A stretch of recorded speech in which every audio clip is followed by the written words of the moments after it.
News on Signature TV. I am Valerie Kumo Ado. In the headlines, Tinubu tackles governors for building flyovers where they are not necessary. Southeast Summit seeks regional collaboration against insecurity. Spain sending troops as thousands enter enclave of Ceuta from Morocco. And Hamas says it has agreed to disarm after Trump announces border peace plan. Details in a moment. Every second, every minute, every day, news is breaking. Events occur and there are new developments. At Signature TV, we follow these stories objectively, bringing all sides without bias, explaining the complex issues, breaking down the numbers, and investigating the issues behind the news.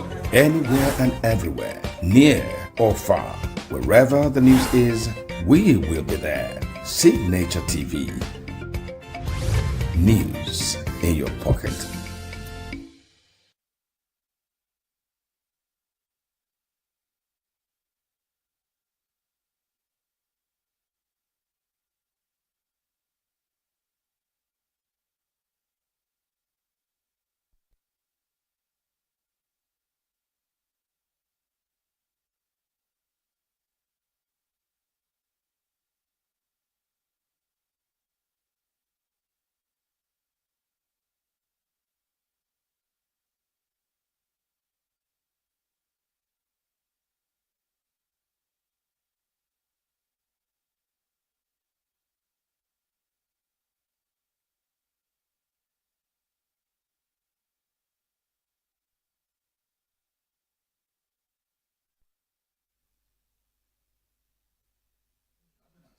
For prioritizing the construction of flyovers, more pressing infrastructure, despite what he described as a significant rise in monthly allocations to state since he assumed office.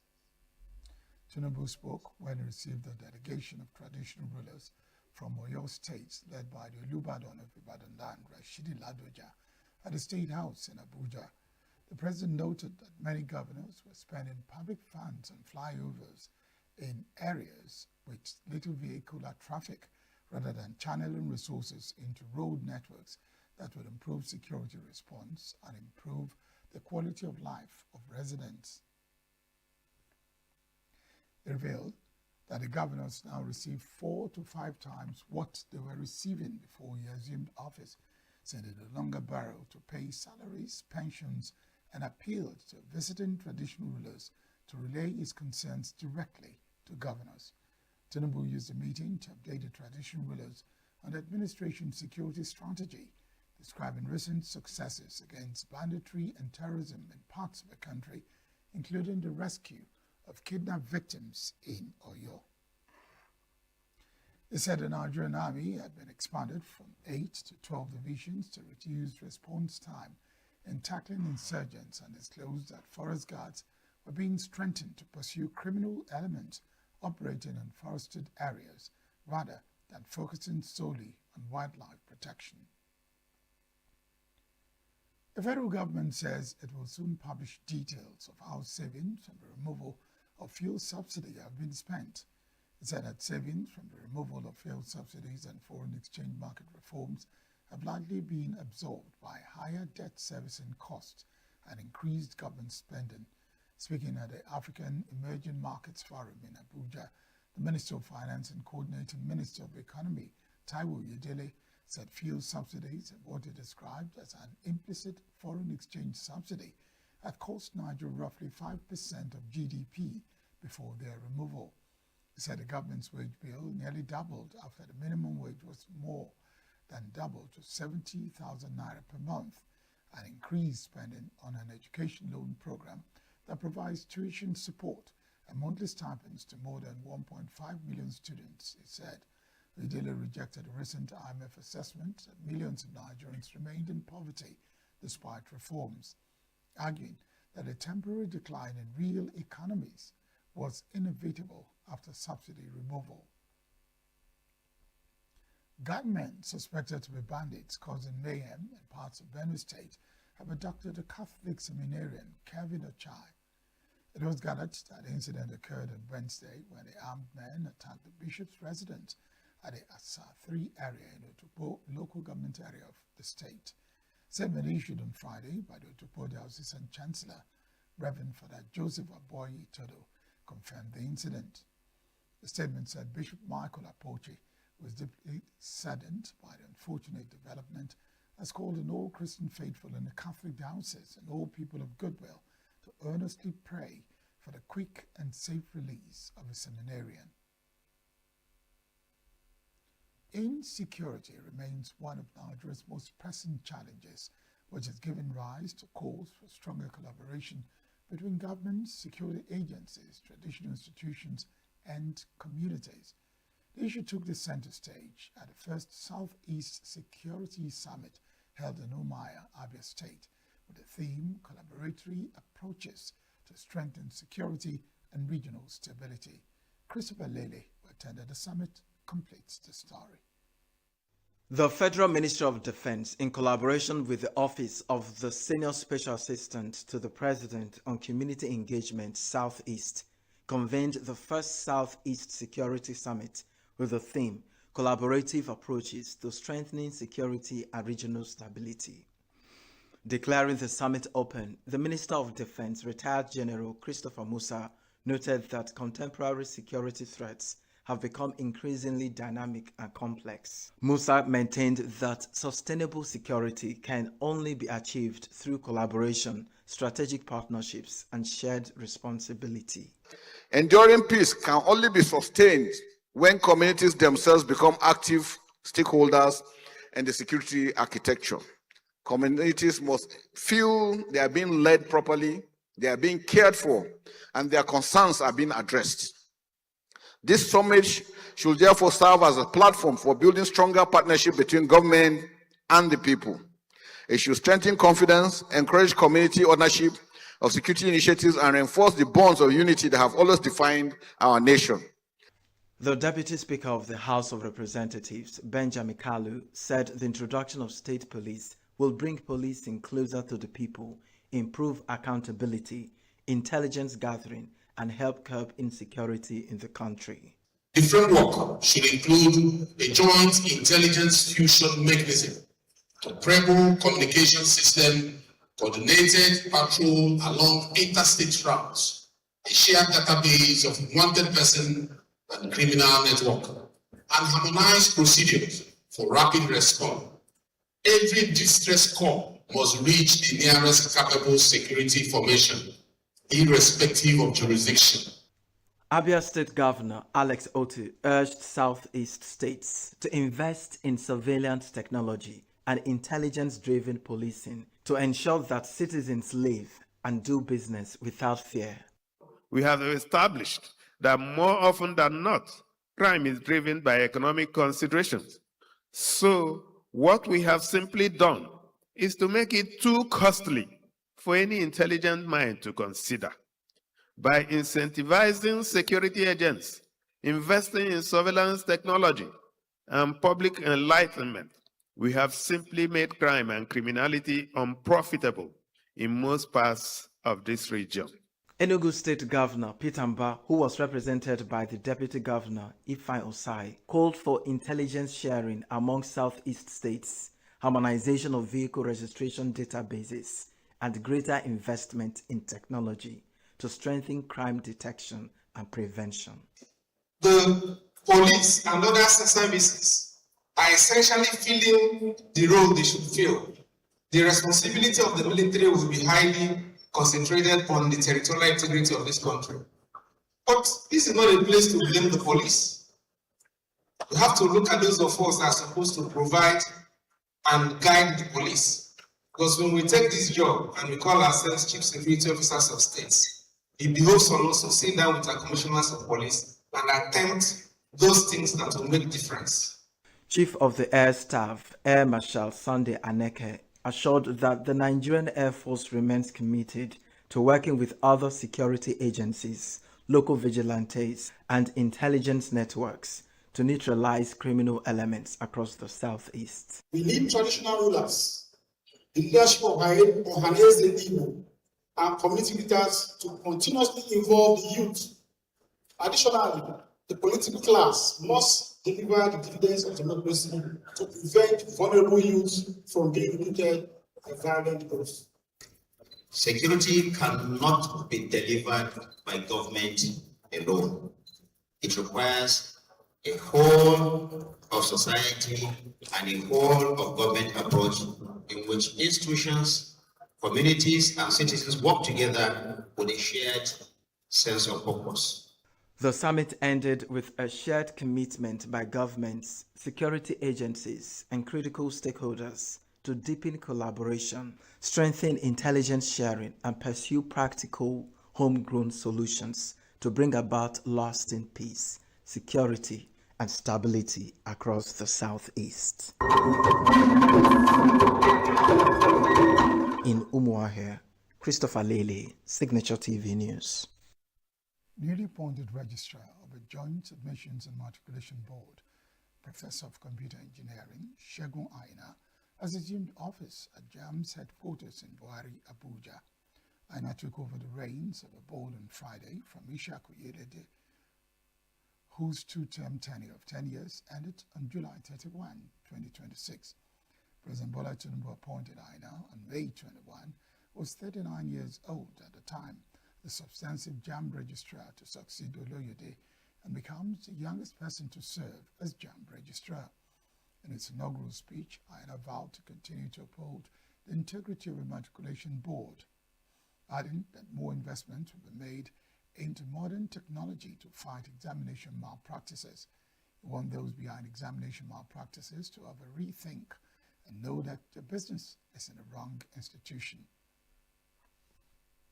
He added that the board, under his leadership, would also continue to collaborate with security agencies to strengthen the integrity of the matriculation examinations. Candidates of the 14 political parties participating in the August 15 Osun governorship poll have signed a peace accord to indicate their commitment to a peaceful poll.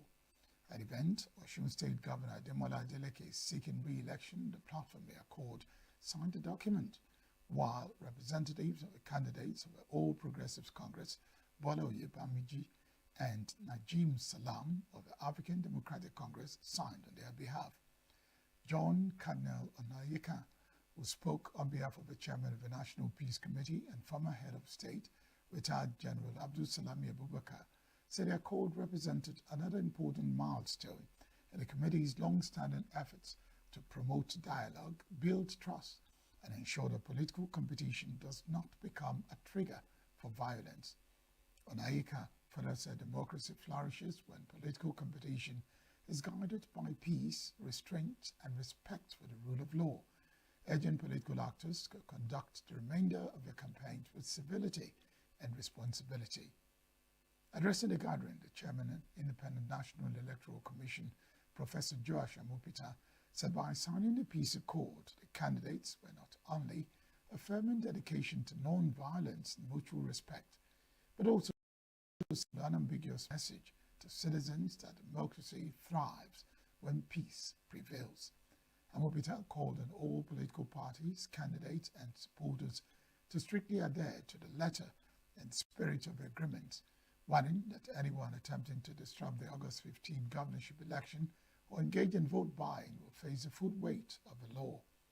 Assistant Inspector General of Police, Zone 11 Headquarters, Oshobo Akinyele Fashuba, who represented the Inspector General of Police, Olatunji Disu, assured of security of life and property during and after the poll.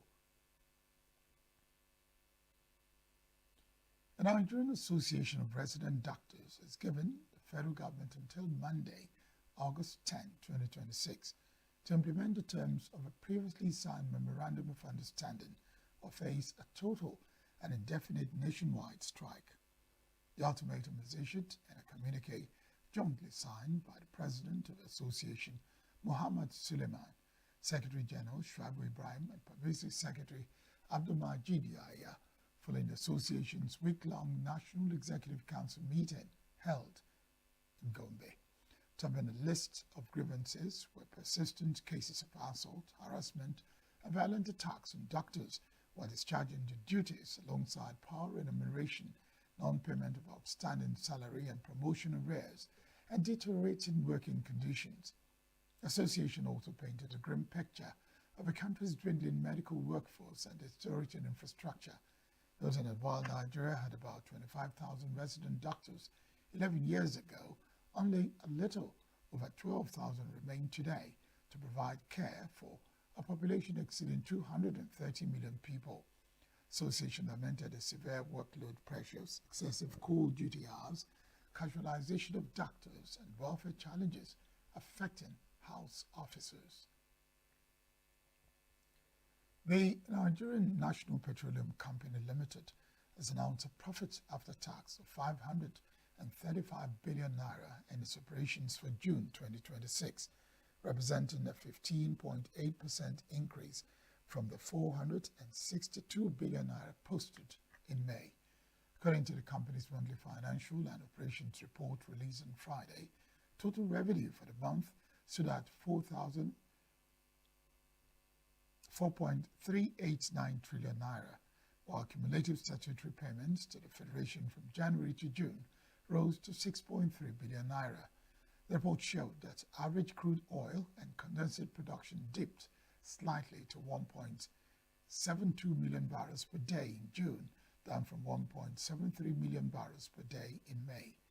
NNPC attributed the decline to operational disruptions, facility integrity issues, and subsurface challenges across several of its assets. Crude oil and condensate sales for June were put at 28.23 million barrels, made up of 27.23 million barrels of crude and 1 million barrels of condensate, the highest monthly sales volume recorded in the 12-month period reviewed.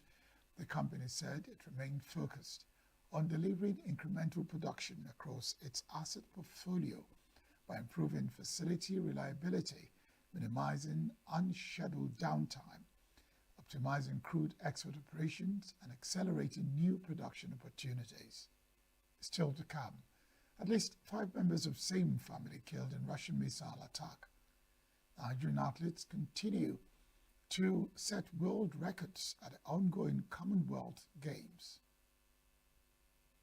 Stay with us.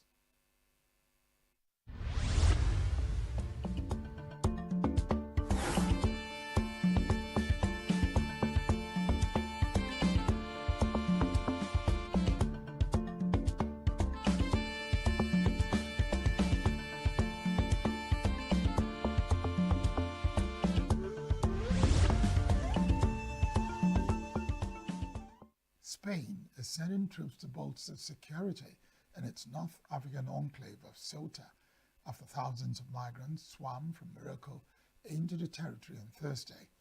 At least 18 people drowned while trying to reach Ceuta, and local officials had appealed to Madrid to help after a recent rise in attempted crossings leading to chaotic scenes. Spain's Supreme Court ruled this month that migrants stopped at sea while trying to reach Ceuta or Melilla, another Spanish enclave, and cannot be summarily returned to Morocco, with Spain's Interior Ministry accusing human trafficking networks of encouraging the flow of undocumented migrants. In a later statement, the ministry said it was working together with Morocco to ensure the return of all people who crossed into its territory as soon as possible. Ceuta, on Morocco's northern coast, is separated from mainland Spain by the Strait of Gibraltar and has long been a focal point for migrants attempting to reach Europe. U.S. President Donald Trump says the Board of Peace has reached an agreement for the complete disarmament of Hamas and other armed groups in Gaza. Senior Hamas official told newsmen that the group has agreed to the Board of Peace plan to completely disarm in Gaza and that an official statement will be released soon. The board, created and led by Trump, said in a statement that agreement concludes months of intensive good faith negotiations and that its focus is now on implementation. It is part of the second phase of a U.S.-brokered Gaza ceasefire plan that includes the disarmament of Hamas, the withdrawal of Israeli troops, and the reconstruction of Gaza. The U.S. President said Israel will withdraw from Gaza as disarmament is completed and called the agreement a critical step towards Gaza finally being governed by a new Palestinian government. The plan, unveiled in September last year, included the creation of a board of peace to oversee the agreement's implementation and handle the funding for the redevelopment of Gaza. Founding members of the board, aside from the US, include Pakistan, Saudi Arabia, Turkey, and the United Arab Emirates. Ukraine's President Volodymyr Zelensky has branded a Russian missile attack that killed 5 members of the same family a horrific crime. Zelensky shared a picture of the Voronov family on social media, writing that parents Artem and Elena and 3 of their children had been killed after a missile decimated their home. Attack comes after Zelensky met US President Donald Trump in Washington, D.C. to urge the US to grant Ukraine a license to produce Patriot interceptor missiles. According to Zelensky, the Russian missile strike was so powerful that almost nothing remained of the house and that fragments of human beings were found under the rubble. Polish Prime Minister Donald Tusk said an object that crashed into a field in eastern Poland in the early hours of Thursday was probably a Russian missile.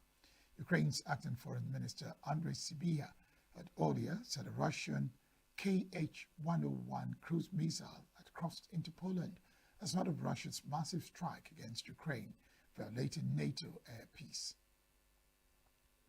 Now sports. Nigeria's athletes are still breaking records at the ongoing 2026 Commonwealth Games in Glasgow, with Goodness Nwachukwu smashing her own world record to win gold. Nwachukwu delivered one of her standout performances of the Games in the women's F42 discus throw, setting a new world record of 39.66 meters on a final attempt to successfully defend a Commonwealth title. 27-year-old para-athlete who first made headlines in Birmingham 2022 by breaking the world record twice, surpassed the previous mark by more than 3 meters to claim her 4th world record and another gold medal for Nigeria. Chukwuebuka Inekwechi also made history in the men's shot put, and Toby Amusan battling injury to secure a bronze medal in the women's 100 meters hurdles.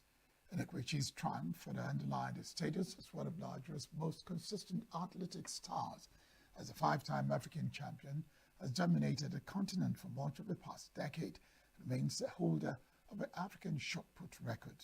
While Nwachukwu and Inekwechi celebrated historic victories, Nigeria's sprint hurdles queen Toby Amusan showed remarkable determination to extend a Commonwealth Games medal streak despite injury concerns. The world record holder clocked 12.60 seconds to finish 3rd in the women's 100 meters hurdles, securing a 3rd consecutive Commonwealth Games podium finish. The result, however, fell short of Amusan's bid for a 3rd straight Commonwealth title, with the 29-year-old revealing afterwards that she has been hampered by a knee injury sustained during Team Nigeria's training camp in Aberdeen. Together, the performances of Nwachukwu, Inekwechi and Amusan highlighted Nigeria's strength on the athletic stage, with a trio delivering medals, records and history for Team Nigeria at Glasgow 2026. In football, Super Eagles head coach Eric Chell has praised the Flying Eagles of Nigeria following their brilliant display against Togo. Defending champions secured a place in the semi-finals following a comfortable 3-0 victory over the Sparrowhawks in Yamoussoukro on Thursday.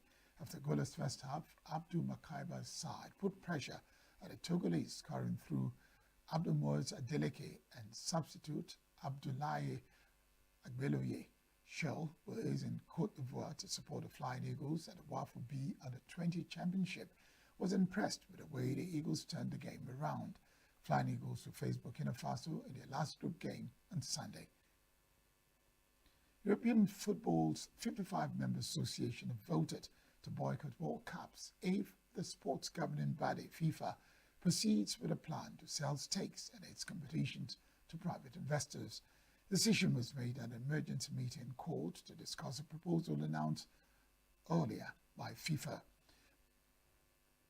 CONCACAF, which governs football in North and Central America, hosted this year's World Cup, said its 41 member associations have rejected the proposal made by FIFA President Gianni Infantino after it met on Thursday.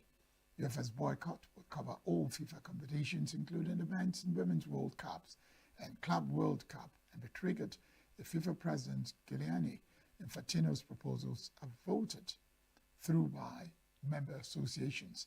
First time this dance will be tested at a senior tournament is in October, where the Women's World Cup playoffs are due to be held. It is understood FA chairwoman Debbie Hewitt and Chief Executive Mark Bollingham were among those to speak during UFA's meeting, with the atmosphere described as venomous. Such was the strength of a feeling against the proposals. In entertainment, Afrobeat superstar Davido has reflected on his remarkable rise to fame and fortune, saying he has achieved a rare level of success despite being born into a wealthy family. The Nigerian singer, whose real name is David Adeleke, made the remarks in a recent interview with Vibe magazine while discussing his decision to pursue music and establish himself as one of Africa's biggest music stars.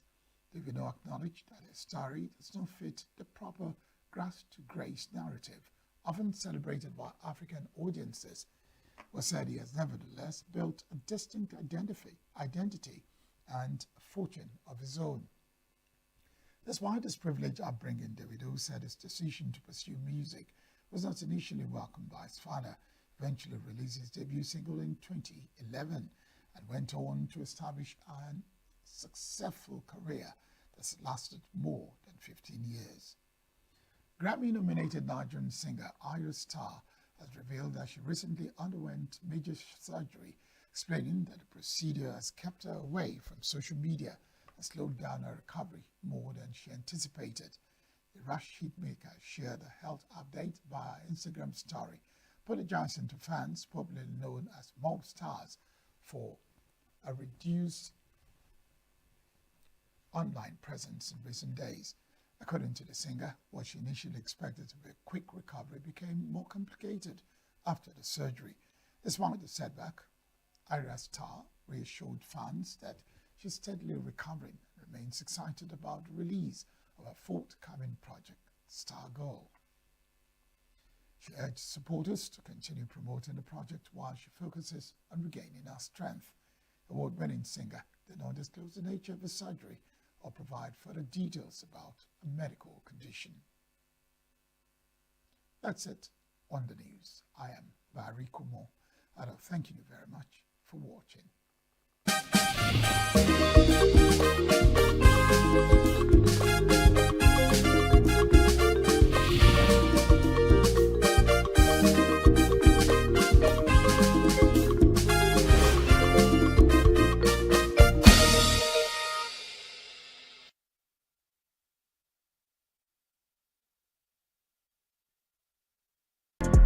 Get plugged into the heartbeat of entertainment on The Hub, your ultimate show on eVibes. From trending stories and social media drama to top charting music, must-watch movies and exciting moments from the world of arts, we've got it all. Join us for unmissable conversations with your favorite entertainment personalities, plus fun segments every week. So I should try harder. So Okay, I don't know that one. outfit of the day. Oh, I don't do that. That's some Gen Z stuff. Oh, now you say it's a Gen Z stuff. It's everything you love about entertainment, served fresh every week at 1 p.m. with weekend repeats just in case you missed it. The Hub's on eVibes, where the vibes never stop. Only on Signaturetv.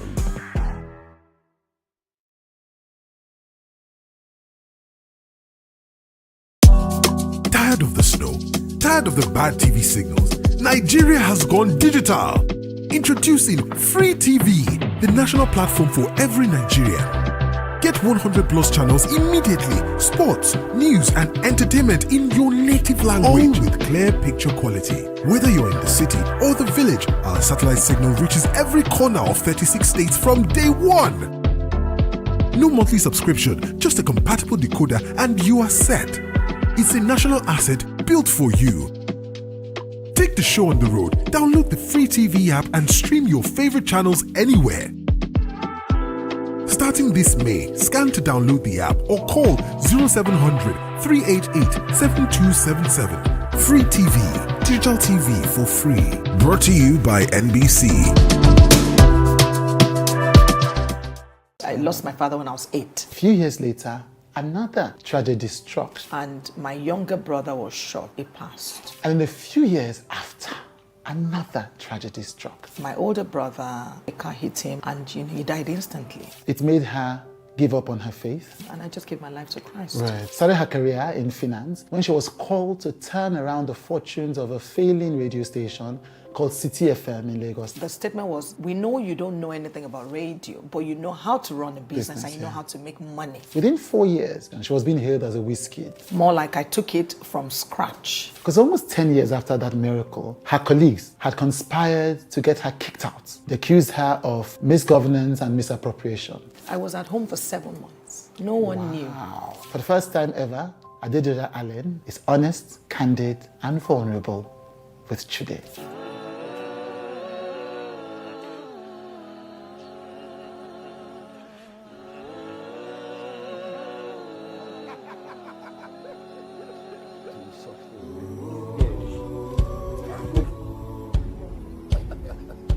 Come for me.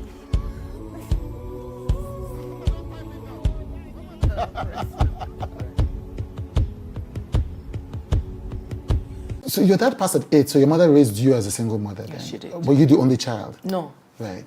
Okay, that's another part of my life that I talked about when I was 50. I just turned 50 in July. Yes, I'm going to talk about So my mom had 3 of us, myself in the middle and 2 boys, first and the last. Right.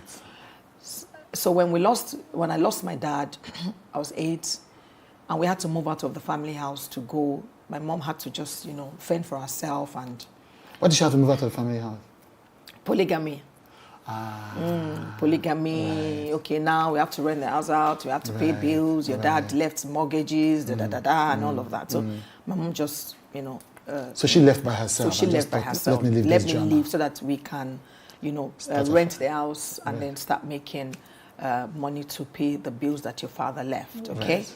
And so we moved to our own accommodation where my mom rented, or which my mom rented. And so in the course of it, we had an armed robbers attack, and my younger brother was shot.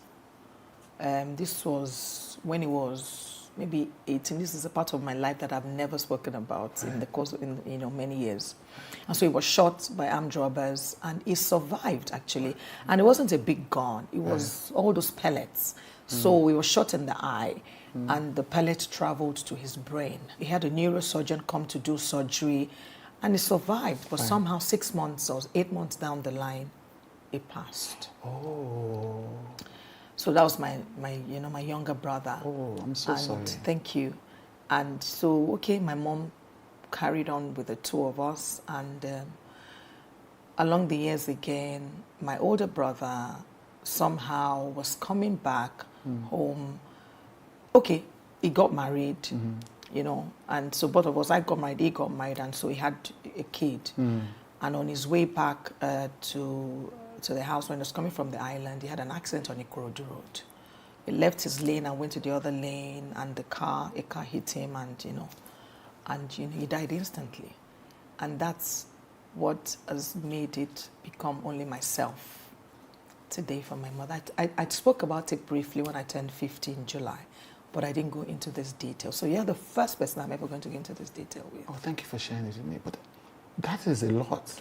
It's a lot. So you can imagine what my growing up was like. I guess it formed part of my strength. Excuse me. So people will look at me and say, excuse me, I'm very strong. I'm a strong woman. I mean, you've been through quite a lot. Yeah. What else are you going to do just to get strength? Yeah. And then that was what drew me to. Actually, because of all this, if I use the word calamities, I found myself run to Jesus. I say, it seems like I need solace. I need something strong that would hold me, away from all these calamities that is happening around, around my family. Yeah. Then you said there was a big incident where people tried to... Oh, that happened recently, actually. Oh, recently? So, my leadership style or my management style is, I'm not a dictator. I try not to be a dictator. I try to make it one of inclusion where everyone has an opinion. So we have management meetings, and before I take a decision, I would say, what do you think? You know, teamwork, work together. Not necessarily MD said or MD has given the authority bas and that's it. No. And so I have a management consisting of, you know, marketing manager, human resources, accountant, engineer, head of engineering, head of IT, news, you know, like 8 or so of them. Right. And we have management meetings and we would talk about everything.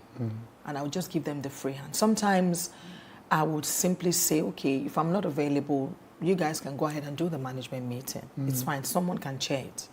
I'm okay. Just go ahead and give me minutes. Right. Let me know what I need, what you guys have talked about. And so a particular year, I just noticed that I was abroad.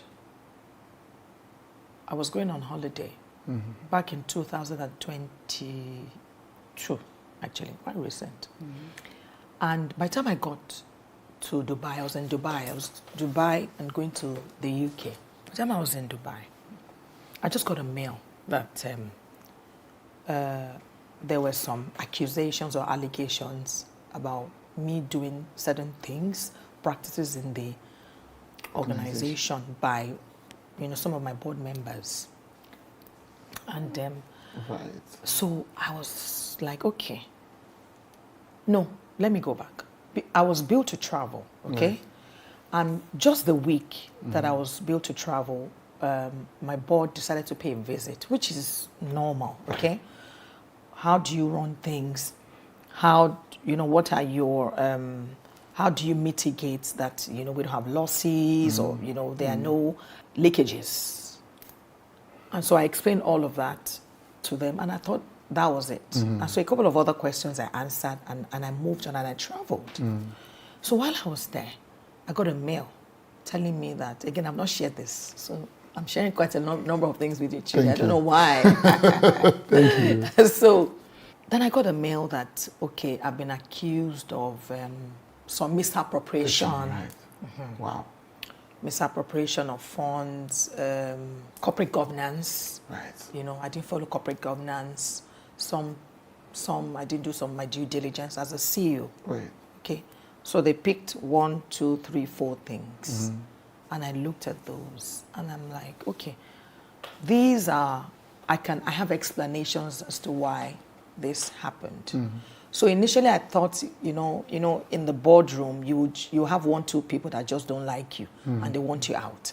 So I thought it was one or two of those people that were behind the, you know, allegations. Right. And so I started to face them and I said, okay, this and this and this and this. And before I knew, Jack Robinson, they convened a board meeting, an emergency board meeting. And at the board meeting, they said, oh, these are the allegations against Mrs. Allen. We now have to go ahead and investigate these allegations. I couldn't say anything. There was no explanation. No, did you do this? Did you do this? Answer. Right. I still thought it was one of those two of those board members. So, Right. And then I went. So one of my directors then said, okay, Ms. Allen has to step aside. Either she goes on suspension or she goes on some compulsory leave. Everything happened fast. It's like a movie. So I just kept quiet. And we ended that board meeting, and that's how I moved to the side. So when I left, then I'd actually gone to see my son in the UK, so I was kind of distracted, you know, with his academics and all that. So then I said to myself, okay, I don't like the taste of this. You know what, Doja? Just resign. So I then sent in my resignation letter to the particular director that I'm going to resign as CEO of City FM. I don't like all of this. And so I resigned. Wow. Then I called my spiritual mentor. I said, this and this and this happened. I've resigned. She said, no way. You don't do that. You will never resign. No one is being accused. She first said, are you sure your hands are clean? I said, yes. you didn't do anything. I said, yes. You didn't manipulate. I said, yes. She said, okay, you can't resign. You will face it. Yeah. She said, you must clear your name. If you resign like that, you're going to regret it. Right. And you will never get over it. Wow. So I heard those voices, her words. So I said, okay, but I've already resigned. She said, don't worry, something will happen. So I stayed back. And then it started to unfold that my management team were the ones behind it. They instigated all forms of accusations and went behind to start to talk to my, those my directors, and whisper to them, she did this, she went here, she didn't do this. Sometimes we don't even see her in the office, all those. Yeah. I know you have one or two board of directors that like gossip. They like, they will listen to anything. And that's where the old picture it became very clear to me that, okay, this is what I'm dealing with. I'm dealing with a team who feel that, maybe one of them wants to become the MD, or they feel that, whatever. Right. So it became clearer, and I knew the battle I was fighting. Right. And so it gave me more energy to fight the battle. Right. So fortunately for me, I then started to speak to my other directors, and then someone who knows one of my directors came into the picture and then asked me the question. So I told him everything that happened. And he was like, okay, this doesn't mean that they should, ask you to step aside or then you have to resign. So I said, well, I've already resigned. He was like, you shouldn't have resigned as well. So he then went and sort of intervened and spoke to the majority shareholder and then another person who then said, okay, you know what? Doja should withdraw her resignation letter. Right. And just be on the compulsory leave while we investigate all these allegations against her. So I did it. Withdrew my resignation because I needed to clear my name. And an investigation panel was constituted and looked into all the allegations, every single allegation against me. So I faced the panel, answered all the questions, and of course, there and then, even the panel could see that, okay, madam, these are some corporate governance issues that you are the CEO, you should have, did all that. And I explained, I said, yes, I agree that, I missed, I dropped the ball in one or two places and all that. But then I knew that it was my management team that were behind that. These were people that I trusted. Yeah. Now, so Chude, let me come to your side. Remember when you said to me that people would say Christians? Yeah. They were Christians, Chude. Tongue blasting. Yeah. You can imagine my level of disappointment. Yeah. Christians. Yeah. That sometimes would hold hands and be kabashing in the office. Shakaka. Yes, yes. And so I went through it all. I waited it out, and I was glad for that counsel. Right. Where my spiritual mentor then said, don't. Yeah, yeah. So I waited. I was at home for 7 months. No one knew. No one knew. What year was this? 2022. Wow. No one knew. Again, you're the first person. When this goes up, 7 months. Wow. I was out of CTFM for 7 months. When I was filling your form and, I was asked, question of what the things that shaped me. These are the things that made me quite strong and determined never to fail. Yeah. Never to fail. Yeah. Doesn't matter what it is. Yeah. So I'm sure it would encourage one or two people out there by the time you bring this out. Yeah, of course. So I weathered it. Even the staff of CTFM never thought I was going to come back. Right. But I knew I was going to come back. Because by the time the investigation report came out, it was clear that my hands were clean. Right. Whatever the report said, picked this, picked that, picked these little things. Yeah. What it pointed out was the board's failure of the oversight function of the managing director. Right. Even if she did this and this, you as a board, how have you, and then You know, we had quite a lot of loopholes that, you know, we hadn't done. We didn't have board committee. Our board committees, you know, it was weak, and that's the truth. Right. And so we needed to tighten all that. Right. So I waited at home 7 months, of course, 7 months of praying, kabashing on my own and my team that I must go back. Even if at that point, in fact, 2-3 people around me were like, Doja, even if it means you're going to go back and just clear your name and then leave. Right. Anything that happens in future, you went back. They will never bring back a thief or someone that doesn't know what they're doing. So you must clear your name and go back. True to the council. Everything came out fine. Nothing against me. Nothing traced to my bank account. Nothing whatsoever. So out of the blues, 7 months after a new board was constituted, the former board was then dissolved. And then the new board was constituted, and I reached out to them and said, I needed to make a case from what happened with the last board. So I wrote a letter, put everything on the letter, explained myself, and asked to see the new board and bring up all evidences and what I'd done in the organization and that. Put out the investigation report, just to discuss with them, because again, the former board were my accusers and they cannot be the juries, and how they say it in the court of law. So somebody else has to look into it, with fresh eyes, and see the points. And so that's what I did. So I went after that again by counsel, write to your new board and let them know what's going on. And so wrote to them. Meanwhile, the management then were thinking, they're the ones in charge now. Ms. Allen is no more there. Out of the picture. They used to refer to me as the former MD of CTFM, former MD. No problem. I knew what I was up against or up for. So I did that. And then the new board called me in and spoke to me and asked me to make all the explanations. I did all that. And before I knew it, I got a letter to say, you know what, you're being reinstated.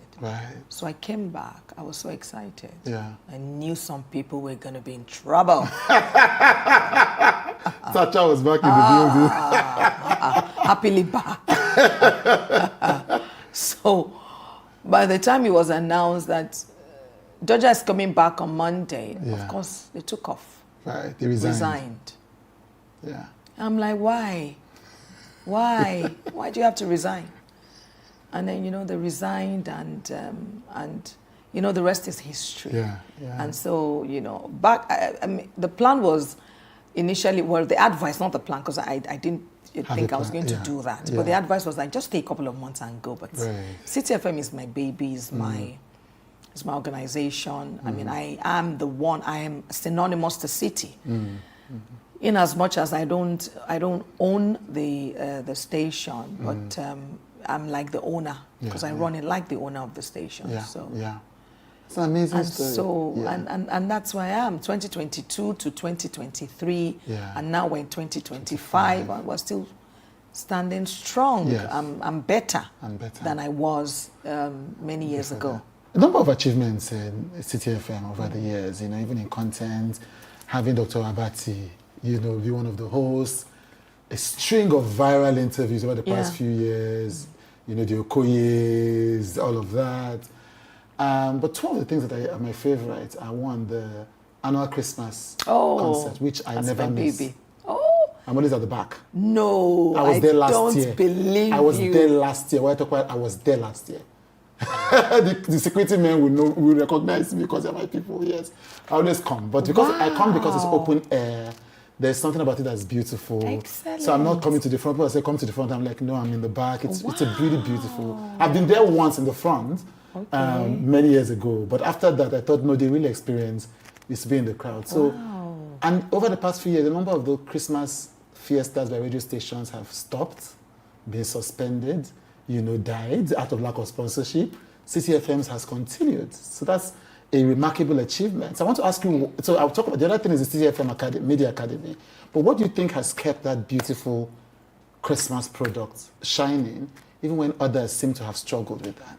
I told you at the outset of our conversation that my strength is in the Lord, Yeah. you know, when I said it. And I really attribute every single thing that I am, that I have been, honestly, to God. So we started, what the vision of Praise in the City is me staying back and, you know, thinking to myself and saying, Doja, you need to be grateful to God. God has been so good and kind to City FM. So organize a praise concert. Dan was, you know, used to work, used to work for me. Yes, at City FM. And so we rubbed minds together, and Dan then would say, oh, Inspiration would charge, or other stations would charge.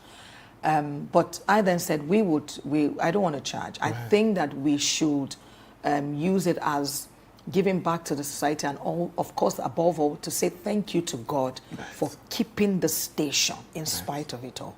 And so that's the start of it. Now, what has kept us, again, you know, of course, the God factor is a company called ITEO. You know, people call them maybe ITEO. Right, ITEO, right, yeah, right, yes. right. They have been the sponsors all these years, and you know that, you know, they are quite...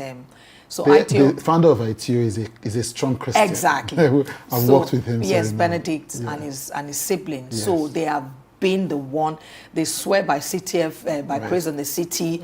You know, they are just there. They will come even during the program and make, you know, thank God we'll do it together. We'll start it together. And so God has used them to keep that going. To keep it going. The academy is, it feels like your newest and your favorite baby now. Yes, so again, the academy is my vision as well. Whilst the station was still, you know, trying to find our feet, I decided to set it up as a secondary revenue generation for City FM. That's the first. And then the second thing is to, again, raise upcoming media professionals, OAPs in radio and in TV. I would say to them when I'm giving my speech, I would say, we only know about the veterans. You hear about the big names in radio and TV. Let's start to breed new generation. Some of you, and then groom some new generation media professionals or media owner personalities, and that's how the academy started. I mean, that's interesting because, you know, I just came back to City FM this year because of We Truly Live. But I've been on City FM. You know, I've been on the station about a few years ago, maybe about 7-8 years ago. And one of the things I used to be interested in, which is I saw when you were explaining the academy, was when you come, you see interns, young people. And so when I was reading the history of the academy, that was what inspired you to say, these young people always want to come and work in City FM. How do we not deliberately build them? And I remember just thinking, I've had interns anytime I go there. It's always a key part of the culture at City FM. A lot. This year you turned 50. I want to end with that. First of all, you know, I didn't, because we had already fixed this interview a few months ago, so I didn't know that you turned 50 this year. But then, you know, I think I saw it on Tara Drotoye's page or something. And so when you were coming today, and I said, no, I think when I saw your picture, I said, okay, she can't be 50 now. So I went back to the post, I went to Google and said, no, actually, it wasn't, I didn't imagine it. She is 50. I mean, 50 looked good on you first thank and foremost. you. Thank you. What is the thing you're proudest of and you're most grateful for as you turn 50 this year? Grateful to God. I'm so grateful to God. And a lot of my achievements in my career and business at 50 makes me very happy and proud that, you know, 50 met me this way. Do you see what I mean? I can record quite a lot of successes at 50. So I'm grateful. Many 50-year-olds might not be able to say the same. So I think for me, it's the story. I like the story. I'm not where I want to be, and you know, I'm not counting my billions yet. So when I get to that, then I would. And then we have more to be grateful for. Yes. That will now be praised in the globe. But thank you so much for joining me today. And congratulations on the achievements at City FM. Thank you for having me. Building and rebuilding a beautiful brand that continues to be relevant, you know, and for being one of the very few women. It's always strange to me. I think we can count on the fingers on one finger the number of female CEOs we have in radio and Oh, yeah. television in Yeah, Nigeria. Nigeria. And you've been a trailblazer, and you're Yeah. still one. A consistent A one. consistent trailblazer. Thank you so much for joining me. Thank you today. Right. Thank you for having me. Thank you for joining.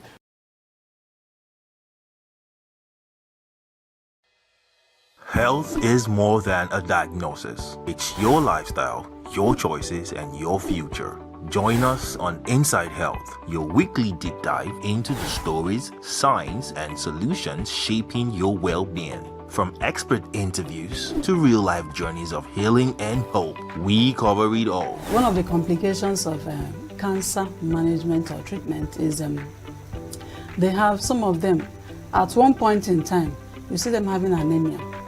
Okay, so you see them at times being transfused. But at the same time, you come in with a diet. Nutrition, mental health, innovations in medicine, fitness, and everyday wellness. Whether you're managing a condition, staying informed, or just living your best life, Inside Health is your trusted guide. I'm Signaturetv, and I'll be with you every week on Inside Health, only on Signaturetv.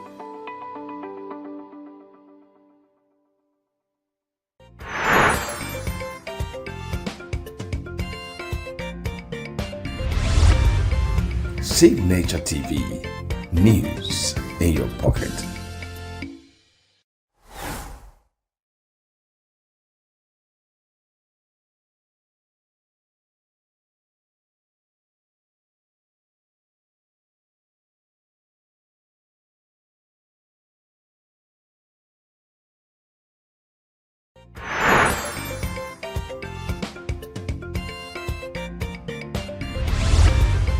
Signaturetv, news in your pocket.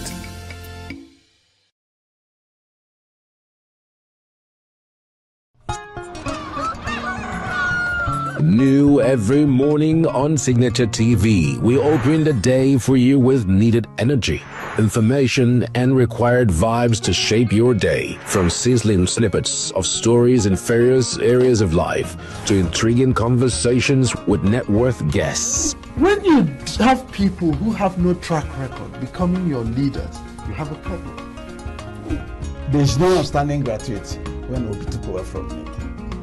I left in all the accounts of Anambra State 13.8 billion for him. Your day cannot be complete without Signature Morning on weekdays and Signature New Day on weekends. There is no better way to start your day except Signature Morning and Signature New Day every day on Signaturetv.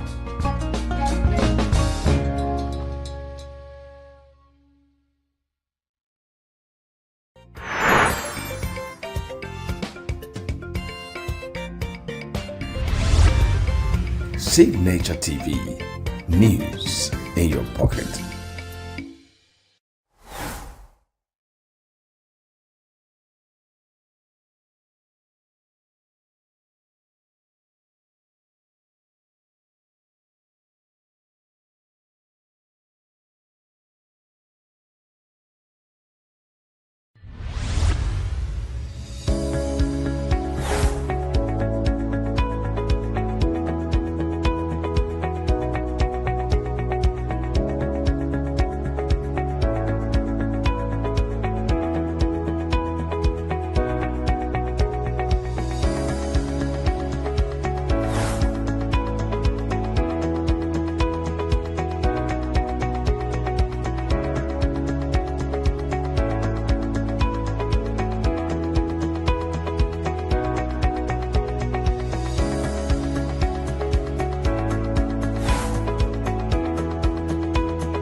Sign.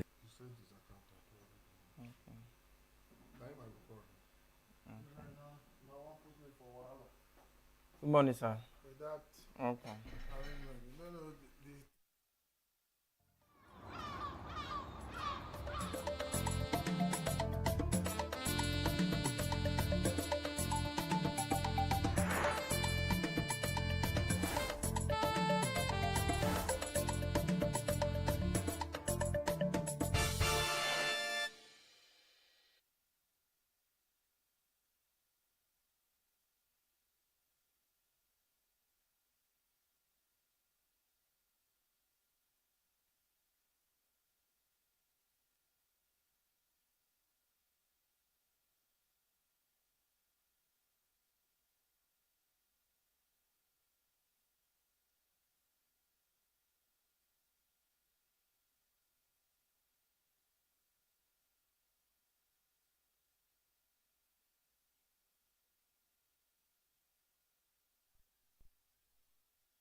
Welcome to another exciting and beautiful weekend.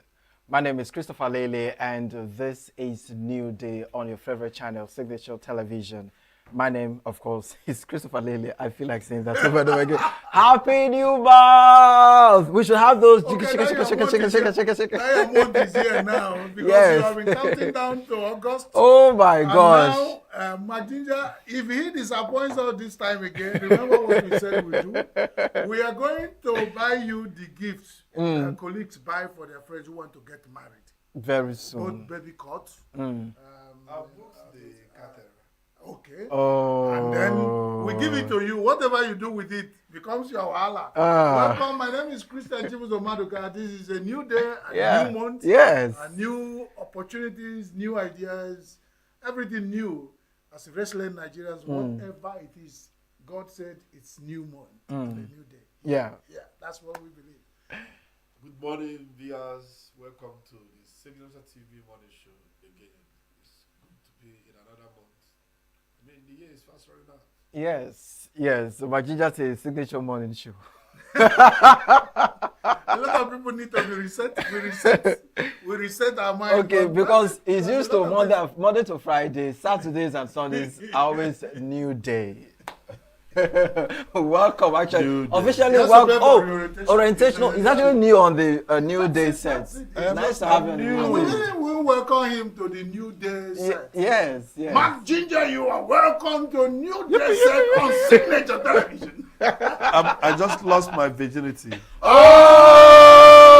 I know you like this. Oh my God, But since he's a medical doctor, yes, he's involved in losing and gaining virginity, managing virginity, and, and he's a general practitioner. I'm a brand new man on the new day we'll show. carefully unravel you in this very one. Yeah. Welcome on board. Thank you for staying with us. We'll go for a short break and come back for the newspaper review. Please don't go nowhere. We are local.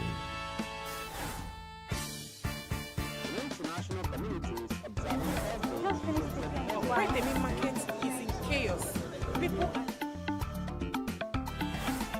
We are national. Those in support of this motion as amended, say aye. Aye. We have taken it by default. We are international. Israeli airstrikes. Donald Trump left us the worst unemployment.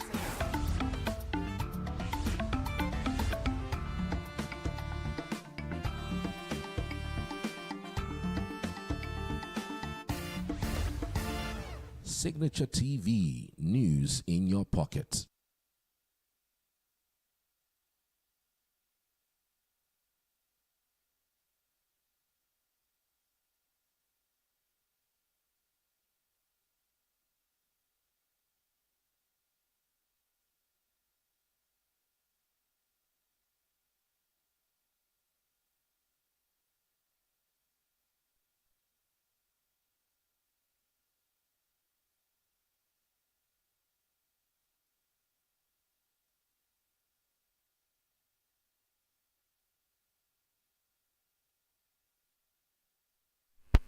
And next thing coming up here is newspaper review. But before we get into newspaper review this morning, I want to remind you of our distinguished guest on New Day this morning. It's going to be Dr. Hilary Mokabia, a development economist who was here one time, but because his coming was good, he was invited for a second time in a short while. So stay tuned. Dr. Hilary Mokabia of United Nations and a lot of things where his development economist will be here to discuss development of our economy and other challenges facing us, and then that's about it. So going on newspaper review, I think we are starting with Independent, very independent. Okay, let me start with the Punch newspaper, Okay, then you get with into Punch, that. because you Yes. always like the punchy. Let's be punchy. All right, so on the Saturday Punch, Obasanjo bombs Atiku. You are my biggest mistake. Oops. IRA star visa denial. South Africa demands proof as Tyler cancels Lagos show. That you can find on page 4. Envoy rejects star's visa denial claim. Says no evidence. Nigerians knock Tyler after Lagos tour exit. Toxic snacks. How poor hygiene taints puff-puff. Bonds trade. Bauchi woman killed kids injured over alleged witchcraft. Sex for marks. 60 Randy lecturers axed in 5 years. My brother was killed out of jealousy. Siblings of Unijos graduates lynched over missing phone. Father-in-law remanded over property battle with son's widow. I think that's about it on the Saturday Punch newspaper. You grab a copy to get details of this and lots more. Okay, that's okay. I'll start with the Obasanjo bombs article. You are my biggest mistake. This is a very, very strong statement, and if I were to be the PR of Atiku, I have a whole lot of work on my desk to rewrite the image of Atiku to get him, on not just the ballot box, of course he will be there 2027, but, on as the president of Nigeria, because... Just before you go on, is not a mistake? Just go on. Which of Nigerian politicians is not a mistake? He said, coming from your boss. Your boss. For a second, coming from your boss. He's not talking about Atiku as a politician. He's talking as Atiku as a subordinate. Somebody that he has known, he has worked with for a while. He cannot recommend Atiku. And for Obasanjo, the man that does not take nonsense, the man that stands on principles, so to speak. Well, it still shows that he's a human being. He can make mistakes. So if Atiku was one of his mistakes, he said one of, not all. So meaning that there were so many mistakes he made as according to the statement, according to the punch, according to the punch phrase here, he didn't say one of the mistakes. He said he is his biggest mistake. I think Mr. Monica is right, which means he has been having mistakes. But this one is but I think you need to trace the contextual background of this exchange. Obasanjo has x-rayed his relationship with Atiku in his book, the memoir that he wrote, and I mean it's already in the public domain. He described the character of Atiku, and he did not use very friendly words to describe Atiku Abubakar. And I think the recent exchange started again when a comment was ascribed to Atiku, where he questioned Obasanjo or something, and Obasanjo has been kind of throwing tantrums. Their regime was a long time ago. I mean, that was 1999 to 2007.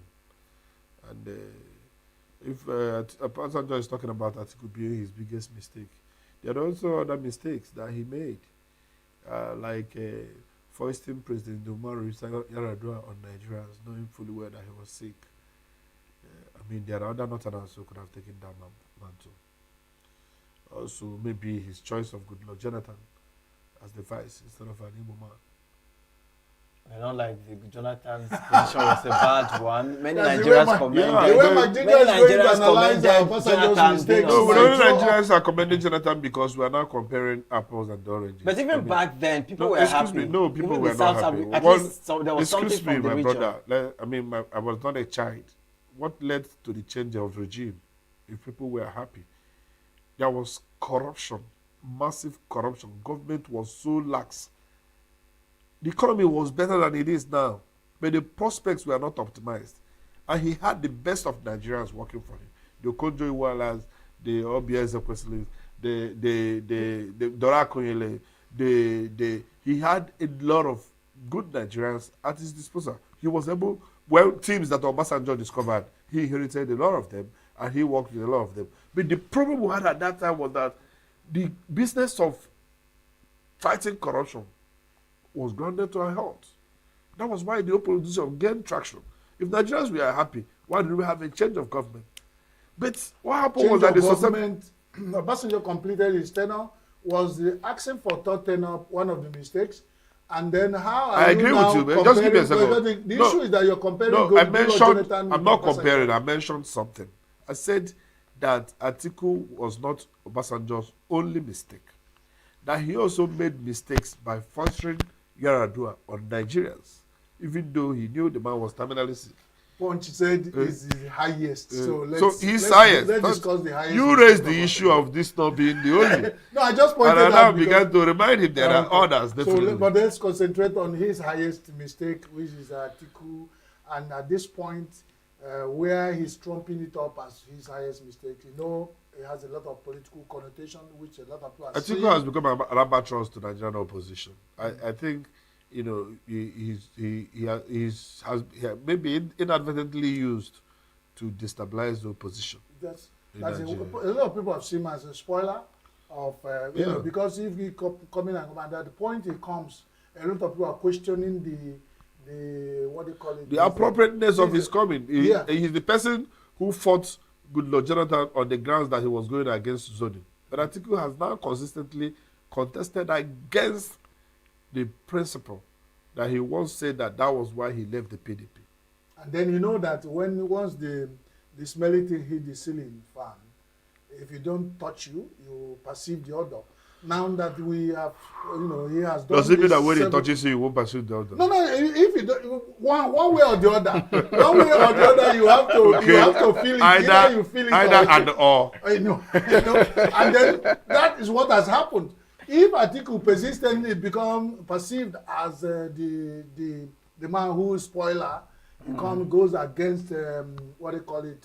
You know, what do you zoning again, and then the statesman who was once his boss had to force himself to come out and say he said it in the memo, and then I'm saying it openly that it is a mistake.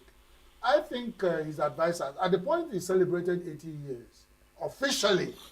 Because Nigerian politicians to celebrate 80 years are still and he doesn't think he could mentor someone else or some other people. A lot of people felt that we don't even know who he is working for. Because up there, the politicians meet and toast to the foolishness of Nigerians. And when we are here discussing the mistakes, one day you now see that they will sit down and be toasting to maybe 42-year-old Hennessy or one of 100-year drinks and we'll be here wasting saliva on politicians. I've warned against it because what happened with Fubara and all the issues taught you a lesson and you almost like breaking down. I said, no, I saw it coming. So I am not bothered about who is a mistake or not. What we want is no mistakes again for Nigeria because we have had enough mistakes coming from leaders. Yeah. We want a Nigeria that is well thought out about. Not after 50 years or later you write us a book and tell us your mistakes and who is not a mistake. But by the way, why are you bothering us with this Obasanjo where we have the South African demanding proof as Tyler cancels Lagos show on the paper? I saw that story. This guy, what's his name again? I can't remember his name. The Baisa Priye that went for Big Brother Niger. He wrote on his page and was asking the Nigerian immigration to deny Tyler. You know, she was supposed to have a tour. That's not the biggest resistance. I think the biggest resistance came from a very dark man who threatened to lead his Ratel, entourage to disrupt the show. Okay, that too is there. No, you see, Nigerians are reacting differently. You cannot beat a child and say you should not cry. Since the government is refusing to... But the citizens are also doing, because the citizens of South Africa led whatever they think, and the government was at the side massaging it and saying... the Tyler guy, they had to dig up to show that she had never made any comment, whether in support or against xenophobia.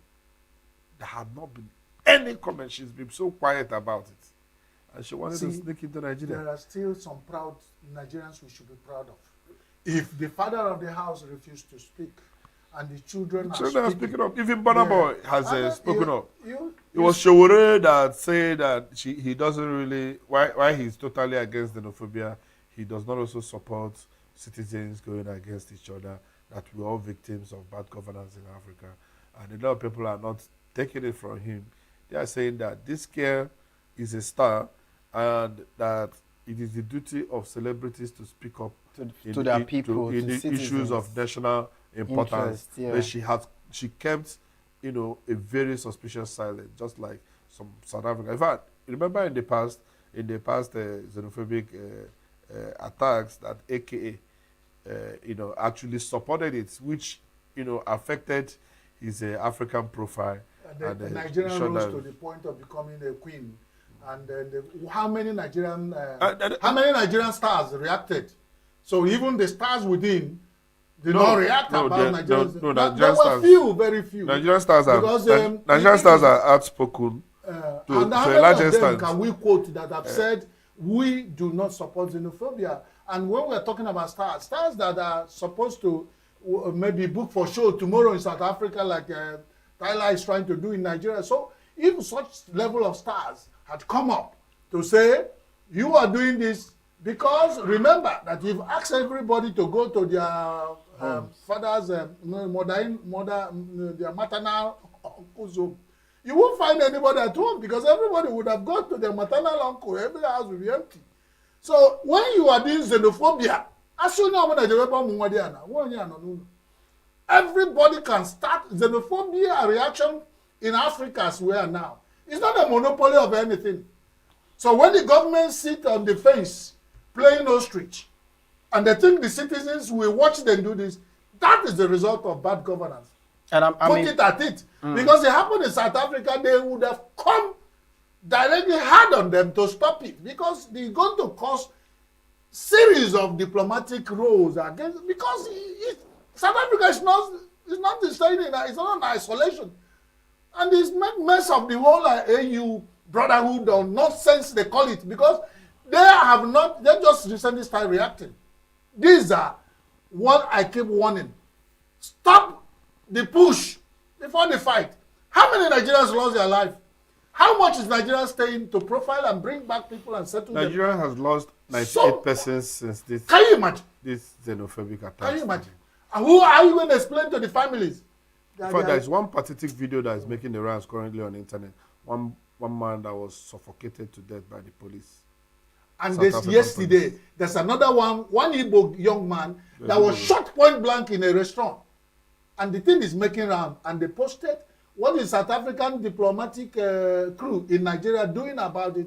Who are they talking to? What is the people in diaspora, the diaspora commission? Why the Ministry of External Affairs? The government of South Africa is not holding anybody accountable. Recently, I saw in the news that they said they were going to prosecute the people who broke the law during these last xenophobic attacks. But the South African police have been habitually indicted for extrajudicial killings of foreigners.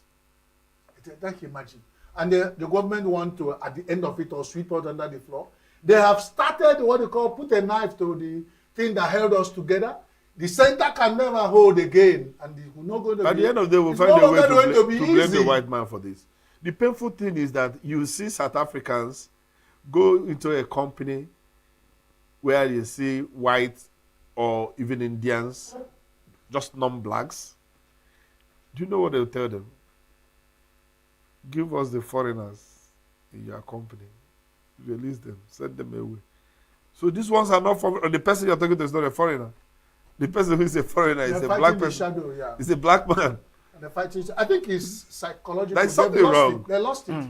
They lost it. It's a painful one. It's so painful. It's a painful one. I don't know how to describe it, but these are even. I blame Nigeria. There was the white policeman we saw in the viral video defending blacks against blacks. I blame Nigerian government. That is an error of the century. How can you keep quiet and South Africa is...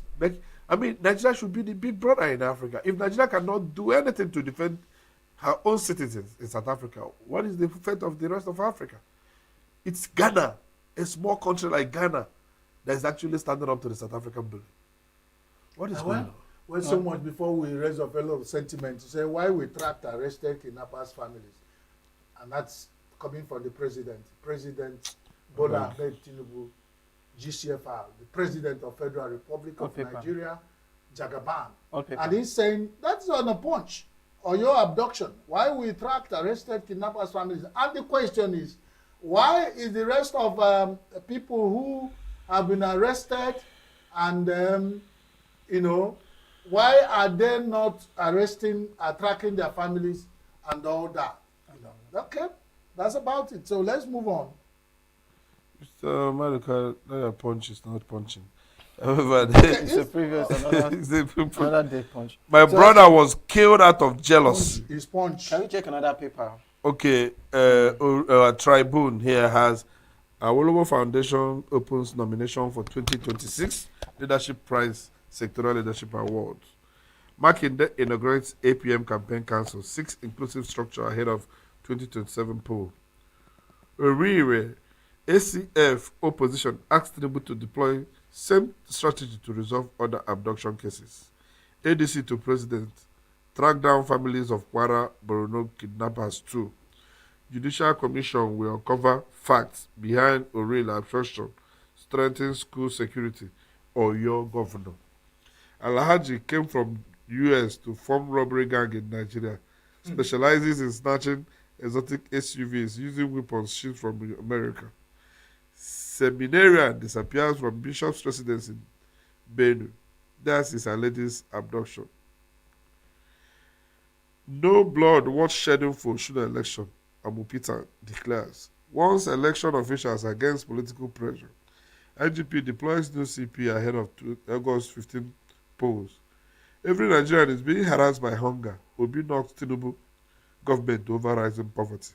Calls 2027 election a fight for Nigeria's future. Court jails woman 7 years for injuring boyfriend's genitals in Ekiti. Please do not, in God's name, injure my genitals. That was too extreme now. What could have been? I know it will the boil quarrel down to cheating. It has to boil down to cheating, but it is not the that is not genital a that place cheated. to tamper with for Gosh, any reason. This Not thing, at all. there is a rising case of this malicious attack on male genitalia.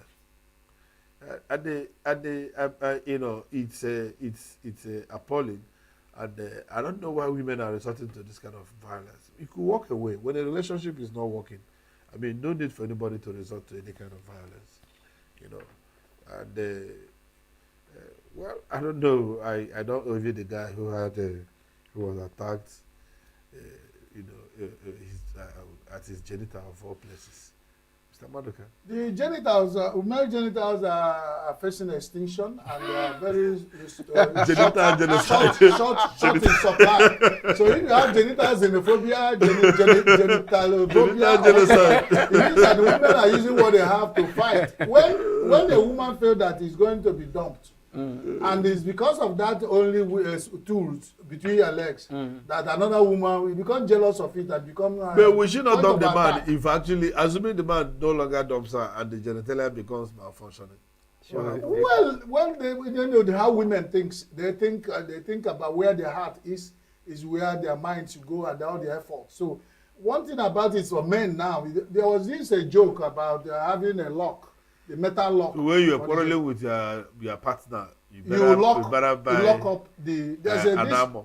The armor they use now to lock up the genitals. For Chris and people who their genitals are still effective. For some of us, we have retired, and then no woman will now attack your genitalia. The genitalia has gone to bed. Okay, Martina, you are still within the range of people who their genitals are open to attack. I'm done with that. Okay, please. But that's something beyond this. Yeah. What I was talking about, I opened my iPad and I was reading the Punch of yesterday or the day before yesterday. And then it was almost going to say that people are asking our president to use the same strategy they use for other. Why are we waiting for? So what you replicate in development world is strategy that works. You step it down and replicate it. There's no need, is it inventing the wheels? So when people are calling, a lot of people are calling, the president, our dear president, you've done noble.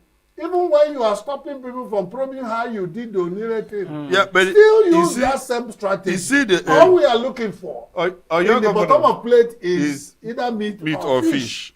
But the young governor is still skeptical about this whole, because he considered the permission of inquiry. And here he's saying judicial commission will uncover facts behind Orire abduction, strengthen school security. I like the route this man is taking, and he's standing his ground, you know, because of course during that whole saga we saw a lot of inconsistencies, and the way the presidency managed the whole thing. Carrying out fanfare about, you know, that whole thing and the stories there.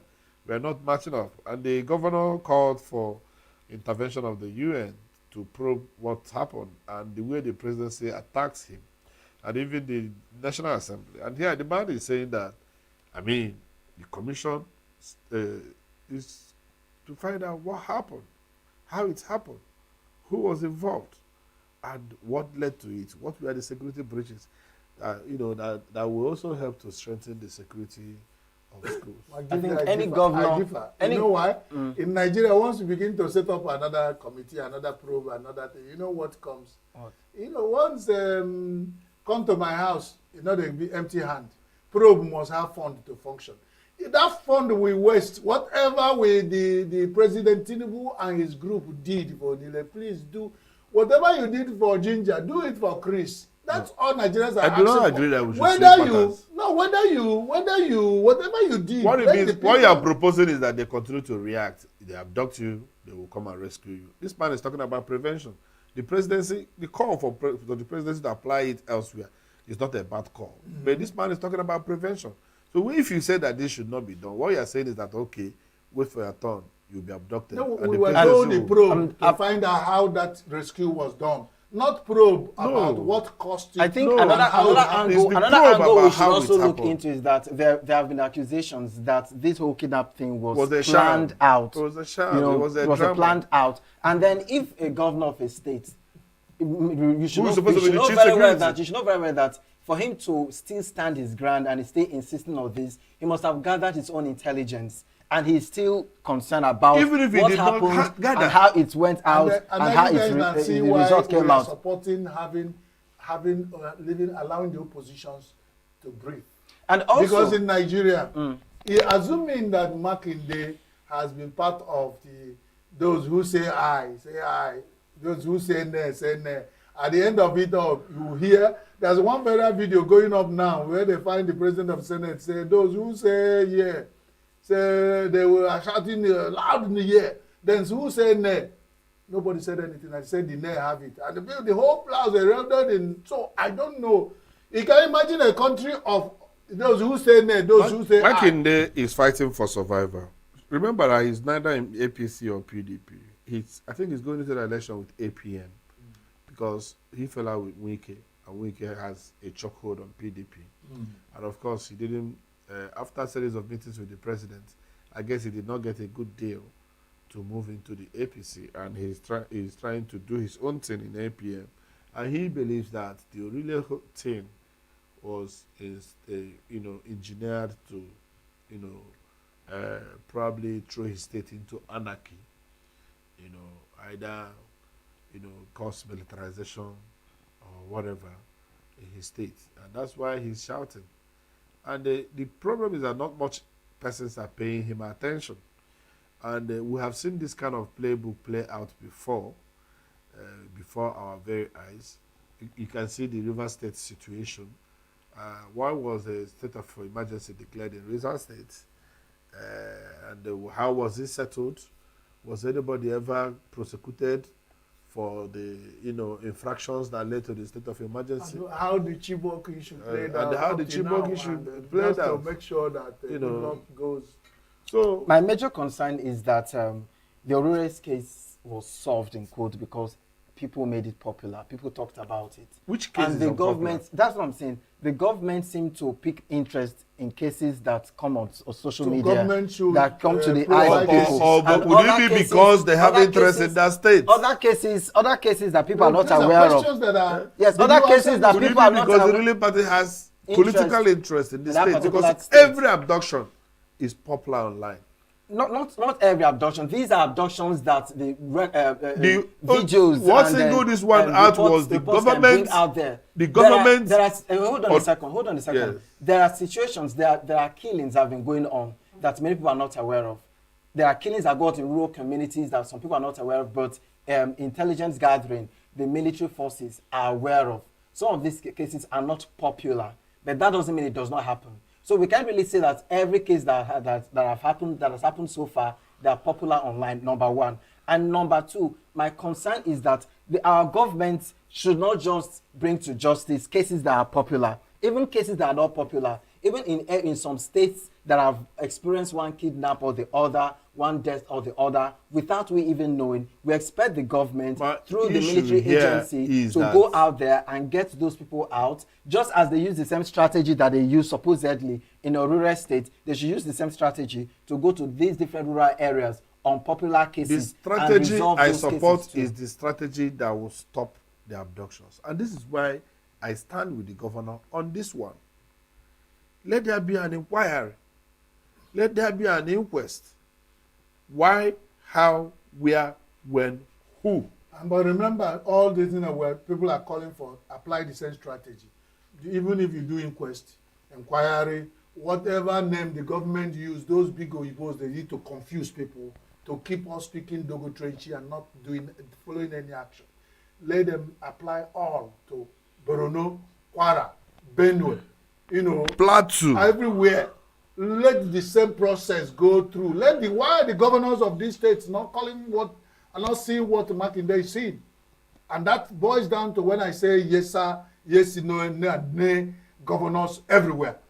So even when they try to be political correct, they don't look at the main facts that face the people. But like my father always say, the masses, the wretched of the earth of Nigerians, we are the people suffering. Whenever two elephants, whether they are political elephants, religious elephants, tribal elephants, are fighting, we are the common people who are suffering. And until that is sorted out, every other one is swallowed in the political voices, tribal voices, ethnical voices, religious voices.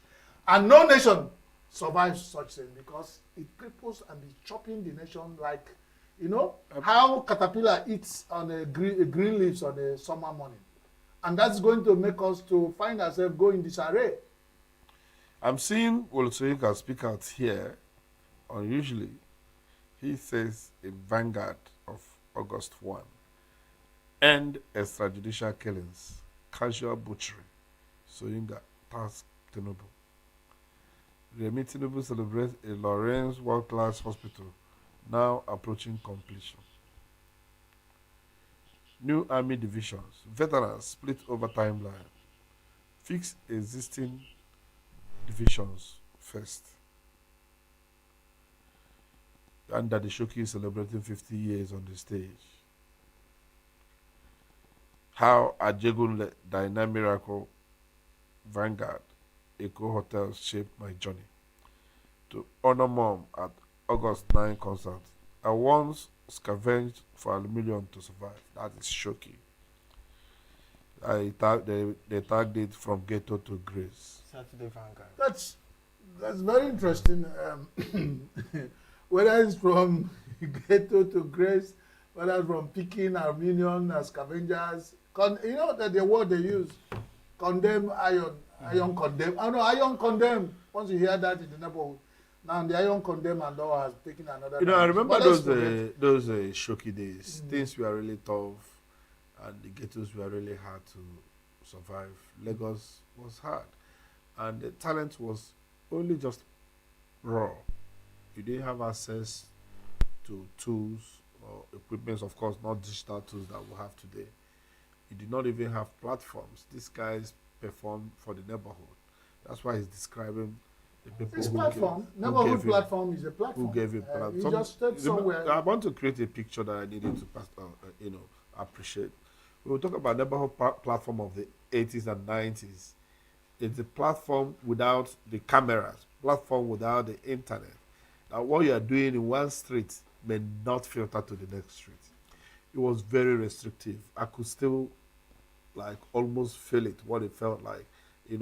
So many voices were drowned. Many talents were not able to break even. He was lucky, to get to the main stage. And that's why he's appreciating, where he had come from. There are a lot of his contemporaries, some even more talented than he was, but they could never, ever come out. I remember some guys who even made some very, modest efforts, but never. If you remember the guy, Oli G, that sang Mommy Mo, ENUGU. This were the era. The ones that did Ekwe, they followed the genre of his music. Ekwe, you know about musical power. You know, there are a lot of guys who got swallowed up in the lack of opportunity that bedeviled, you know, Africa in the 80s and 90s. He is celebrating Majinja. Let's not go into the days of we're celebrating. That is appreciating the ghetto boy. You must because appreciate where he came from. You know that a lot of talent were in the villages. They did not even have, because ghetto in Lagos was far more 100% better than ghetto in some villages. Some people grew up there. They never have transport fee to get to Ajegule. Mr. Kiri, it's not a comparison of misery. That is shocking stories started from the ghetto, and that's why we're making reference to it. And that's what I'm saying. So he still had to be grateful to God. Because ghetto of Lagos gave him a platform to even be seen at all. Because it's easier you see somebody in ghetto in Lagos than to see a ghetto in my village. Some people grew up there with such talent as you Majija said, in ghetto in my village. They never saw anybody. But from ghetto of Lagos, you can trek to National Theatre. So what do you think? From Ajegule to be seen. Let me take but you cannot trek from the ghetto in my village to Ajegule to even to National Theatre. Guys, we have two topics we'll look at here just after the break. You may hand Tinubu easy victory. Lukman wants Atiku, Obi others. And 2027, INEC rejects Jonathan's candidacy. These are the two things we'll look at just after this break. Stay with us.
All right, so welcome back. Still on Saturday Vanguard. You may hand Tinubu easy victory. Lukman wants Atiku, Obi others. And my concern here is, just as I was earlier concerned with the fact that Obi left ADC, of course we understand the reason behind that. And then just when most Nigerians that are supporting obedience, when they thought ADC had all the momentum and the people that will push, the mission, and get into the promised land, so to speak. Somehow he left ADC, ADC, and the supports, the people crowding him somehow was divided, and now he's in NDC. And now we have Atiku with the whole challenge he's also experiencing. Now, with these two sets of people that people would have believed would be the people to help the next administration, like take over the next administration, and maybe there will be some sort of succor, in the air. Now, this, for Obi is firm with his opinion. He's pushing his grounds. He's doing his stuff. But I'm concerned. I want to believe some Nigerians may be concerned that these two people don't just divide the votes, and at the end of the day, hand Tinubu an easy access to the throne again. I would like Ginger to react to this first. Well, it depends on how you look at it. To start with, this is to be Kwankwaso ticket. Yeah. And assuming Obi retains his 6 million voters, and Kwankwaso is bringing his 2 million voters, that's 8 million voters. And it is hoped that with Kwankwaso on the ticket, that they will be able to make more inroad into the north, while Obi retains his southern votes. I don't very much see that happening because the morale is low. This is my own thinking. A lot of the guys who were passionate and committed to that project are not so eager. Maybe because of the disappointment of INEC that I keep happening on this show and any other show that I go on. The structure which the people believed in and led them to make that effort of 2023 was the IRF and the other beavers, But of course, INEC did a vote first, did a 360 on all those. And of course, the Electoral Act has created a window of abuse, of potential abuse over the usage of this infrastructure. So the election template has changed remarkably, and it's not in the interest of the opposition. So I do not think that the problem here is squarely the Atiku-Obi dichotomy, because Atiku's base remains Atiku's base, because his vice presidential pick does not really add anything to his base. I mean, Rotimi Amechi has not been able to do anything significant politically, even when they succeeded in unseating Jude Law Jonathan. Rotimi Amechi did not command much votes from the South. And that has not also changed over the years. He is always boasting about how he pulled second in the presidential primaries, which we know is actually dollarized. It could just be that he had the second deepest pocket, the presidential primaries of the APC that he contested. He kept saying that he was the second runner-up. You can't use that to compare with the general election where you cannot, buy everybody. Now, so why I believe that an Atiku-Obi alliance, I do not mean ticket, would have helped the opposition a great deal, because without the Atiku distractions, for instance, in the north, I would use Atiku because he is the one contesting against the zoning arrangement, which he had previously, supported vehemently to the point of abandoning his political party. And of course, some people argue that if Atiku had stayed back in the PDP, he would have been president after Goodluck Jonathan. But he was impatient. He joined Muhammadu Buhari. And Buhari was president, and now Atiku is back contesting against the South when Nigerians feel it is the turn of the South. So yes, Atiku's ticket would distract to a large extent the opposition. However, the Kwankwaso Obi's ticket would have been a game changer to me if it happened in 2023. That was a missed opportunity. That was a missed window. Because with the Obi wave, if Kwankwaso had joined Obi then, he would have taken Obi into the, corner that Obi's then vice that he could not in any way influence. He saw that Obi's influence ended in the middle belt, and in fact in some states he was getting less than. Some states he got near 0 votes, and he still ended up scoring over 6 million votes. That was a great huge push. one. That was a huge And then one. when you say 6 million, 2 million, 5 million was declared votes. because people believe that the election was Election skewed.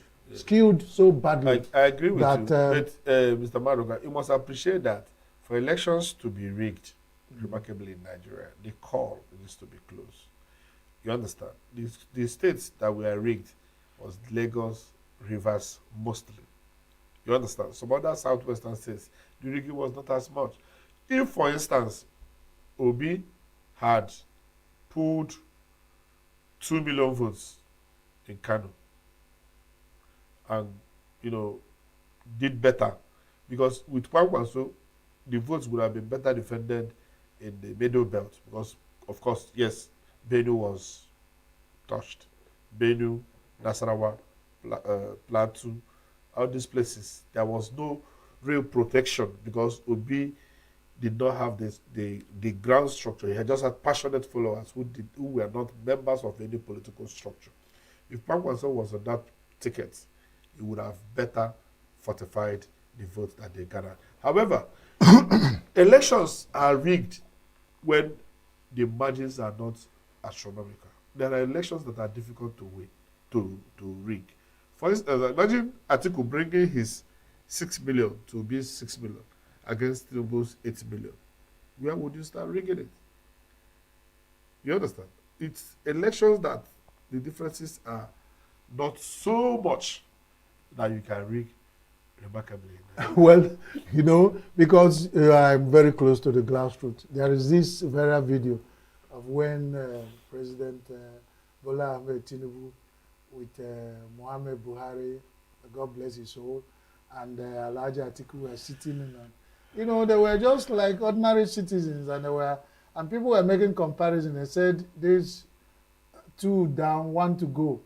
And when you sit among the Nigerians and how they talk, they say these are 3 people who swore with their life they must mess Nigeria. That they will rule Nigeria to a point that's where their life ambition is. That if this one finish, this one finish, this one finish. So at a point you believe that no matter how the people see it, no matter how you believe that what they are saying it does not join, that what is making Atiku to still come to contest against zoning? Is it that something is working ahead of there?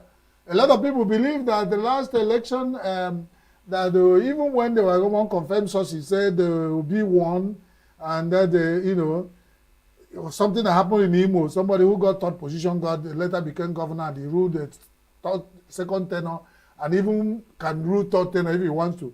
Now, in Nigeria, if they say at last, some people are pantering the opinion that will be won that election, but Atiku was declared 2nd. And we still have an INEC where people are battling with trust, and they're saying so many things. Most of the things the INEC will tell you that they are looking for excuse when anything happens. They will say, we talk amo, we talk amo. Instead of filling those holes, they will say, this is a hole here, we talk amo. This hole here, we talk about when the person you are supposed to close the holes are complaining. So I don't know where Nigerians are going to get avoid repeat of what happened in 2023. Whichever way. What Nigerians personally, I'm not hopeful on this election. I've said it on this show. I've said it in other shows that there is no hope. That anything different will happen because there's no remarkable adjustment or innovations or even nothing that strengthens. But you said that the structures are lack of structure. You said make some votes. No, to that starts back. But now that was activated. I started by saying that the people are not as passionate as they were because the promises of INEC that got people to believe that the last election would work are not there. People worked based on promise of INEC that they will use the IREV and Beavers elections to be fair. But people now know that they don't need to work on promises again. Yes, a lot of people have claimed that they are going to come out, whether promise or no promise, to take back Nigeria and mount on their centers. But I am telling you from the practical experience on the streets, a lot of people who were involved in that project. There are factors that influence this. Number one is that many people who gained access to power through the Obi wave disappointed. And we'll try to blame it on maybe Obi not being able to sustain the leadership of the structure, and everybody went about, trying to survive. Some of them were being harassed in courts. They have to dive for cover and all that. They have to run for cover. Let me not jump like Lele. Also, the weak electoral laws going into this election. The weak electoral laws going into this election. We have a chance that elections do not have to be rigged on the polling units, but could be written away from the polling units and be accepted by INEC, because there is no gatekeeping. The gatekeeping is weak. They gave very obscure, laws. They made very obscure laws. Those fears we have if this thing happens. Chris, are you sharing my opinion? If this thing happens, do you still think that we're going to have one Nigeria? Do you see Nigeria going to, with this tension, the way people are complaining, and we're talking about, if Nigeria the next election is rigged to the point where he's saying no gatekeeping, that people can even write it and keep it and bring it, INEC will take it and we'll move on.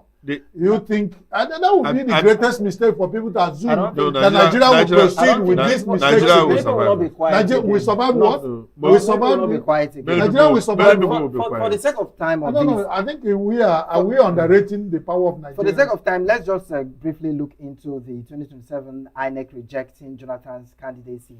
According to the writer here, it says Turaki's PDP insists. Hold on a second. On manual submission, I guess that was there. Turaki's were not recognized by INEC. So using that you good no time you did not. I do not even understand. It's a thorough editorial. I mean, sensationalization of a man who have never accepted even the nomination. He did not attend their convention. So who are you? They nominated him in absentia, made him a sole candidate, and they are not recognized by INEC, because this, if not for the follow-up, the headline is a little bit misleading. That's one thing. I mean, you can't get something from nothing. The INEC has recognized a particular section, and they've uploaded their candidates. And these ones that are not recognized, it's just like an already. You are not a recognized political platform, and you want to submit manually. To who? Who are you submitting? And for this editor to say, why they want to go and put Jonathan and put them in the line to sell newspaper? But are you not? That's also, crazy. Are you not? Badok, I remember recently we talked about Jonathan going to court to clear his name, where he was not validated. But he has not said he didn't go to court and say that his candidacy is at stake. He has never come out to tell Nigerians that I accepted the nomination. The so-called rejection was not. Jonathan was not disqualified per electoral act. The INEC does not have the right to reject a candidate. And Jonathan has also gone to court to prove that he is qualified to contest. And the court cleared him. So none of this is the issue here. The issue here is about the legitimacy of the group that are purportedly, offering him the ticket or, putting him up as their candidate. It's just like what happened in Labour Party when the Board of Trustees say they sacked the executive, and the court say that you do not have the powers to do so. And they did not recognize that structure, which is the reason why some people moved on. Honestly, this is not a news. This is not a news to me. It's confusing and it's sensationalism. Yeah. And they're using the name of a man who has tried to stay away from this mess to sell newspaper. I don't think it's working out very well. They should go back and think about it, because two wrongs cannot make a right. Not in this case, anyway. I think we are making headway with one other thing. Let's look at let's just go through. FG to end electricity subsidy. That's the Daily Saturday Sun next year. That Nigeria should brace up. 2.8 trillion debt. FG to end electricity subsidy next year. With this, I don't even think we could go into another headline. Let's look at this. Is enough. Although, according to the federal government here, they don't intend to increase tariff, you understand? So how are they going to gauge if they remove subsidy, so how are they still in control of the tariff? Of course, they have other means. No means. Chris, why you sell power? Excuse me. You sell power to somebody. Yes. He has to make profit. The essence of subsidy was for the federal government to cushion part of the cost. The problem here actually is that the power infrastructure is not yet improved. Nigeria is generating less than 5,000 megawatts for 240 million people. A country like South Africa, with about 60 million people, it's with about, I think, 90 million people. Making 60 above 60,000 megawatts. Can you imagine? Our electricity deficit is so huge. So you are removing subsidy for power that does not exist. The power infrastructure has remained undeveloped. Even in this era of solar technology, this era of renewable energy and modular power plants and all that, we're not doing enough. The recent amendment of the exclusive list that allows the state governments to invest in this infrastructure have not seen a major. Don't look at it. I'm just looking at the headline. Why are there people playing on our intelligence? Let's use the allusion of Nigeria. The federal government removed subsidy on our food petroleum products. And we know what it took us. And you see, in power, you say you want to remove subsidy. And still tell us that the tariff will not be increased. What do they think Nigeria? What are they telling us? We are Is it that we don't? How are they going to do it? These are things that get us. Even when you talk about it, it's like annoying. But if you are talking to Nigerians, we are talking about 240 million Nigerians. We are hungry, but we are not fools. So people should be. Did you read where Obi said that hunger is harassing every Nigerian? But then that's not why some people will bring something you start thinking it doesn't join. A lot of the federal government agencies are making statements that do not join. You will remove the subsidy, but tariff will not increase. This is the worst thing I've ever seen. And Saturday Punch, Saturday Sun, instead of reporting our regional summit, made it the bold headline, and they never thought about it. That regional summit did not still make the news today. It's not in Daily Sun.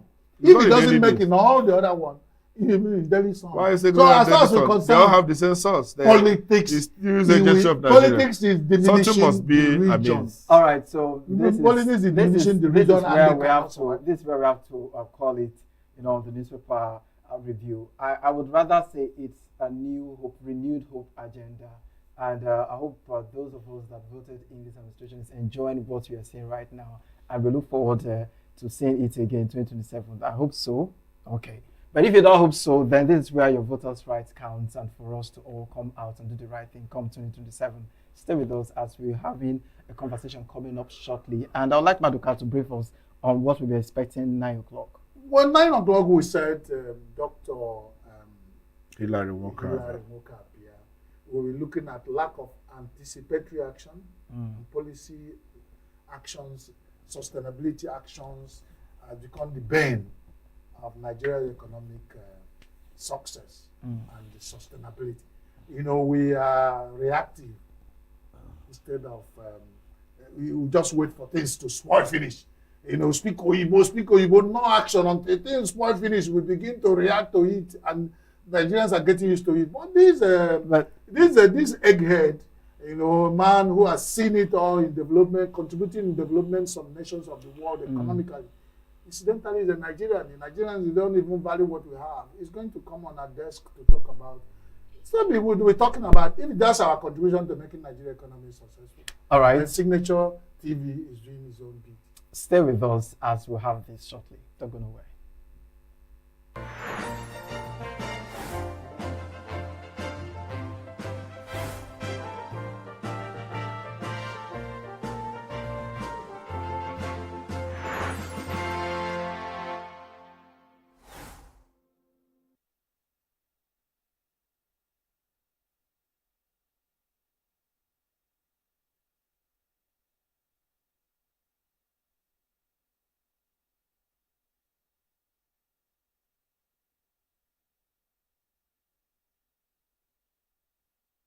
The Federal Ministry of Defense, in collaboration with the Office of the Senior Special Assistant to the President on Community Engagement Southeast, convened the first Southeast Security Summit with the theme Collaborative Approaches to Strengthening Security and Regional Stability. Declaring the summit open, the Minister of Defense, retired General Christopher Musa, noted that contemporary security threats have become increasingly dynamic and complex. Musa maintained that sustainable security can only be achieved through collaboration, strategic partnerships, and shared responsibility. Enduring peace can only be sustained when communities themselves become active stakeholders in the security architecture. Communities must feel they are being led properly, they are being cared for, and their concerns are being addressed. This summit should therefore serve as a platform for building stronger partnership between government and the people. It should strengthen confidence, encourage community ownership of security initiatives, and reinforce the bonds of unity that have always defined our nation. The Deputy Speaker of the House of Representatives, Benjamin Kalu, said the introduction of state police will bring policing closer to the people, improve accountability, intelligence gathering, and help curb insecurity in the country. The framework should include a joint intelligence fusion mechanism, a preble communication system, coordinated patrol along interstate routes, a shared database of wanted person and criminal network, and harmonized procedures for rapid response. Every distress call must reach the nearest capable security formation, irrespective of jurisdiction.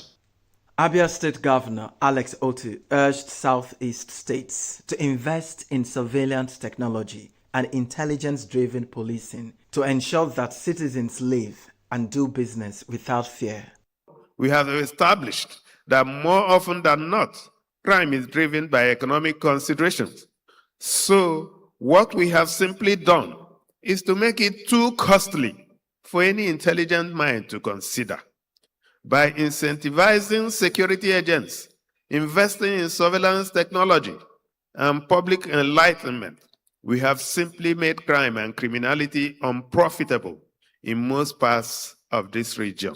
ENUGU State Governor Peter Mba, who was represented by the Deputy Governor Ifeanyi Osai, called for intelligence sharing among Southeast states, harmonization of vehicle registration databases, and greater investment in technology to strengthen crime detection and prevention. The police and other services are essentially filling the role they should fill.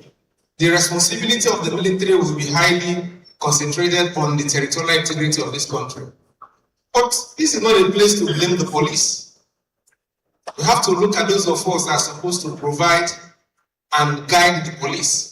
Because when we take this job and we call ourselves Chief Security Officers of States, it behoves on us to sit down with our commissioners of police and attempt those things that will make difference. Chief of the Air Staff, Air Marshal Sunday Aneke, assured that the Nigerian Air Force remains committed to working with other security agencies, local vigilantes, and intelligence networks to neutralize criminal elements across the Southeast. We need traditional rulers, the leadership of Ohanese Igbo, and community leaders to continuously involve the youth. Additionally, the political class must deliver the dividends of democracy to prevent vulnerable youth from being recruited by violent groups. Security cannot be delivered by government alone. It requires a whole of society and a whole of government approach in which institutions, communities, and citizens work together with a shared sense of purpose. The summit ended with a shared commitment by governments, security agencies, and critical stakeholders to deepen collaboration, strengthen intelligence sharing, and pursue practical homegrown solutions to bring about lasting peace, security, and stability across the Southeast. In Umuahia, Christopher Lele, Signature TV News. Every second, every minute, every day, news is breaking.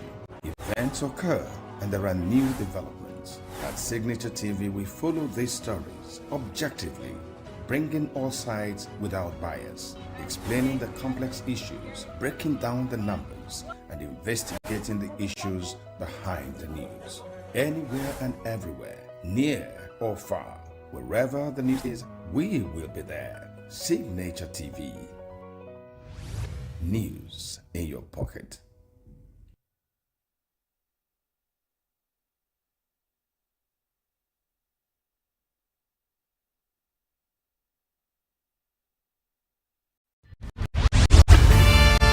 We are local.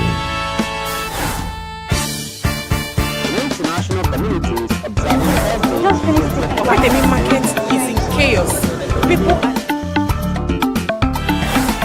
We are national. Those in support of this motion as amended, say aye. Aye.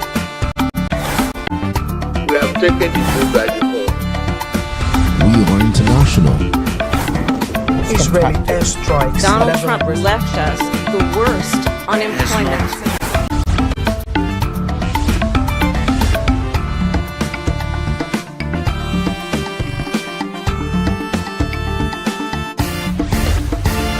Signature TV, news in your pocket.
Welcome back. Like we promised you earlier, the guest who is coming to dinner tonight, a new day is here. Last time we had opportunity of talking with him, Dr. Hilary Mokabia is a development economist who had a long range of experiences working around the globe, contributing to the development of nations. And one will be wondering why Nigeria is lacking development, and we have somebody who might have some ideas of how we're going to come out of these problems, and he is here with us. And we brought him again to talk about lack of anticipatory and policy sustainability actions as a problem for Nigeria's economic success. Dr. Mokabia, welcome to New Day. And let me also comment again that you are looking take away. Let me not use it so that it won't be a sounding monotonous. What's the secret? You keep asking you, what's the secret? Is it about working in the United Nations and having to have a regimented life? I think I said it last time. Repeat it. Coming to your television station. Okay, sir. Just the first thing. Last time you mentioned something about our policymakers from federal, state, local government, even some MDAs, ministry, department agencies. Everybody is just coming out with policies, and then just dropping it at, all those shock, turn kind of approach to our. You mentioned that until we begin to take things, think it through, we want it to go back to it again. When are we going to come out of it? How did we get to this kind of, spontaneous reactions to it instead of being proactive in our approach to issues? Well, thank you again. Good morning. My answer to that is today we're not going to be very data oriented because now we're talking about process. And the issue is about the process of doing things in Nigeria. Well, I think also last time Dr. Ibeneme talked about oil and all that. We became a resource-based country, so we just consume. And over time, it became the culture. So we're no longer interested on how things are developed. No more process. So there's something called technology. People think technology is about computers or cameras. No. The computer is about knowledge applied in development process. Applied is the key word. You have the knowledge. If you apply it, then it becomes technology. So it involves products and processes. What has been the problem is that Nigeria has focused on products and products. And then it goes through cycles of going downwards. We're not able to improve on anything. We're not able to maintain anything. And then the policies keep coming. And then we also adopted that product-oriented approach to policies. I was listening to some Arise television a few days ago. Was it yesterday? And the discussion was that somebody suggested that the way to now minimize fuel consumption in Nigeria is for governors to stop building flyovers. Because the process of climbing up the flyover consumes more fuel. And then it is that point that my heart sank and I wanted to say, hey, excuse me. Can you stop turning assumptions into evidence? Can we find a process of making sure that assumptions are verified before we say the evidence? So it wouldn't be just somebody waking up and making some policy. That hurts a country. But then you raise the issue of policy reversal. Another person comes because there's that hunch approach to these issues. He has a different hunch. And therefore, it goes also back, sorry for a longer introductory, but it goes back to the issue that I talked about. So policies are not made by institutions, they are made by individuals. And that hurts the process. So to what extent does policy continuity affect development, in administrations? Just for example, we know that before the current administration came in, there was a subsidy on fuel, right? And then this administration came without proper planning, takes that away, and see where we are. I appreciate your word without proper planning. And that is what I'm hitting on, the proper planning. When last did you see the development plan of Nigeria? When was it read out? I mean, that's why it goes to foresight, going further. Because development plan is not about 1 year, 2 year cycle. It's about short-term, long-term, medium, and then stretch out to 30 years or more. So when you have a very clear development plan, there are those short-term measures that you have discretionary power over. But the long-term plan the institutions maintain. So it's like you have to budget for them. But then if you have base everything on short-term cycles, and this is what I've seen all over the world, if you don't maintain, and it's not even an individual, because like I'm sitting here, I mean, I don't think I'm getting there, but if I become president, the next day I scrap this issue of not building flyovers. So what I'm saying is that if we leave it to individual discretion, and then we have our own emotions imputed into policy making, it dies away. But that of policy is a very rigorous process. The rigor is beyond an individual, and it has to be incorporated. So policy reversal is often when there are a few people that made them, and they made them in their interest, and then you see them get reversed very quickly, because everybody's pursuing their own interest. Therefore, there's a solution to that, and that's quick. That goes back to the issue I said. If I have to change the Nigerian situation, I'll start by reforming the macro institutions. There is household institution, which is the foundation of all these things, and then there are all the other institutions. But then the overall institutions are the ones that determine what gets permitted and what's tolerated. You're from Achi, Ojiriva in ENUGU State. In ENUGU here, since 1999, every governor that comes with their own policy, pronouncements, and direction. Sullivan Chime came with the 4-point agenda. Lawrence Ifeanyi came with the rural development, and now the current governor, Mr. Peter Mbah, is come with the disruptive innovation. However, the governor has made attempts to revamp some moribund assets and completed some abandoned projects like the Presidential Hotel and the International Conference Center. Do you think there is hope? Are things changing for the better? Is the ENUGU State policy incubation getting sustainable, or is this still the usual old system? Well, to a large extent, it's still the usual old system because it is not either partisan or individual approach that leads to that sustainable development. It has to be the institution. Once you make policy, there's national planning, there's state planning and all that. They have some standard by which they approve policies. Basically, what individuals can do in any policy is the strategy. How do I get this achieved? It's not about the policy itself. It's like the law of the land. If everybody has to change law to fit, maybe they're already doing something like that. If everybody has to change the law to fit their own personal needs, then you have no law. Yeah. So it's a bit, policy is a little below law. The policy is like about what's get tolerated. Like the Bible of the society. Well, the law is the Bible, but then the policy is about what step do we take to get these things going. Yeah, economy is not under law. It's not like you can say, oh, we must grow or we must achieve what we call sustainable development, what we call good growth.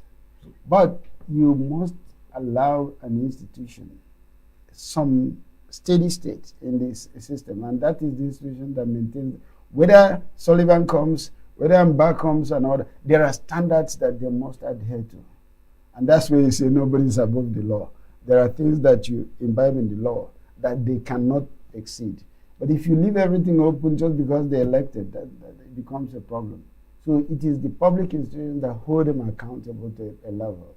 So you don't just abandon because somebody else adopted it. No. What did you do when he was adopting it? Some people adopted it. So you must respond to some needs and not personalize what goes in the public. Just to follow up with that, the Oji River Power Station collapsed, new technologies in the power sector, ENUGU lost the coal economy, and there was no follow-up on that. Maybe the lack of anticipation you are talking about. Do you think with policy sustainability, the cost of things would have been totally different? Well, if you want to go to the tacit element of sustainable development, sometimes we call it good growth. Good growth. There is something that keeps some of these things in check. It's called technology. Yeah, innovation and technology, which is why you talked about the current governor, and you talked about disruptive innovation. Of course, all innovations are not good. You can innovate in the wrong direction, but still, again, the public. Yeah, so there is that good growth that you must achieve. So technology drives it. It's like the people have to come up with an idea that amends whatever was done. And that's why what you call actually democracy. It's not just about going to vote. It's also about saying how things must go. And it's also about being incorporated in the process. So you talk about moribund projects and all that. Yes, most of them actually died because we did not internalize the technologies. Thank you, sir. Once again, let me come back and say, in the current Nigeria economic policy is centered on micro-fiscal restructuring, removal of fuel subsidy, unification of foreign exchange markets, and tax reforms. These four codes has put us where we are, up to the point that the former vice president was wanting to say this is where we were. You know, he couldn't even say it. Instead, saying for a long time he was biting his tongues. This has brought us where we were, and the people were making fun of that. Now you find in some governments, like I keep mentioning from head to toe, the yes templates. Houses of assembly, national and states, are just yes members. The structure that we put in place that will make us to think through processes are just, and then one man, winner takes it all, takes us on a ride, and then we find ourselves where we are. as a development economist, what do you think we can do right now? Because the chain is all going through and through and through again. We get to another cycle where one man wins and they said either the president or governor, and everybody is saying, yes, sir, yes, sir, yes, sir. Nobody is questioning these actions. Like you said, it become individual policy. Well, last time I gave you some data that I suppose summarized the state of existence in Nigeria. I gave you an instance where Nigeria's GDP per capita was $4,000 in 2014. And by 2026, or let's say 25, it's 1,500. What that implies is that, look, there's a lot of people that don't know what they're doing. If you're going down, it could be, yes, the pilot is trying, but the plane is going to crash. And that speaks to what we spoke about last time, collapsing. So it looks like we have gone through the cycles of people that don't know when they're hurting themselves. It's not just hurting others. What they're doing seems pleasurable. I don't know how else I can explain it. What you're doing in the interim is it's like you start taking drugs and all that. It feels good initially. And then it continues to feel good. But what happens eventually? You go down. So the point is that people cannot do what they don't know. One thing that is missing, even among the populace in Nigeria, is proper education. So you can excuse the parliament or whatever you call them, sorry to use the word, whatever, or the House of Assembly, House of Congress and all that we have in Nigeria, or even the ministries and ministers. If they reflect what they came from, the society, where you're not well educated. So in the absence of that, you can't do what you don't know. I said it last time, you're sitting here because you know what you're doing. Bring somebody who doesn't know what he's doing, and you see that this place will not work. Your technicians are working because they know what to do. So what happens is that the first thing that happened was that we destroyed our education system. When I went to school, maybe that was the time that we started destroying it. When we started scrambling to go abroad and all that. That's where we destroyed it. And some of our mates are now the ones leading. Let's go back to your years of experience, being an economist. You've come across different administrations, not just in Nigeria, but internationally. The question now is, should policies be protected legally, to stop political interference, and to guarantee consistency and long-term implementation? That's a very great question. Everybody's asking that question, but then who is going to protect it? It's still the people. So the best thing to do is to protect the people who are going to protect. And how do you protect them? You educate them, you prepare them. So if you want to really change the policies in some of the countries that I've been to, United States and all that, you see people coming out to debate. And people who know why that policy was adopted. And you see an educated population absorbing that debate and refusing. And therefore, because they're educated, it's a cycle. There's no God that will protect anything. It's a cycle. If you don't go towards what they think you should do, you get dismissed. They throw you out. You don't get elected. So that goes back to the people I was talking about. So it's a cycle. It's an ecosystem. Let me use that word. Okay, ENUGU moved from 36th to 6th in the Ease of Doing Business Index. How do we build a sustainable system that will make sure this does not collapse as soon as this regime leaves? Also, you like to cite the Rwanda example. I want to ask, what worked for Rwanda, Malaysia, Indonesia, and all the developing countries that have made serious gains, Brazil, in the last few years? I will give you one thing you do in life is that if you don't have that initiative of your own, you imitate, you copy. Some of these countries copied. Yeah? So they adopted policy. But there's one more thing they didn't do. It's just adopt policies for the sake of it. They went and learned what it requires to sustain that policy. So if you don't learn, if you pick the product and you don't pick the process, maybe that's the biggest problem in Nigeria. People pick, you can see, I mean, you have a very fanciful studio and all that. But eventually you realize that if you don't understand how this works, or nobody understands how it's constructed, it decays on you. So there's more important part of technology that's about the process than the product. What is missing in Nigeria is that we copy. We're easily bringing in products, loading products, and they're decaying on us, and nobody can sustain. Because, again, going back to the fact that we are oil country and oil-rich country, and then we're consuming a lot of imports. We have now made it a specialty to continue consuming. But nobody is caring about the tacit elements, the so-called intellectual element. Intellectualism is an endangered word in Nigeria. I don't know.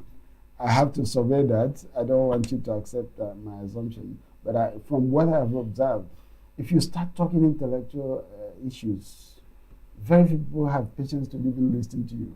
But that is where rigor comes to everything you do, and that's where sustainability stands. So if you just bring in product and start consuming, which most of us do at the moment, you realize that eventually when it starts going bad or when it starts depreciating, you don't have anything to contribute to it. Wow, wow, that's crazy. And we are getting excited because we're going to come back. We'll take in the product, we'll drop the process, and it's bringing us to work. We'll come back to you, Dr. Nwokabia, after this short break. Don't go away, for you to brace up. We are dealing with a lot of big Oyibo here, so let the people digest some of them before we come back. We'll come back shortly. Don't go away.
New every morning on Signature TV, we open the day for you with needed energy, information, and required vibes to shape your day. From sizzling snippets of stories in various areas of life to intriguing conversations with net worth guests. When you have people who have no track record becoming your leaders, you have a problem. There's no outstanding gratuity when Obi took over from me. I left in all the accounts of Anambra State 13.8 billion for him. Your day cannot be complete without Signature Morning on weekdays and Signature New Day on weekends. There is no better way to start your day except Signature Morning and Signature New Day every day on Signature TV.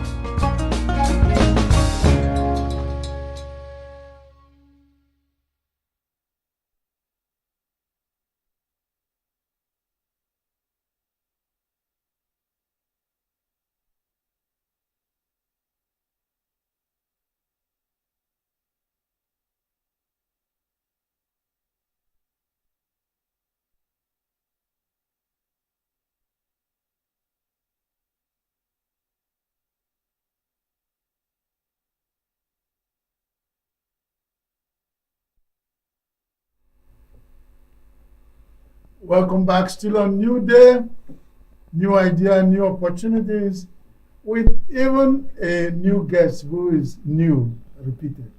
And we're talking about Dr. Nwokabia, who is a development economist, dealing with some very important topic with us. Dr. Nwokabia, welcome back on this break. Yes, thank you very much. We've talked about where we have failed, where we took the process, and when you took the product and forgot the process, and it's decaying on our hands. That's something to chew on. Now, what are some of the areas, point out some of the areas where process and the product have been taken and then follow the process to break the product and is yielding the result. So that we pick from there and know how we can adapt that to Nigeria's situation. Thank you. I mean, I've been going around the streets of ENUGU State, for instance. One very product that I see very common is the so-called KK, the yellow tricycle. If somebody was to ask me tomorrow, and I have hit on another thing, the driver of that sustainable or good growth is called technology. I think I defined it before the break. What happens is that when you are doing this thing, trade is very important. So you go to the KK factory, and this is not about those people who buy the KKs. No, it is about the trade minister or trade commissioner who is in ENUGU State. You go back, you now know what your people need. That's why also data is important. You now know that people are now depreciated to the point of majority buying KK, but then you are buying 3 million of them. And you are spending maybe, I don't know what would be a good estimate, 12 million. I'm just being modest on my estimate. At the end of the day, we spend 12 million importing KKs from somewhere, India or something. There's what is called, there's a policy that you must use, offset policy. The offset policy, and I'm talking of something that we can do to amend that technological gap that we have. You go and tell them, gentlemen, you're going to give me $12 million worth of KK as a trade. We're going to import that, we're going to pay you. But, and this is what I will do tomorrow. Remember last time I said, let's start tomorrow. Yeah. I will tell you, look, gentlemen, I want you to produce only $500,000 worth of that KK in my state. Can you produce all the plugs here? Can you produce all the tires here? Can you produce all the brakes here? Yeah? With my people. And that is one way to internalize the technology. It's called an offset policy. I've seen countries implement them. So all this, they didn't do magic. So what happens is that while they're producing $12 million worth of KK in India, they now know that they must come and produce the plugs here. And that's when you fit your own people into that production process. You can change it and say, oh, next time it's not $500 worth of plugs. It's next time $500 worth of brakes. You understand? What happens there? You gradually internalize the process and technology. So let's look at investment in education. We've heard of foreign countries where, of course, many Nigerians jack battle, not just Nigerians, different students from different countries, boosting their economy.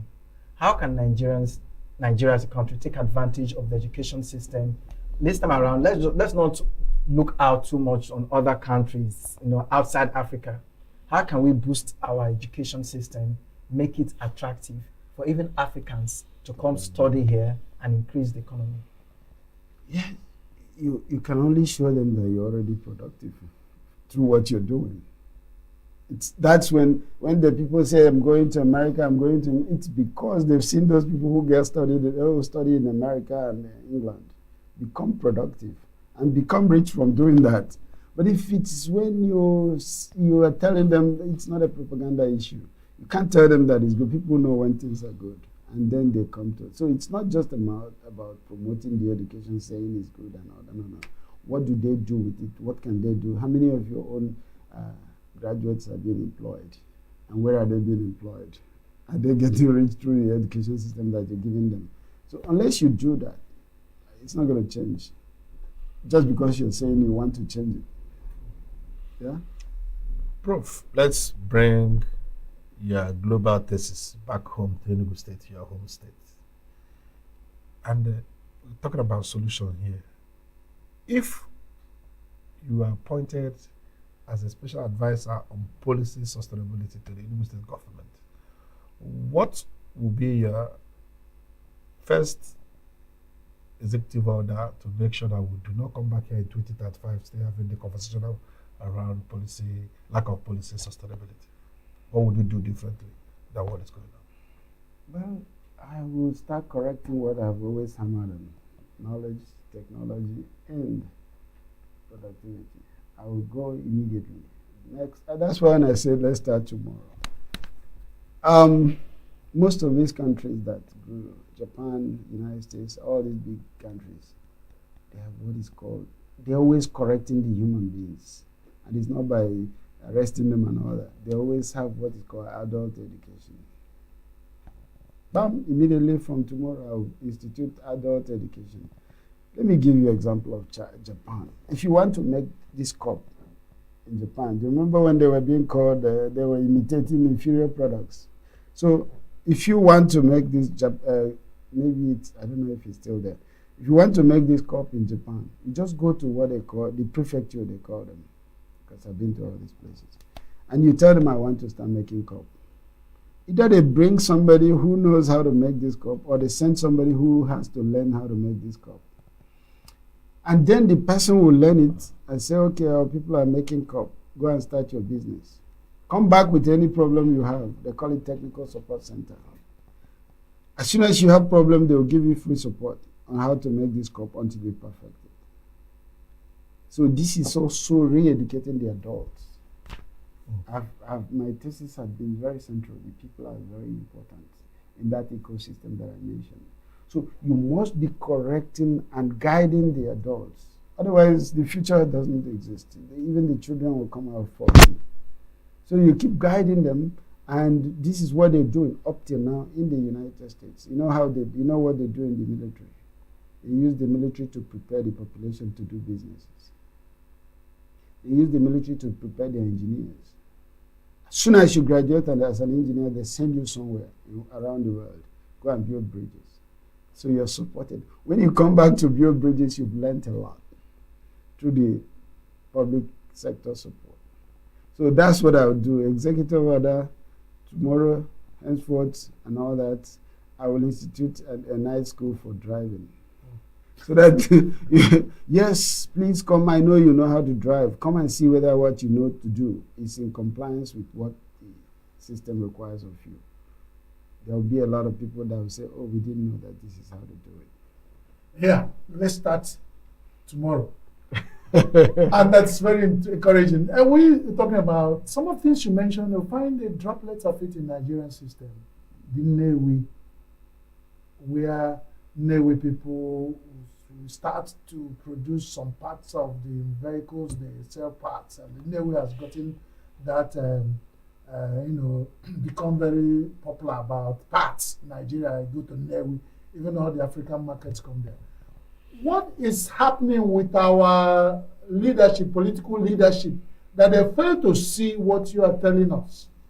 What actually baffled me is that we can import over 300 million keke being used in ENUGU alone, and nobody has thought about how to manufacture the cover of the thing they use to inflate the tire. Those plastics. Okay, thank you for that. And then we are consuming. Only. Where did we get it wrong? What are the challenges, sir? I think we got it wrong. You're talking about Nnewi. Come to my own hometown, actually. There is a town that is known for their metallurgical skills.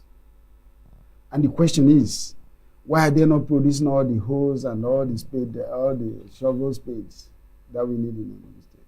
Why is anybody else doing it? They've been doing it traditionally from ancient times and know how to do it.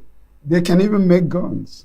And why are we not saying, hey, gentlemen, how do we now make you do more than you're doing? So what they do is they make 2 or 3 today, they consume, and then they go away. In my own town. So these are very serious questions. And the only answer I can give you is that we innovate in isolation. There are also those who are trying those things, the cover of the thing. There are those who are, nobody's recognizing that. So that's part of my second executive order. Yeah? To now say, maybe you're part of, can you do that? Please come. Don't continue doing. Teach others how to do it. Yeah? So it still goes back to that education. Teach all the people that want to produce the valve cover how to do it, so that many more people will be doing the valve cover. Don't just do it until you die of swan disease, and then that's it, we go back to zero. So there's also an innovation system that we have that is around Africa, it's not only in Nigeria. where people innovate in isolation, die in isolation, and then we have this up and down in innovation, and there's no that step function. We don't have the ladder growth. So you start where the last person stopped. So it's not just at the government level, it's also at the individual level. So because you didn't make it public, you did not publish what you did, the next person starts where you started. So we have cycles of up and down. These agencies that we found in Southeast, do you see political profiling, discrimination, and suppression? Because the Southeast has that pride of being the innovative center of Nigeria. Do you see over time that the population, the suppression by the government and power and the Southeast profile has made sure that these places like Proda, when we were growing up, there were places like Nipoda or Nitreda, or so all those names that exist in Southeast are just there existing by name, and nobody is actually making sure they take them through the process and then get to the product. Well, you went to the core of human nature. Sabotage and all that is very human, even among brothers. The point I'll make there is that it's a fight that life is a battlefield. Yeah? If you don't battle, they'll kill you. Anywhere you are, even if you are not even among the Northerners, among the Westerners, among the Easterners, it's a battlefield. So what I would say is that it's a question that I also ask myself. Why didn't you fight out this? Why don't you focus, knowing that this is the linchpin for all the other things that you want to do? Don't just sit and watch. No, you fight, knowing that product is the engine that will generate all the growth that we need. Yeah? Don't keep telling me about roads. Yes, roads are important, but priority, given limited resources. Yeah? If I have to do that, this is what I would say. I'll protect you. Come and sit behind me. Nobody comes through. Nobody gets to you until it gets through me. So many countries that do these things, if you know where they go and hide them and how they protect them, you will see the fault in our own cases. But the question that you asked, why don't our leaders say it? Maybe we need to bring it to their attention. Okay, you mentioned battlefield. You also talked about fighting, which brings me to insecurity that we're facing as a nation. And we know the challenges this have cost us so far. You mentioned an integral part education plays, to boost the economy.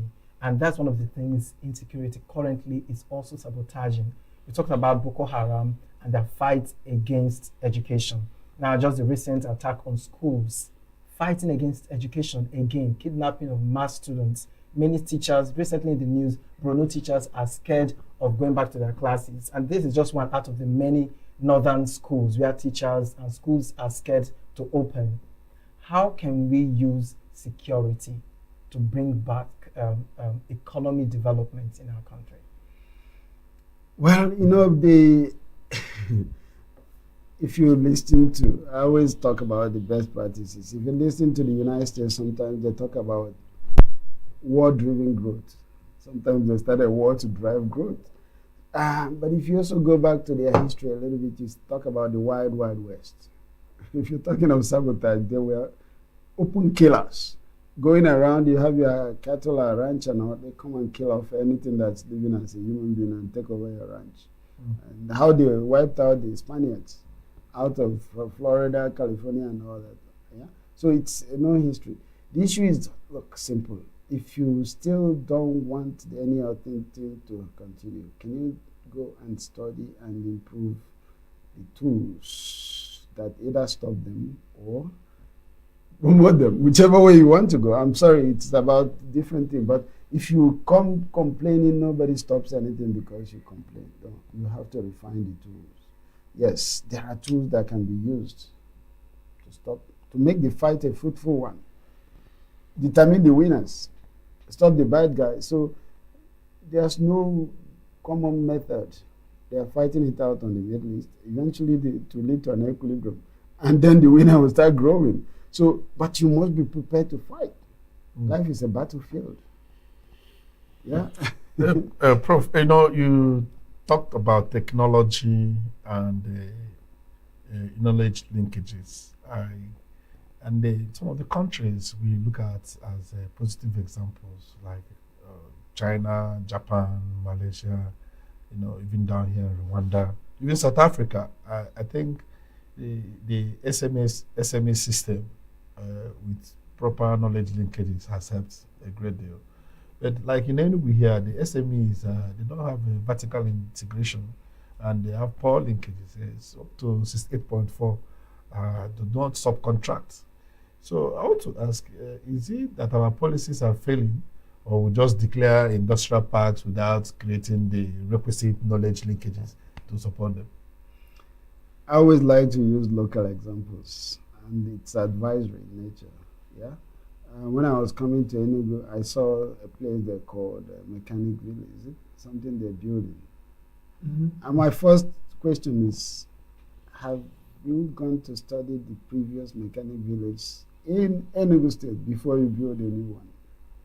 So you know why they're either succeeding or failing. I'm not saying they failed or all that.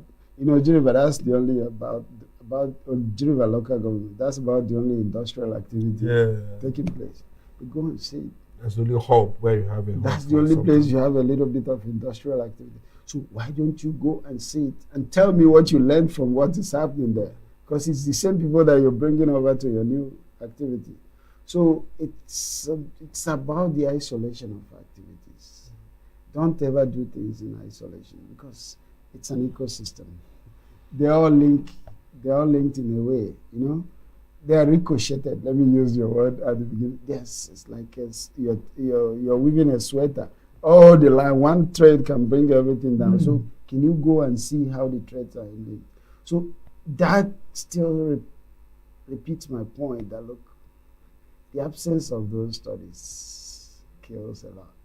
Don't just lay blocks and then draw all these things everywhere and then the declarative policy you talked about. The declaration sound political talk. Exactly. Show me what you learned from the previous activities. And lessons are not always positive. You learned why things are bad. So you correct it in the current activity. Or you learn what is good and you repeat it in current activity. It is always important.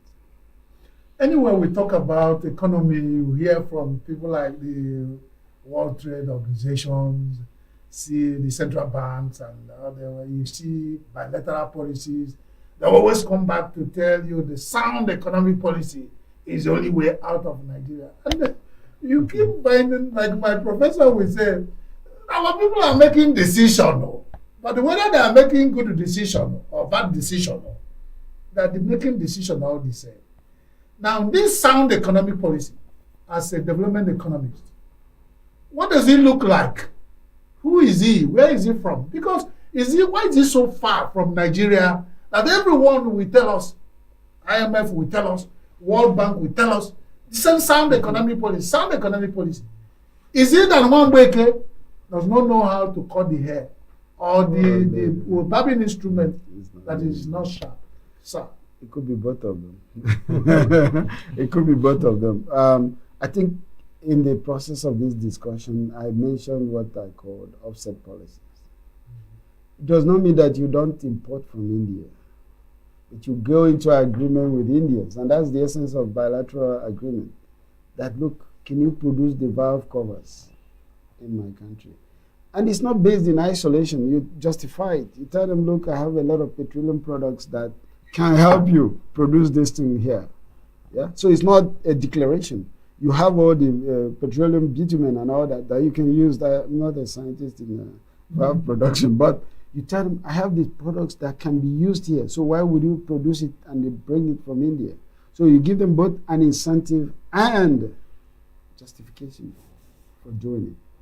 So that's maybe what they call sound. Sounds sound is not clear to me. I don't know when something is sound. Sounds like sound, but it is only at the point where you are able to justify something that it becomes sound. I just gave you an example. Look, in my own village, in my own town, not village, if you were to ask me, I would have said, gentlemen, can we make sure that all the holes that we produce, that we use in this state, half of them, that we are going up the ladder in producing at least, at least half of all the holes, because we have already learned the skill, metallurgy. And we don't even know where they get the metals. But they were doing it even before we were born. So there is that knowledge that we dropped out, and then now we just go and buy shovels. Now, how many people can buy the shovel? But if they go into that, they earn the money to buy. It is, it turns into a positive cascade. Who made us this follow technology people? Or is it in our talent? Are we the cost? Because a lot of Nigerians recently will find the budget for SUV vehicle for our senators. But not a single Nigerian person can tell you the process of making a spoke for a bicycle. Thank you for that I'm now going to bring you to a very heavy point that I suppose the leaders, our leaders should listen to. Someday we were discussing, and then I was probably saying that Nigeria produces oil. The Germans are very frank, and they don't apologize, at least the ones I know. What they answered me was, look, Nigeria does not produce oil. Nigeria has oil, we produce it. I won't forget that. Nigeria has, that's why I said I hope the leaders will hear this. They said, Nigeria has oil, we produce it. They own the technology. Well, they own the personnel. Define as you wish. Define as you wish. They're the ones that produce oil. So when you go proudly saying we produce oil, that's not what they see, and they know that it's not true. Okay. So but the question is, why hasn't Nigeria trained anybody to produce oil? Why are we sitting here bragging and talking? I'm taking it away from your SUV. I didn't want to stay with your SUV. I want to stay in an area that you know. Why haven't we trained anybody to produce oil? And where are those people we trained?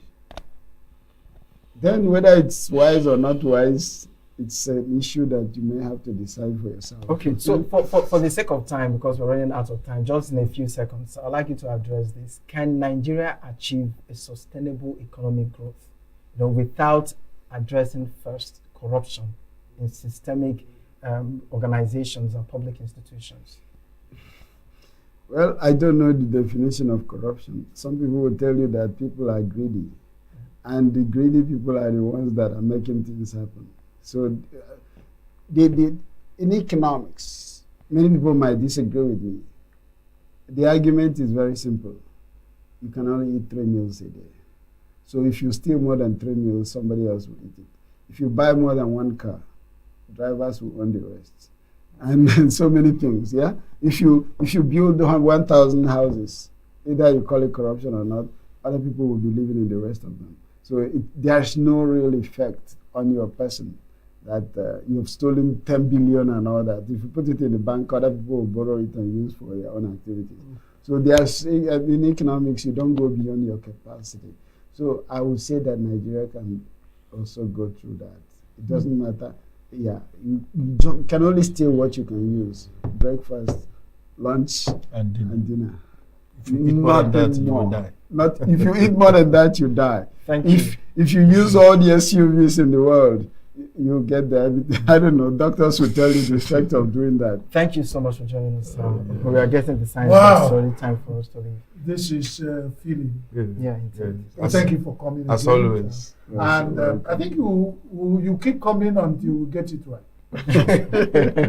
So thank you, until they hear you. Thank you, Professor Mokabia. We are glad to have you this morning. I'm sure our viewers must have said, where were you? Why were you not here yesterday? And why are we starting now, not yesterday or last year? But that's where we call it a day on today's edition of New Day. I promise it's New Day. No. We still have retrospect. Okay. On the interview segment, this is where we call it. So I'm not the only ignorant person here. Oh, come on, he's not ignorant. He must ask. He's excited. Skip me, not but it's good that we don't even want Professor Mokabia to go. But, he has to, for us to continue. All right, stay with us on this very channel, Signature Television, as we go for a short break to come back to learn about what has happened so far on Signature Morning from Monday through Friday on the Signature Morning Show. We'll be right back.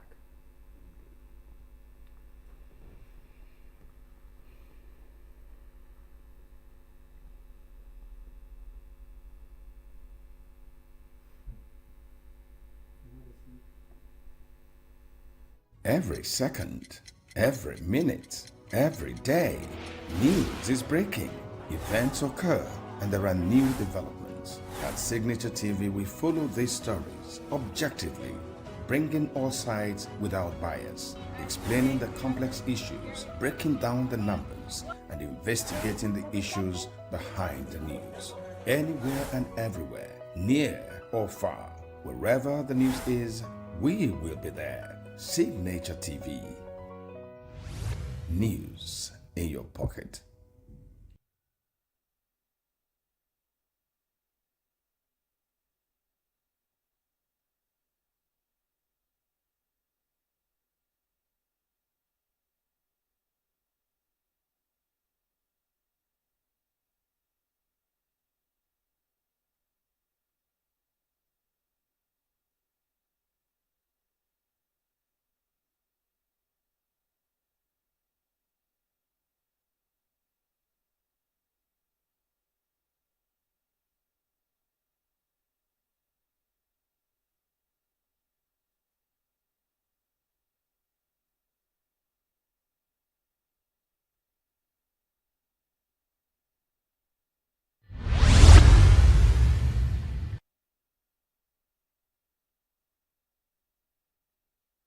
What I'm trying to say is that beyond the question of justice delivery, we should also know the issue of speedy adjudication of cases. You may be shocked to know that there are some cases pending at the Supreme Court, cases that were filed as late as 1985, 1980, that are still pending in court as I speak. Apart from cases that are time-bound, most especially election petitions, you discover that many conventional civil and criminal cases do suffer undue delays. And these delays that cases suffer are caused by multifaceted factors. So if my Lord can put in place, while exercising her powers, let me say his, because we don't refer to them as using the feminine description. If my Lord can exercise his powers as the Chief Justice of Nigeria to put in place proactive policies that will help ensure that at least there is improvement in the manner in which cases are handled in our courts, especially the appellate courts, it will be a very wonderful legacy. Every second, every minute, every day, news is breaking, events occur, and there are new developments. At Signature TV, we follow these stories objectively, bringing all sides without bias, explaining the complex issues, breaking down the numbers, and investigating the issues behind the news. Anywhere and everywhere, near or far, wherever the news is, we will be there. Signature TV. News in your pocket.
The way we see the world shape the way. Gender isn't just a checkbox, it's a lens, one that helps us understand the world more deeply and act more fairly. Gender Perspectives, a program for those ready to see more, do more, and be more. Designed to challenge assumptions, ignite conversations, and build inclusive solutions across every sector of society. We are not, fighting the men. We are not saying we are equal in terms of rights. We're only asking they should recognize our existence. Join us on Gender Perspectives, showing every Saturday by 4 p.m. Repeat every Wednesdays by 5 p.m. and Thursdays by 3 p.m. Change begins with perspective. Let's widen yours.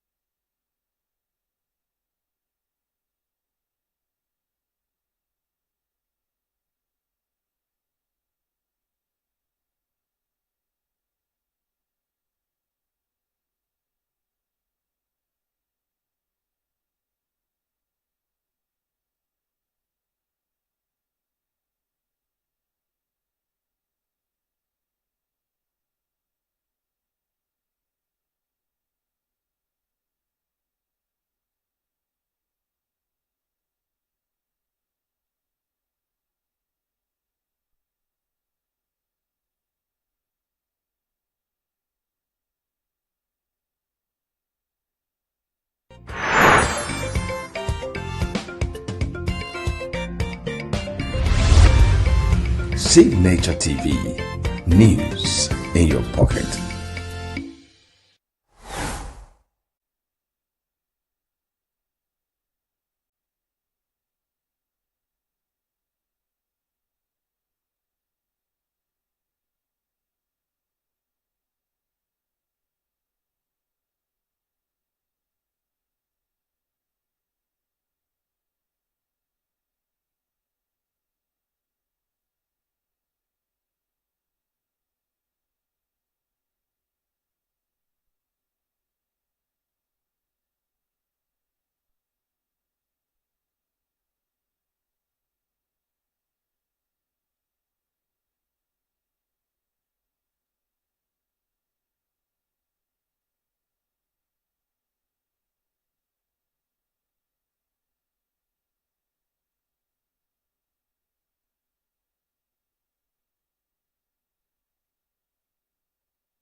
We'll take a look at the retrospect, what happened during the week on the Signature Morning Show.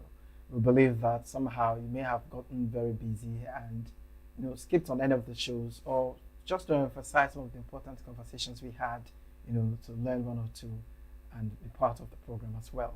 So we'll be taking a look at Monday through Friday, the different conversations we had. I hope you enjoyed this very one. Stay with us.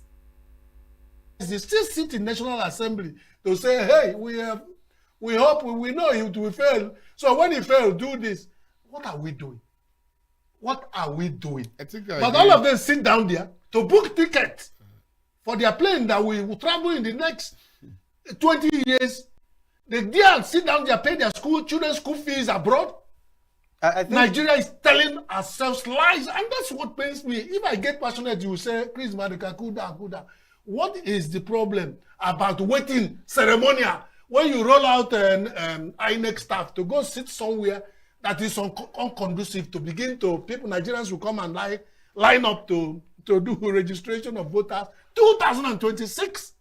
I think it's important that we know one of the reasons why INEC is having a deadline, because there are other behind the scenes that they have to put together. I'm not interested in deadline. I'm saying the process. Because if you set deadline, Nigerians deadline can be by, if you go open the portal and they say you can't register deadline, you stay at home. Mr. Chris, the deadlines can be set by INEC. I agree with you totally on this, and I guess you beat me to that one. I mean, digitalization of some of these things will make it very easy and more accessible to everybody. But what INEC has done is a kind of hybrid thing.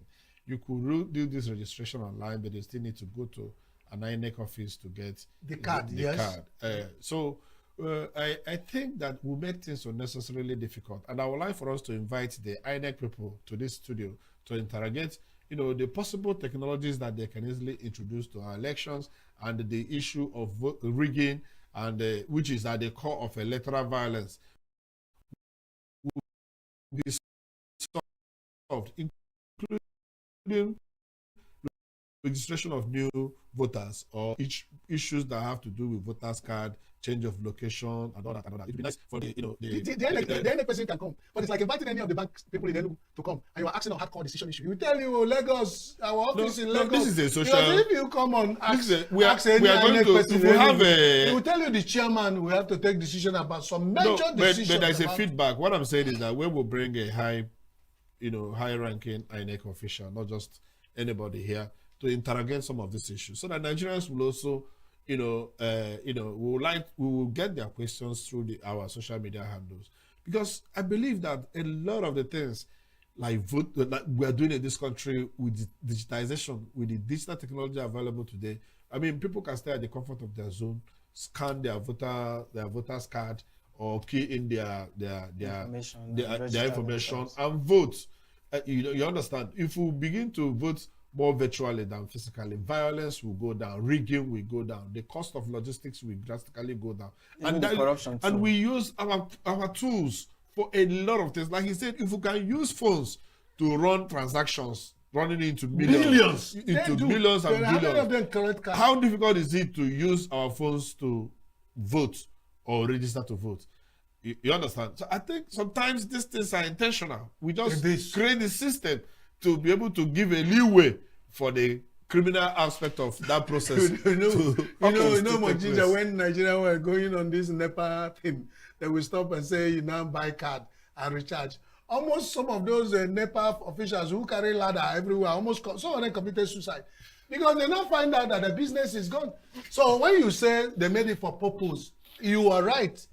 If you digitalize Nigeria electoral system, violence, large budget, deception, rigging will come down drastically. Let's be optimistic that they're working towards it. We had another conversation. Osun elections coming up on the 15th of next month, and INEC will be having a mock accreditation exercise going on the 1st of August, where they will be, trying, test running how the actual election will look like. What's your take on that? I think it's... Is it not the same on Osun, where thugs have killed, carried the cards? Yes, so why are you planning? You plan to fail, and you are still looking. I want me to come here and waste energy discussing in this program. What happened to the PVC batch that was scattered away? That have been scattered away. We're here in this program. We talked about how INEC comes out with novel, strategic, wonderful, ideas, innovations every election cycle. I remember Maurice Iwu that introduced voter registration, online voter registration. He was the one that designed it was under his regime. One of my friends worked in INEC. They were the ones that designed the electronics voting system. But Maurice Iwu superintended over an INEC that oversaw the worst rigged elections in our history. I remember this last election, Festus, what's his name? The INEC spokesperson. Festus, what's his name? He was everywhere.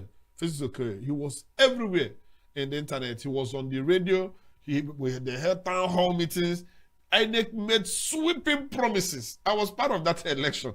I was the spokesperson of Labour Party in ENUGU, and I was the party chairman in my local government at that point. I was part of that election from preparations. I granted over 1,000 interviews. Every second, every minute, every day, news is breaking. Events occur, and there are new developments. At Signature TV, we follow these stories objectively, bringing all sides without bias, explaining the complex issues, breaking down the numbers, and investigating the issues behind the news. Anywhere and everywhere, near or far, wherever the news is, we will be there. Signature TV. News in your pocket. Because where do you get your figures? Where do you get your information from? It has to be an authentic, concrete information. You talk about cashew. Before cashew industry was set up there, a proper local consultation was made, analysis of how that is going to move from A to B. So if you now set that up in developmental terms, then you come to a stage where you talk about the budget for that development. That budget needs to be monitored, needs to be followed through. But here in our country, we bastardize nearly everything. The politicians, the managers, are not interested.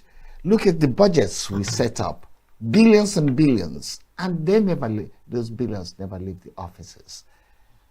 And how do you expect development to work? You talk about regional development. You probably miss the development that is happening within the communities. It's only when you go to places like Abakaliki and Anam, where they still produce yam in the quantity and quality they used to do that.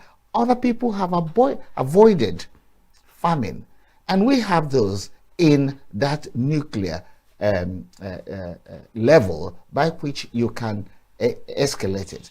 Cashew, yes. Cashew industry is one, but people still plant cashew in their localities. Now, how many local authorities, and I have tried to discuss this with some local government chairmen, do you have a policy of planting trees, fruit trees, in your local government? You have the long streets that gets into local government headquarters, and there are no trees there. What does it cost to plant mangoes on two sides of it? And when the mangoes come, you cannot. Look at what is happening in Burkina Faso. Burkina Faso plants mangoes. They are now exporting mango juice. They planted tomatoes. They're now exporting tomato juice. And these things, when you involve in that, you are mopping up the unemployed population into productive activities. And they are also feeding themselves in the process. We need to move away from this whole idea of thinking that development lies up there in the sky, where everybody's busy chasing millions and billions and fancy nice cars and air conditions and stuff like that. Because that is what is being shown to the public, and the public are buying into that and falling head over heels, killing themselves in the pursuit of what is not there.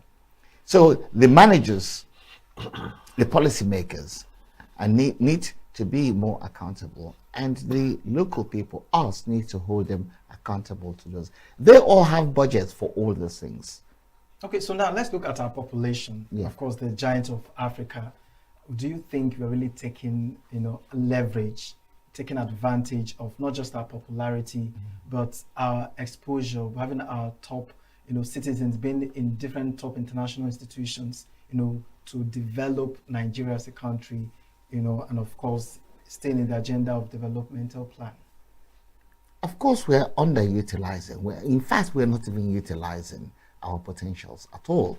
We're too busy going around in circles. We're too busy exchanging banters that is not going anywhere.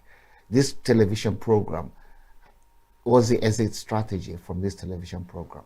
Who takes us serious from what we say? Who calls you and say, oh, data from this your program, how can we use it in policy implementation? Nobody. It becomes an entertainment. We are so bad into enjoying ourselves, enjoyment. Again, I use Burkina Faso as an example. A lone ranger captain took it upon himself, and now Burkina Faso's diasporas are rushing home to go and do some work because there's sincerity of purpose. They love their country. They become interested in developing their country. Here, we are interested in looting our country. And when we can't have access to looting our countries, we start looting ourselves. You take your car to a vulcanizer to fix a puncture. He makes 2 more punches in order to charge you more money. And here we're talking about insecurity. Are you secure to leave your car with a vulcanizer and go to the market and come back and pick your car up in the same way it is? So I keep coming back to look yourself in the mirror. We are not looking at ourselves. And yet we have so many churches that preach heaven and earth to our people. We have more churches. If you go to Norway, the whole country has got less than 20 churches nationally. How many do you have in the street of Ababa? 1 street in Ababa. And they will come straight from duping you to the church, and from the church to come and duping you again. What has it got to do with what has it got to do with international giantism? Giantism is just politicians using those words to keep us in check or to divert our attention into while they're doing other things. I mean, you look at the issue of the millions that say Abacha is to. Now, how many of them have they told you have arrived back in Nigeria? And where are they? So you have that, you see that Nigeria has just gone in a way that you don't blame people who start being skeptical about the question of safety and development in Nigeria. I doubt if Nigeria is developing or whether they are going backward. The fact that they're building wide, fancy roads painted in different colors does not suggest that, because you can't drive on it. There are death traps. If you drive on it, you see all trailers turning upside down. You don't know how many people killed there. We don't have that information. What is the economic damage that has created? We have to check our value systems. Tell ourselves the truth. You have this jackpying of leaving the country. Yes, in various countries, you have Nigerians doing very well because they are operating within straitjackets. We don't have straitjackets here. We have such a fluid situation that anybody can drive on different sides of the road at the same time, and at the same time on the phone participating in an Umuna meeting, and he gets away with it. You cannot continue to behave that way and expect. There's some people that say it's only a mad person that does something the same way and expect a different result. All right, Prof. The Northwest banditry, the crisis of banditry in the Northwest, the farmer-herder clashes in North Central, I sit at home, and gunmen in Southeast, oil theft in the South-South. Are these isolated conflicts or symptoms of one failed system? It's symptoms of one failed system. Like I said to you, if you plant mangoes you don't expect. You mentioned all these buzzwords, but they have genealogies. They have the root causes of that. So why are we fighting banditry when we are not told how it all started? Look at Boko Haram. We heard about when some politicians say, I'll make this country ungovernable. Applaud. Nobody took the politicians to task to explain what that means or how that comes about. There are comments you make, even on television as we are, there are comments you make. By the time you finish on that comment, the security agents are waiting for you on there to assist them. To get to the bottom of it or to develop it. The security approaching you does not necessarily mean a bad thing. It could be for you to help them, because the issue of security is too big and too important to be left into the hands of agencies alone or security agencies. It is our collective responsibility. So we need to take a collective approach to it. You talk about the Delta issues. The Delta issues started way back in the 50s when Shell took over and started paying to the community the agreed amount of money for community development. And that did not happen. The Community Development Fund did not trickle down to the communities where it should be. Then the community obviously endured it, did a lot within their powers until the youth came up and said, we are not having this anymore. And they took to a different approach to addressing it. So we are looking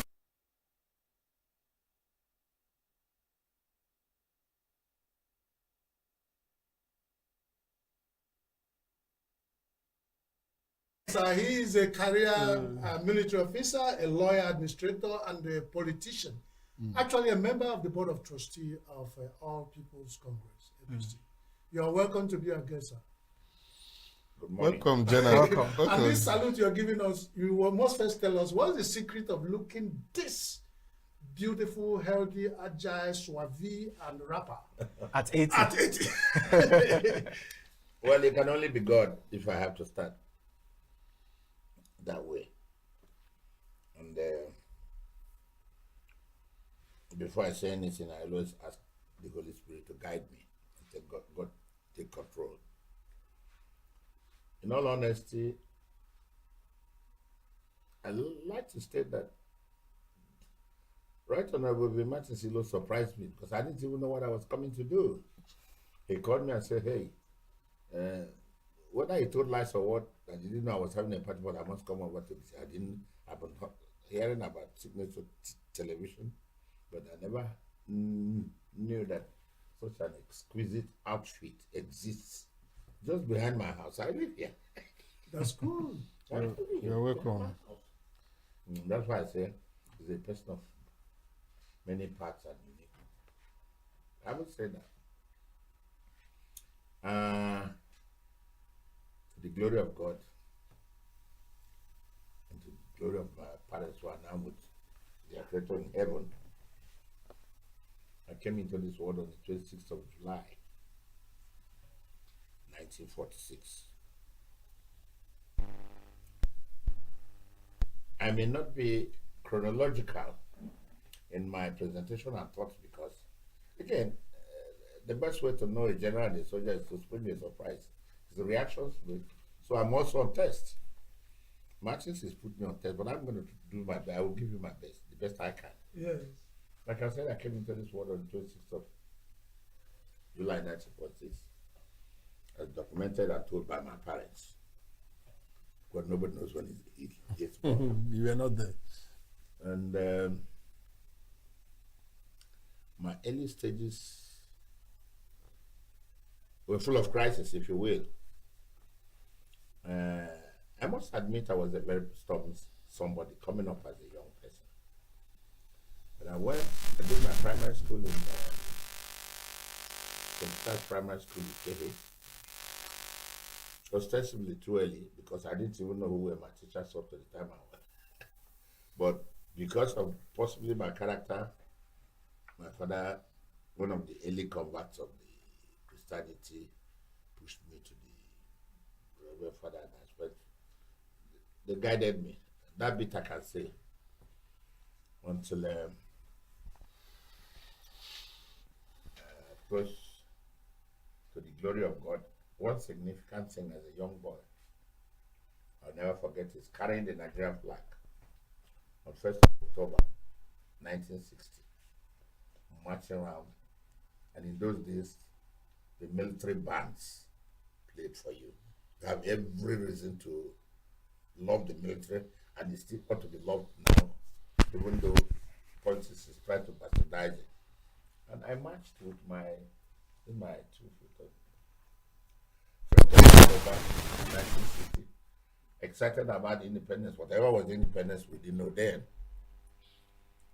Then I got into that bit about my primary school, but I went into secondary school in 1963. Iwit Grammar School, defunct. The school is no longer in existence now. I think they call it Adada School, but it used to be Iwit Grammar School. Then there was governance and government. It was a grammar school established by the then Iwit local government. And the Iwit local government encompassed the present Iwit Ozo-1 and some part of the Suka local government. It was just a nice place. And they had a... Okay, General, just one moment. We will go on very short break, and we will come back. I like this your story, and we would like to hear about it. For me, and that's why after the war, because I must tell you the whole war. When if you want me to continue, the truth is that from secondary school, I went into secondary school in 1963, and while in the school,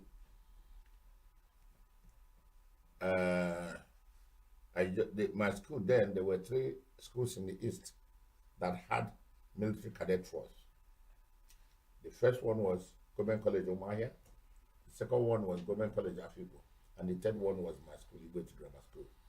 By the grace and single effort of the then late Francis Mbura Amadi, who was then the principal of Signaturetv Grammar School and a member of the House of Representatives.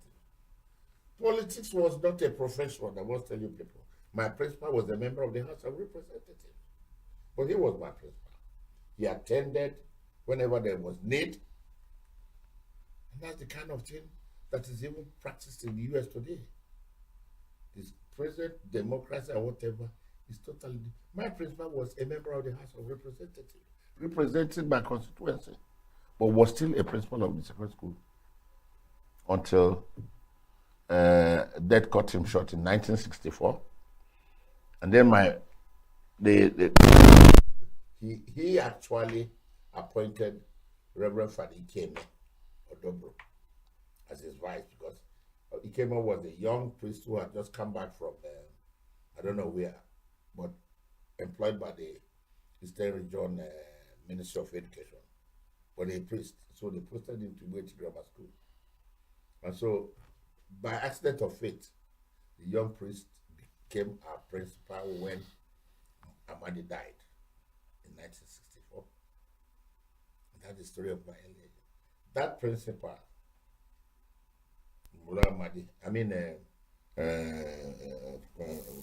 Reverend Father Charles Ikeme Odobro was held us tight until the war broke out. But one significant thing that changed my life was while in the cadet force. There was this practice where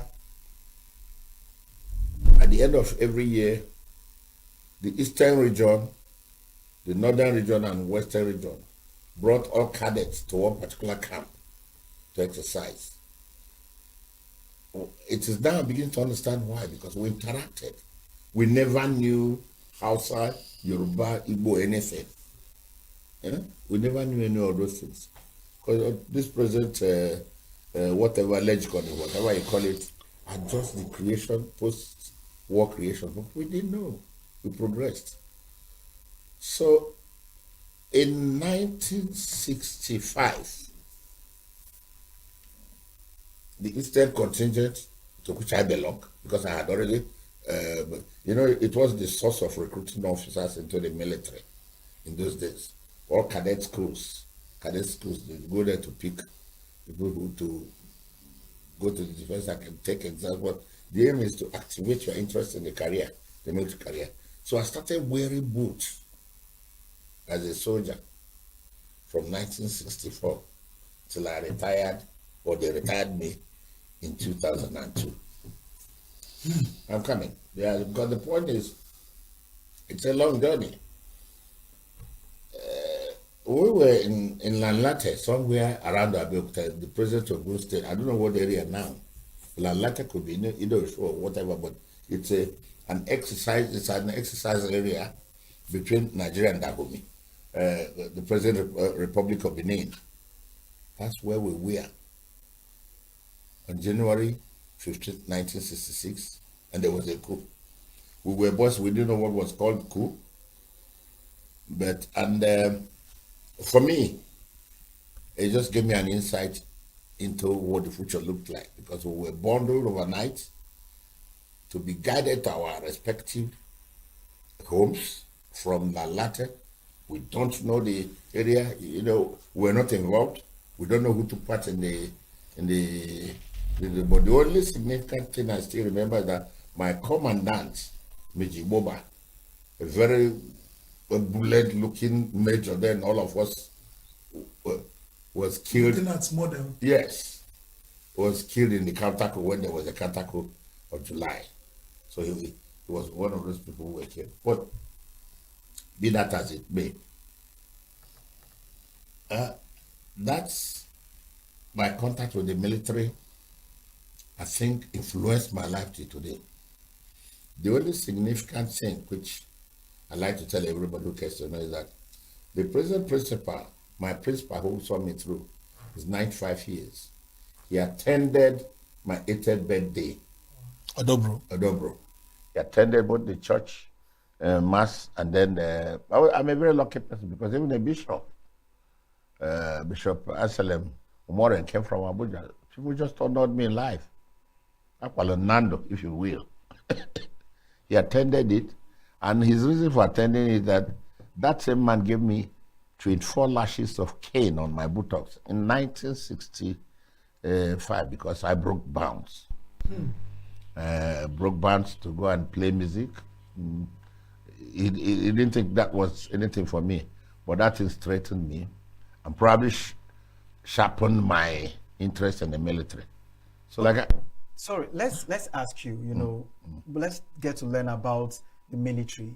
The military few decades ago, were they better equipped compared to today's military? And absolutely. Also, do you even need to ask that question? Come on, that's it. Yes. To even imagine. Yes, because what I'm asking is yes. Current situation of insecurity in the country.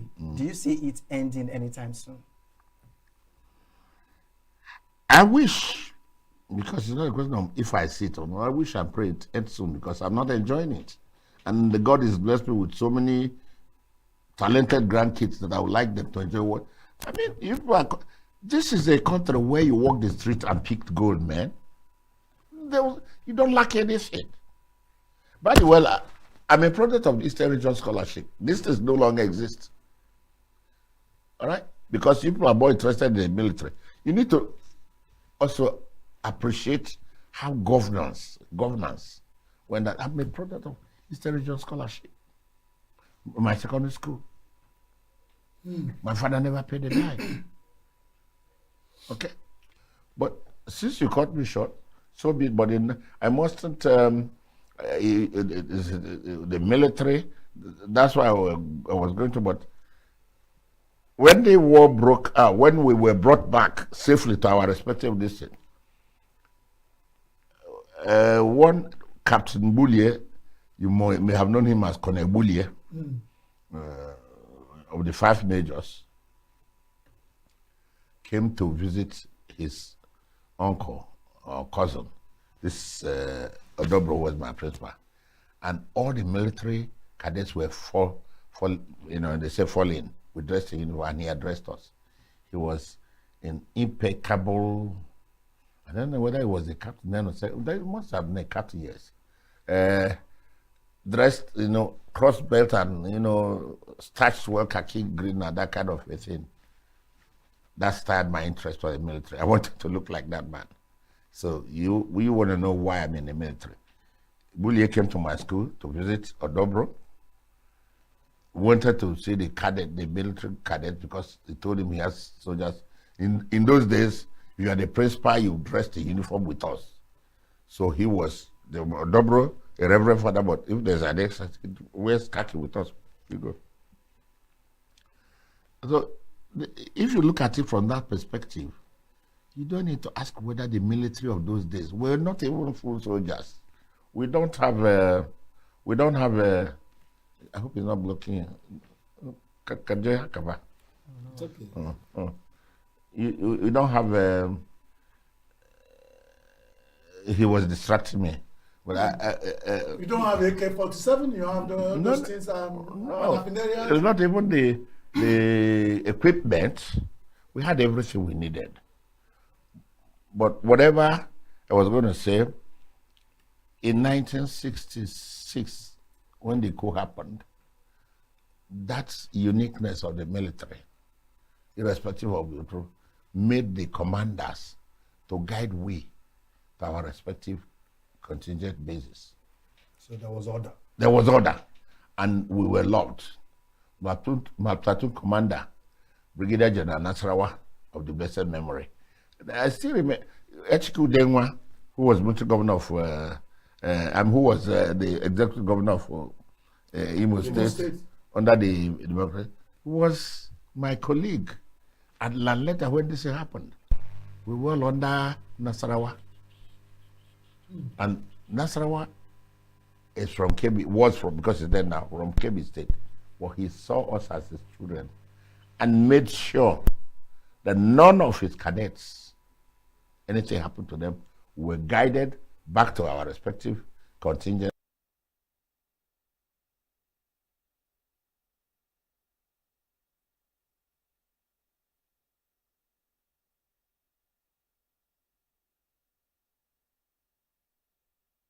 TV. News in your pocket. Not also talked about the Apuke Sand Beach. Apuke Sand Beach is located in ENUGU South local government. I'm sure a lot of people in ENUGU know about the Apuke Beach. We call it Apuke Beach, but in essence, it's actually Apuke Sand Beach because they have more sand there than water. And the other side of Apuke Beach is Atapu. On the other side of Atapu, we are looking at having the animal sanctuary. You said here that you woke up one morning and there was no zoo any longer. So we looked at that and then we said that we are going to have the animal sanctuary in a virgin forest, which is in Atapu, also connected to the Apuke Beach. Apuke Beach, we are transforming Apuke Beach into a theme park, a water park, and there's a lake between Apuke Beach and the Atapu Forest. So we connect the three. We connect Apuke Beach, the Tata Lake, and then the animal sanctuary. There's also Ovu Lake. Ovu Lake is in Akpof, in Nkano East local government area. Ovu Lake is actually bigger and is a very huge one, bigger than Nike Lake. Yes.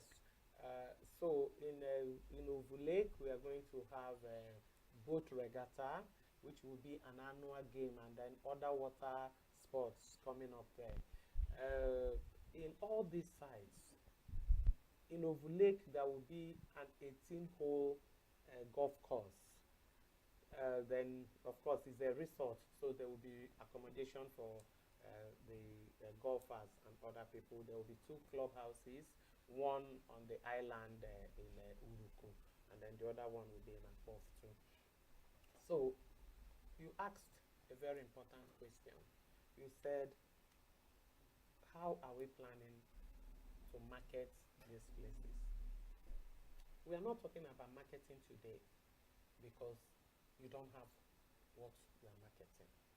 The marketing starts as soon as Ngwo Pine Forest is ready.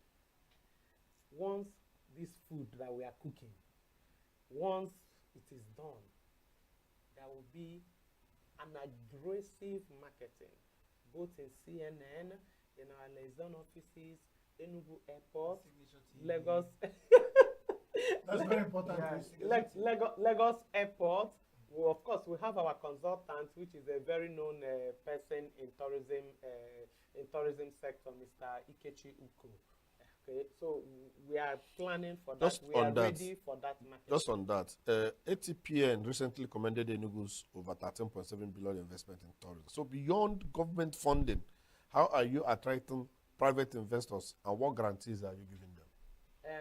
Government can never do this alone. And I keep saying it. Any business that is being managed by government will not survive. We all know that. Today, I am passionate about my job. Tomorrow, you may get somebody who is not as passionate as I am. And then the business starts nosediving. So we are pleading with investors to come into ENUGU. We want partners. We cannot do it alone. You have an enabling environment for your business. Of course, our legal team and your own legal team, I mean, Landmark is there to show. Presidential Hotel being managed by Amber Hospitality. They are there to show. And a lot of other PPP arrangements that we have in Enugu. You just said something now that if the next person coming to take over from you is not as passionate as you are, you know, all the efforts might nosedive. What are the plans put in place to make sure things like this don't happen? You have to concession them. You have to concession them. When I was in Nike Lake, he said I did well, yes. But immediately I left, there were little issues here and there until the landmark came in, and immediately like landmark came in, everything changed. You understand? So if we didn't concession to landmark, maybe by now we would have been talking of maybe shutting down Nike Lake. Okay.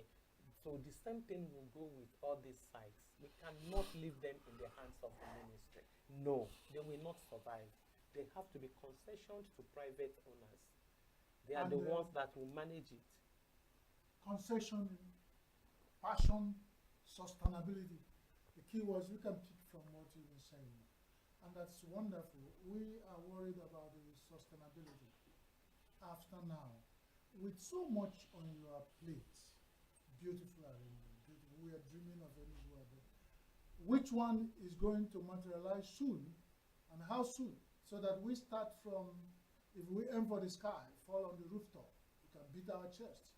Under your tenure as in Commissioner of Tourism in Enugu State. And what can you say, within my tenure, these major projects are in place, and then these are the ones we have planned for. What are the relationship with the Enugu State is one of the pilot states in PPP. We have had Enugu Airport, we have had the Nike and all those.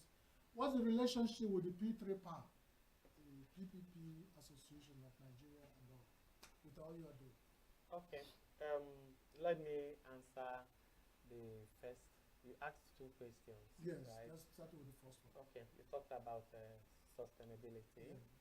It's obvious that with the plans we have on ground, which is concession, they are going to be sustained. The businesses will be sustained. The tour sites will be sustained. And then I know there is a good relationship between all the partners that are doing businesses with Enugu. You mentioned the airport that was recently concessioned. We have other people, UPP, the PAM, United PAM products. They are also there. We have the Niger gas. We have a lot of them going on. So Enugu is doing well. That's not the side where you're a mother I keep putting to you, because you are gender sensitive and concerned about. We find out with so much hotels in Enugu, the Christian Mothers Association are worried about prostitution. Please leave our hotels for us. No, just let me answer. Now, when we are thinking about the man who has the wound, we also think about the person, the fly who follows him. What is the plan in place to also engage the youth in a more constructive way instead of building hotels for them, everybody coming to when we started the construction of the 5-star hotel, I read where people were saying hotel. There is no tourism without hotel. You're right. Tourism and hospitality, they go hand in hand. We are trying to make Enugu a tourism hub. We are trying to make Enugu a conferencing hub. Now we've been able to host the NBA. We've been able to host we've hosted the editors. They were here sometime last year. We've hosted a lot of people. ICANN is coming either next year. No, the engineers are coming next year. Surveyors have come. Surveyors have come.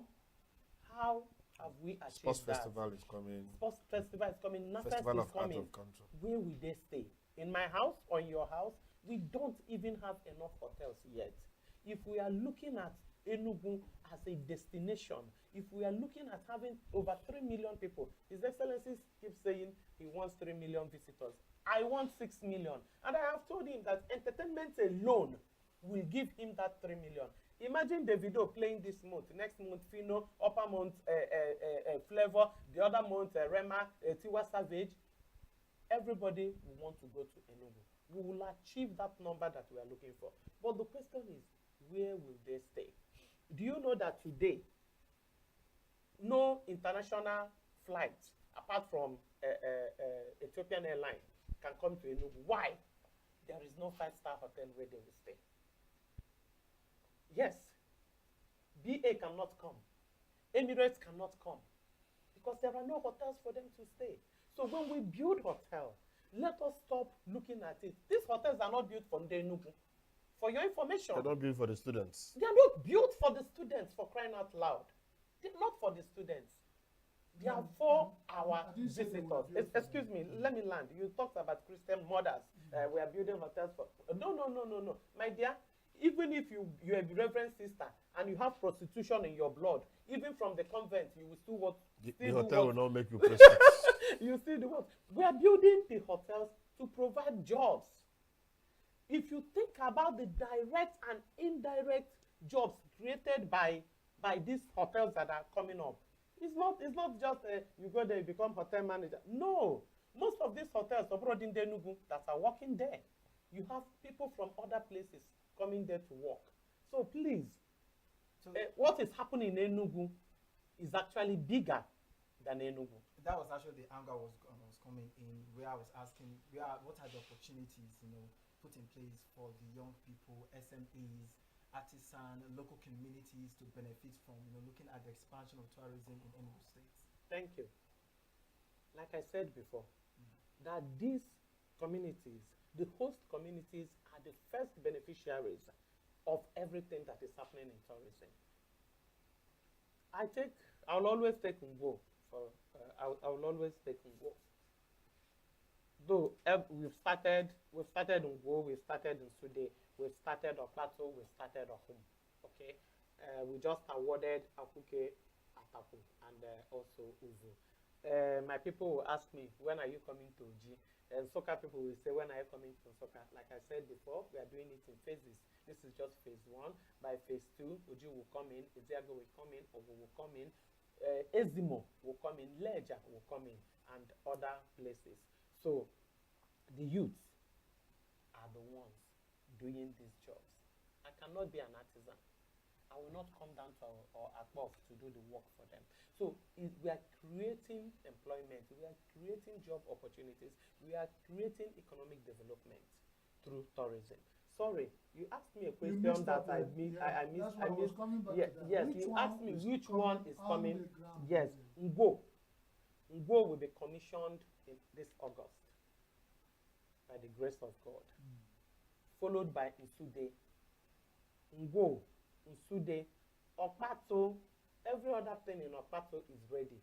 But because of the height of the cross, Okpato will go into next year.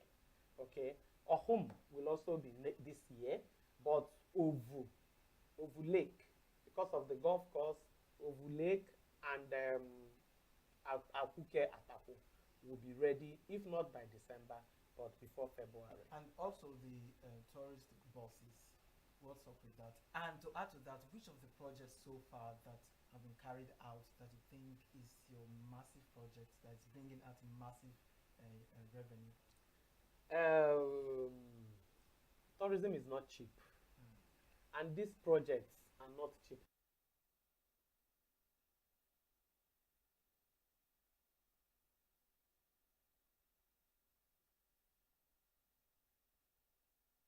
Every second, every minute, every day, news is breaking, events occur, and there are new developments. At Signature TV, we follow these stories objectively, bringing all sides without bias, explaining the complex issues, breaking down the numbers, and investigating the issues behind the news. Anywhere and everywhere, near or far, wherever the news is, we will be there. Signature TV. News in your pocket.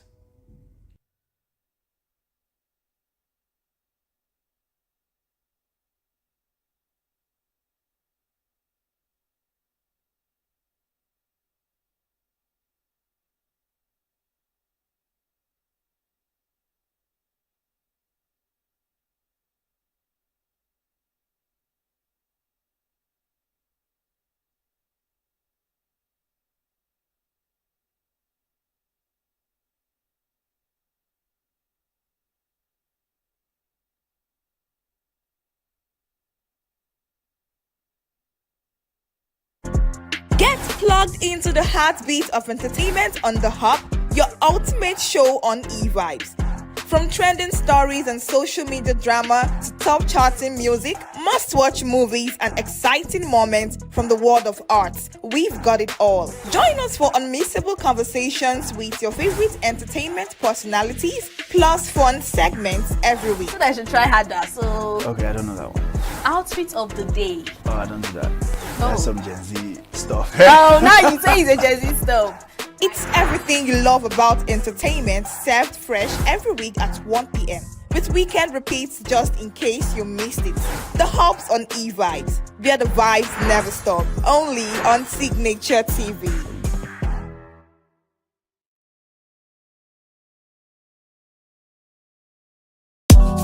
Tired of the snow? Tired of the bad TV signals? Nigeria has gone digital. Introducing Free TV, the national platform for every Nigerian.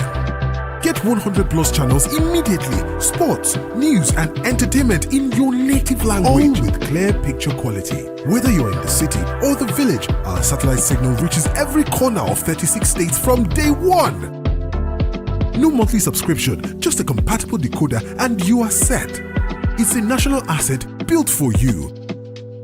Take the show on the road, download the Free TV app and stream your favorite channels anywhere.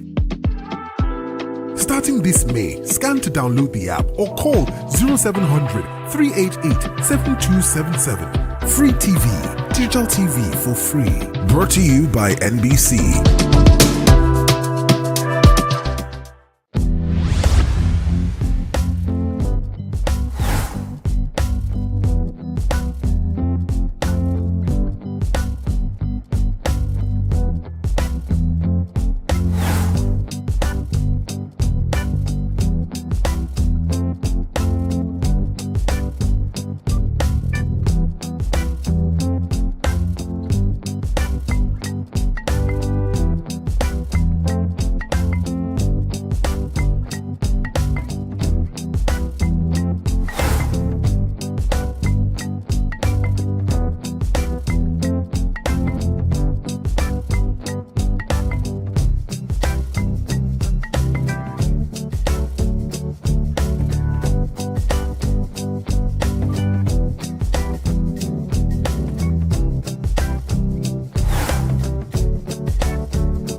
Brain Builders Youth Development Initiative in Abuja has launched a report on technology, artificial intelligence, and civic engagement in Africa, revealing that Nigeria hosts more than 80 of the nearly 300 civic technology platforms identified across Africa. Programs Director of Brain Builders Youth Development Initiative, Halima Olufade, said despite Nigeria's leadership in civic technology, most platforms still have limited use of artificial intelligence tools. The report also revealed that only 49 of the civic technology products surveyed across Africa were genuinely AI-driven, according to the organization. Mobile phones, SMS, and USSD platforms remain the most accessible civic engagement tools for millions of Africans without reliable internet access. Nigeria and across Africa. Rewrite your AI digital strategies with citizens at the center. Stop treating technology as an end in itself. Name the structural problems that limit participation, such as inequality, exclusion, distrust, weak institutions, and address them directly. To civic technology developers, design for the citizens you actually have, not the citizens you wish you had. Build for SMS and USSD as deliberately as you build for the web. Localize. The most beautiful dashboard is worthless if it cannot reach the people whose life it is meant to improve. To donors and development partners, fund the unfashionable work. Digital literacy programs do not photograph as well as launch events. Policy advocacy moves more slowly than product development. But without these foundations, civic technology stays a parade of pilots that never scale. Invest in the boring work that makes the exciting work possible. Director of the Nigeria Youth Futures Fund, Dr. Elizabeth Douglas, said Nigeria's recent global recognition in digital governance shows the country's growing role in promoting transparency and citizen partnership through technology. She, however, called for stronger government partnership with young innovators and civic technology organizations. All the promise of technology in civic life, government engagement with youth-led innovation remains too often episodic, limited to consultations rather than co-creation, to applause rather than active partnership. If these two OGP awards mean anything, they must mean that Nigeria is now ready to go further.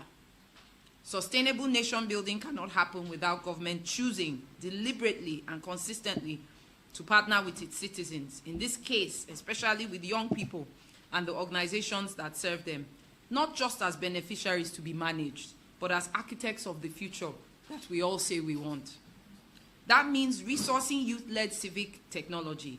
It means embedding youth organizations in policy design from the onset, not after decisions have already been made. It means treating Nigeria's Open Government Partnership National Action Plan as a living accountability instrument, one with real traceable commitments attached to it. The framework exists. What is required now is the political will to fully inhabit it.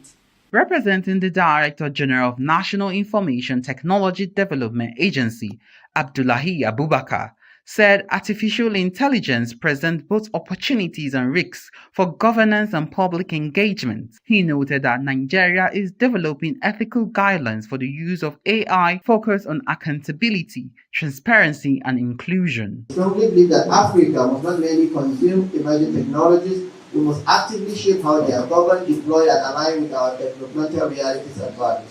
Nigeria has continued to take deliberate steps in this direction. Through the National Artificial Intelligence Strategy, the agency is working to position Nigeria as the leading African hub for responsible AI innovation, research, talent development, infrastructure, and governance.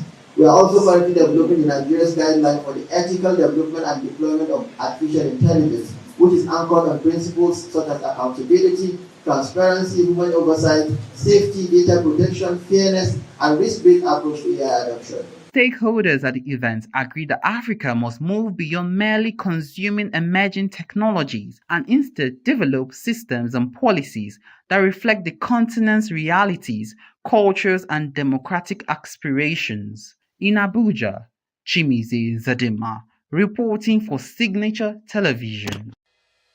Health is more than a diagnosis. It's your lifestyle, your choices, and your future. Join us on Inside Health, your weekly deep dive into the stories, science, and solutions shaping your well-being. From expert interviews to real-life journeys of healing and hope, we cover it all. One of the complications of cancer management or treatment is they have some of them, at one point in time, you see them having anemia.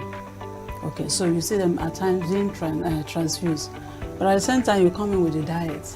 Nutrition, mental health, innovations in medicine, fitness, and everyday wellness. Whether you're managing a condition, staying informed, or just living your best life, Inside Health is your trusted guide. I'm Tigiti Agorum, and I'll be with you every week on Inside Health, only on Signaturetv.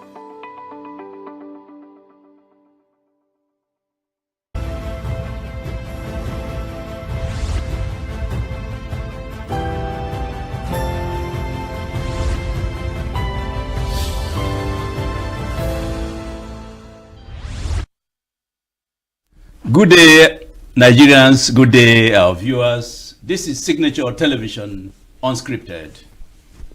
Today we are going to look at what is going on with the Presidential Promotion Investment Council, the controversy surrounding the establishment of that agency. And you ask yourself, if the agency is described as phantom, the implication is that we may have several phantom agencies that had, over the years, found their ways into the national budget. We look at the issues surrounding the establishment of these, I don't want to call it a phantom agency. You know, if you get to know the circumstances surrounding the emergence of that agency. Then we are looking at luckily, the 46 abducted school children and teachers in Onire local government, in 3 schools in Onire local government area of Oyo State, have been rescued by our gallant armed forces. 56 days, they stayed for 56 days in captivity. And do we need to stay that long? Did they need to stay that long before they were rescued by our soldiers, by our policemen, by vigilante people? What does it tell about security in Nigeria? And if we have time, we look at the implications of establishing a state, state police. My name is Mike Obani, and with me in the studio to do justice to these issues. On my far right is Dr. Ukeje. Dr. Ukeje, you're welcome to the program. Thank you, Mike. Thank you. And our chieftain here, Chief Christian Maduka, you're welcome to the program. Chief Maduka. Thank you very much. They don't give me too many big shoes so that I won't find it difficult to fill it. Thank you very much, gentlemen, and thank you, our viewers. It's going to be an exciting moment. It's going to be an exciting discussion. So let's get back to Dr. KJ. Let's get back to this phantom. Like I said, I don't want to call it a phantom agency, because if you look at the issues surrounding even the Secretary of the Federal Government was involved in, applying for writing to the EFCC to allocate offices at the Federal Secretariat to this agency. So is that a manifestation, a reflection, Dr. Ukeje, from what you have heard over this issue? Can that be a reflection of our budgeting process? Is it possible that, a national budget, in a national budget, a phantom agency, a phantom ministry, a phantom department could find its way into the national budget? And you remember, it's an executive bill, an executive appropriation bill submitted by the president. In other words, the president would have seen everything in that budget proposal before presenting it to the National Assembly. Okay? The president signed the budget into law. I mean, is it not surprising that a phantom agency can find its way into the national budget without the president knowing, without the chief of staff knowing, without the minister of finance knowing? What do you make out of this development? Well, there is something that policymakers recommend. It's called consolidation of government. If you consolidate government, you reduce the size of government. One of our problems is the size of our government.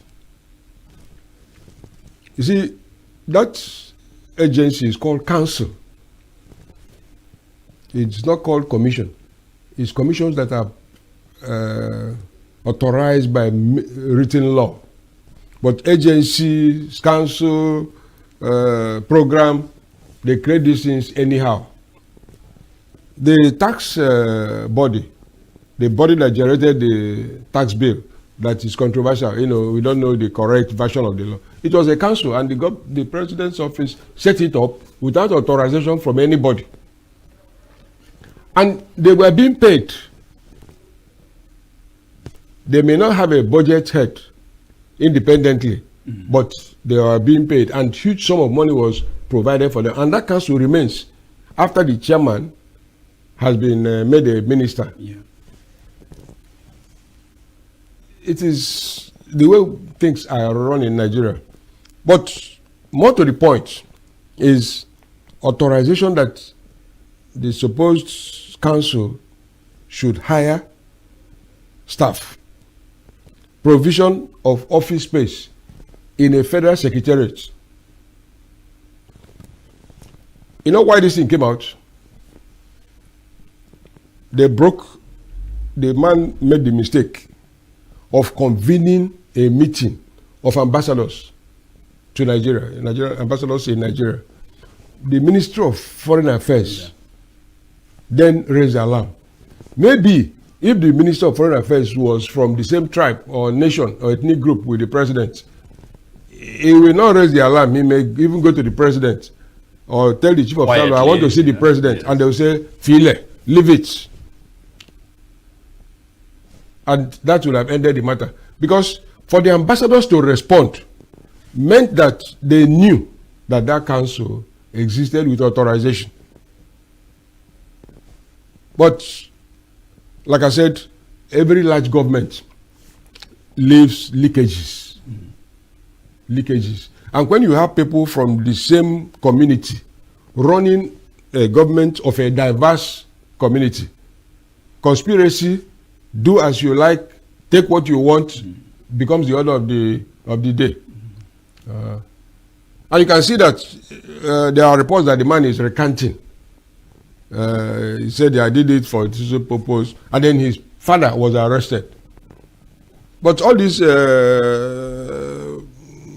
commanders of militants, their parents are being funded by the government. The Boko Haram person, the mother is living in Yobe, and is protected by the military. But this one now, they arrested the father. It's one former chief of army staff, Salih Ibrahim, is dead now. I think he's #1 in NDA. He said, when he was retiring, he said that the Nigerian army has become an army of anything goes. Nigeria has become a country of anything goes. The constitution and rules mean nothing. Nothing. Okay.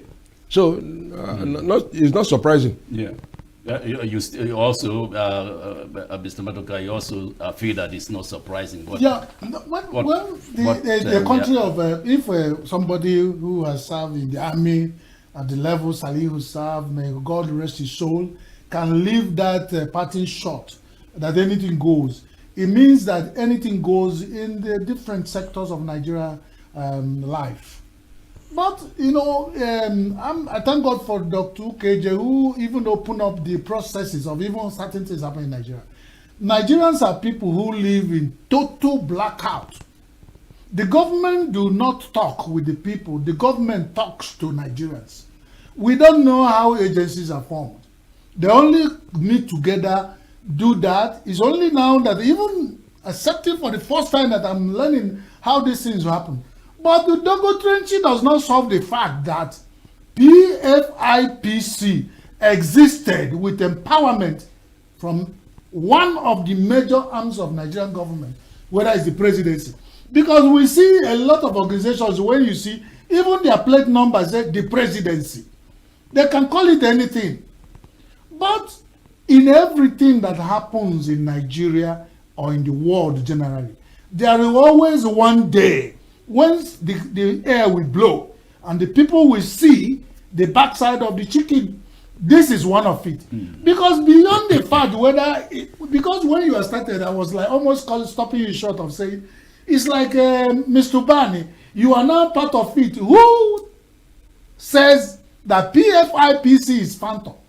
If it is phantom, then everything about us is phantom. Both the government, the people, the Senate, everything must be phantom. The secretary to the government, the Bajamila, the chief of staff, Everybody that has been involved, the president, secretary, the president of the Senate of Nigeria, that means we are running a phantom life and phantom governance.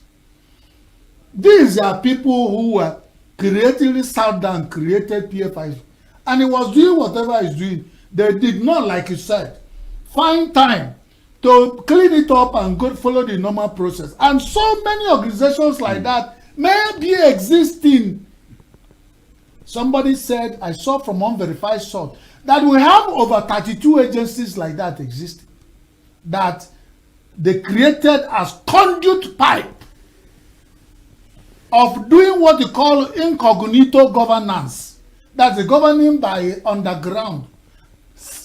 Putting it as conduit pipe to sieve Nigerian money, 1.3 billion as budget in national budget of Federal Republic of Nigeria, presented by the President of Federal Republic of Nigeria to the Nigerian National Assembly, and they signed. Only now, you say it's phantom. I've used this word somewhere where Zebudayo Koligbe will say, it's not phantom. It's what people who are saying phantom, they mean to say is foul. It does not exist. There is something wrong that I've advised, that they began to organize themselves to kill it before it blows all more bad air to Nigeria. The international committee is watching us. Means that even if we are talking about Yahoo and scamming that the Nigerian people are known for internationally, there are some agencies from Nigerian office of the presidency that will write to foreign government. They want to say, is this one phantom or foul or whether these are messing up the image of this country. Furthermore, we don't want to go into what so many people have said. You have office at the National Secretariat, you have budget, you have a mobilization fee of 240 billion to start up that organization, 300 staff paid by government from civil service, everything, accounting, central bank. What are we talking about? I mean, there are certain things you don't say. It gets you. It not makes you feel that. Are you okay? Is this thing happening? Is it a dream? Like you said, living in phantom world. Yes, gentlemen. You see, the presidency or the president Bola Ahmed Tinubu has set up, asked the ICPC to look into the matter and given ICPC 30 days to unravel the circumstances surrounding, the existence of these phantom agency. You keep using the word phantom. So what, Dr. Ukeje, I mean, what do you expect from ICPC as far as its, directive from the president is concerned? Do you expect ICPC to come out to say this is a phantom agency, or do you expect ICPC to name those surrounding those involved in the establishment of these council or agency, or what do you expect from the ICPC? Well, if I got the directive given correctly, they are asked to investigate the person they are accusing of raising a fake agency. They didn't ask the ICPC to investigate those who caused it, or the a priori. Because the way our government is organized on paper is that it is the National Assembly that should investigate it and cause a hearing. If they take the bill submitted by the president, the budget bill, they look at it. The first thing they should do is to call the director of budget, Federal Ministry of Finance. This line item was here. Who submitted it? Yeah. Did you send a budget call circular to this body? How did you know that it exists? I think those are very simple matters. You go to the Federal Secretariat at Abuja and ask the Controller of Works or the Permanent Secretary, Minister of Works, who is in charge of the Federal Secretariat buildings, who requested you to allocate office to this person? Did you rearrange offices to create space for them, or there was a free space? Those are elementary questions you should ask. But you don't investigate yourself. These are just, It's not. That's not how to investigate matters. Yeah. I mean, look at the United States. We watch. It's an open government. You see how they interrogate their presidents all the time, including those who are in the same party with him. They speak out. But you can be sure that if the 300 people were employed, the National Assembly members or their leaders will get share in the employment, because that's how they do things. It's not. And come to think of it, as Chris said, if you go around in ENUGU here now, actually, if you go to the state secretariat, there is a road from that passes in front of the old Nitel. Yeah, yeah. It is said to be sponsored by the Nigerian Border Agency. Border is ENUGU at the border of Lagos, inside ENUGU city. A road is supposed to be tarred by the border agency, and it was attracted by a member of the National Assembly. Why did they take it to Obola for places like Obola? I mean, you're already asking that question. But if you go around, you will see that agency executing phantom projects or phantom agency. If you go to Independence Layout towards the new Artisan, you will see a program of about 4 satellites, solar lights. They say it is sponsored by the Nigerian Post Authority, attracted by somebody. So I think Salihu Ibrahim had left Nigeria just like Signaturetv. Achebe said there was a country. Many people focus on Biafra, but there was a time when you could not do anything. If you come to the bank to open an account in the name of government, you have to bring a letter from the accountant general. If you submit it, the bank will go back to the office of the accountant general to investigate that they were the people that issued it. Gentlemen, let's move forward. I mean, I've heard some people say that Nigeria is a huge joke, and this kind of development makes me feel or agree that Nigeria is a huge joke, like one of us mentioned here. There may be such phantom agencies, existing in the country, and that have found their ways into the national budget. And perhaps that's why it's been difficult for this administration to execute the 2024 budget, 2025 budget. We are in 2026. We are still executing 2024. Is that not laughable? I mean, we've not experienced this kind of a thing before. And I want to believe that it's because, the budget is heavily padded. I want to believe that agencies that do not exist, find their ways into the budget. But I hope that one day there will be a cleanup of our system, and the money that is going into private hands will now be recovered and used for public good. Let's look at the rescue of 46 pupils and teachers of 3 schools abducted by the terrorists in 3 schools in the Nero local government area of Oyo State. They were there for 56 days, and does that? Looking at the number of days that they spent in captivity, and then looking at the strength of the Nigerian armed forces, the army, the police, other agencies, do you think, Mr. Maduka, that it ought to have taken such number of days to get these people rescued? Thank you, Mr. Bani. There's this story I was told when I was young. It said tortoise was kept in captivity for 24 or more than 20 days. And it was the last day they were making an arrangement to release tortoise. And tortoise get worried and say, "Come on, remove me for this place is smelly." You remember that the Chibok girls are still in captivity.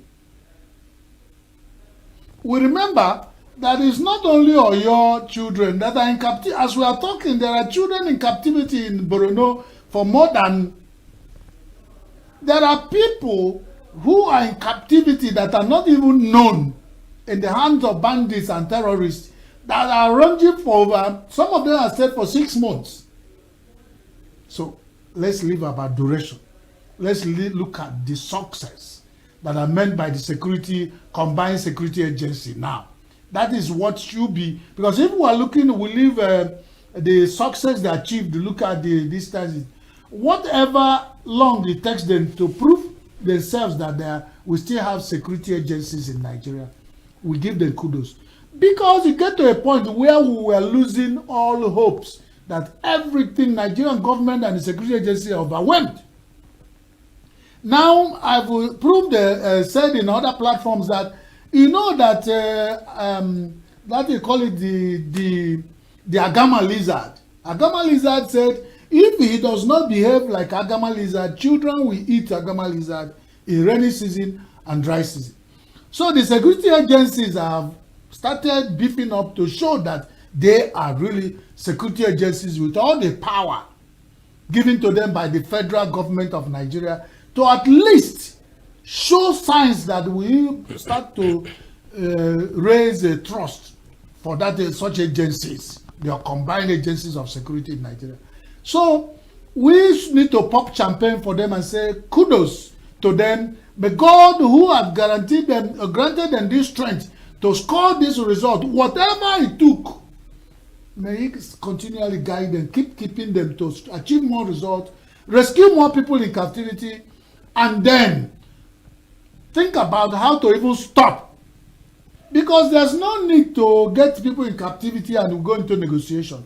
Why not nip the whatever it is at the bud? Let it not grow into this monster that we get into this where we have to get to where we lose a teacher by beheading and a child dying because he cannot survive the stress, and many of them will come back. Only God knows when they take the truth. I've said in another platform that if these children are released now, they saw their teacher beheaded in the blood, how are we going to rehabilitate their psyche? What is going to wipe it in their memory all their life? Some of them are still tender, some as young as 4 years. They will live with this monster in their mind for the rest of their life. One day, when they become the monster himself, because they saw monster for 56 days, and it's enough for monster, for those who are in arts, for you to enter character. It's enough for the monster to enter them and remain there all the days of, unless when you release them, yes, we thank God, then you release them from the monster by rehabilitation, psychological and traumatic, rehabilitation. We talked about rehabilitating the repented bandits, and I've said, let's also match it with rehabilitating those who has passed through that hell of experience to become modern human beings. I think it's a good result. We thank God. We need more of this result to begin to build confidence for Nigeria security platform apparatus. Yeah, Dr. KJ, I mean, one thing that, I just struck me, was the statement made by the governor of your state, Brother Makinde, who said that he declared for presidential aspiration today, and the next day these children and these pupils and teachers were abducted. I mean, do you think that abduction has any political undertone? I mean, do you think it was engineered by the opposition? And when I say the opposition, I mean the ruling government, to put Governor Makinde in a very bad light, given the fact that, he declared for presidential ambition. You think it was politically motivated? I mean, the abduction of those children and people and their teachers. I think whoever said it is also part of the problem.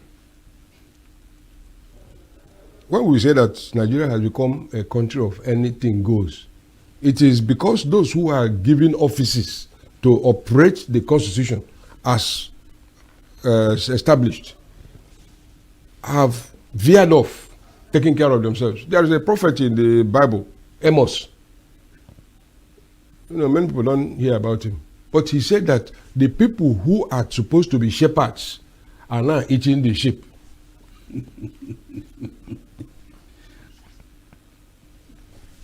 The former governor, former governor of Borno State,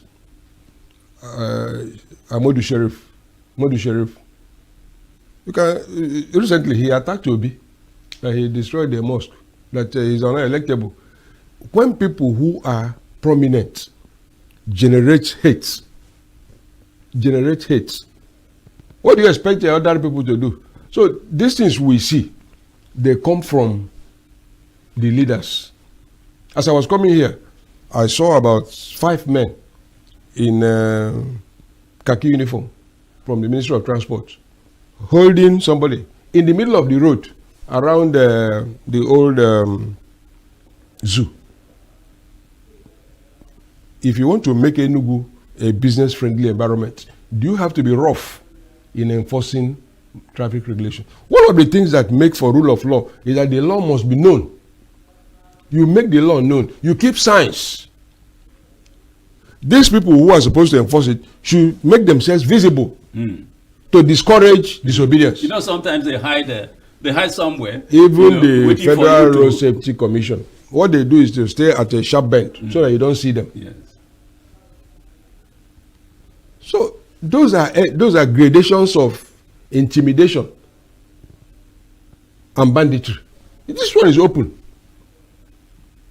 Around the city, you will see people holding sticks on road. I don't know what they are enforcing. Yeah. So it's the same thing. You know, Chris was talking about multiplicity of agencies. In the police, this police that is supposed to be reorganized now, you will find multiplicity of task forces. The Inspector General of Police makes himself the only policeman. He can send people to Bayelsa to go and arrest somebody.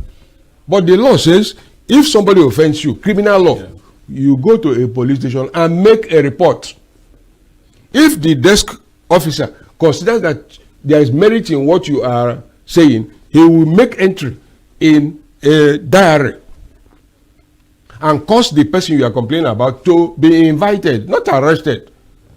If there is evidence that a crime has been committed, the person will be asked to make a statement. Then a senior officer will consider it and see whether the matter can be resolved or taken to court. But these things have been abolished. You have almost 40 top ranking police officers working in the office of the IG as staff officers. They themselves have become commanders. They reduce commissioners of police in states to nothing.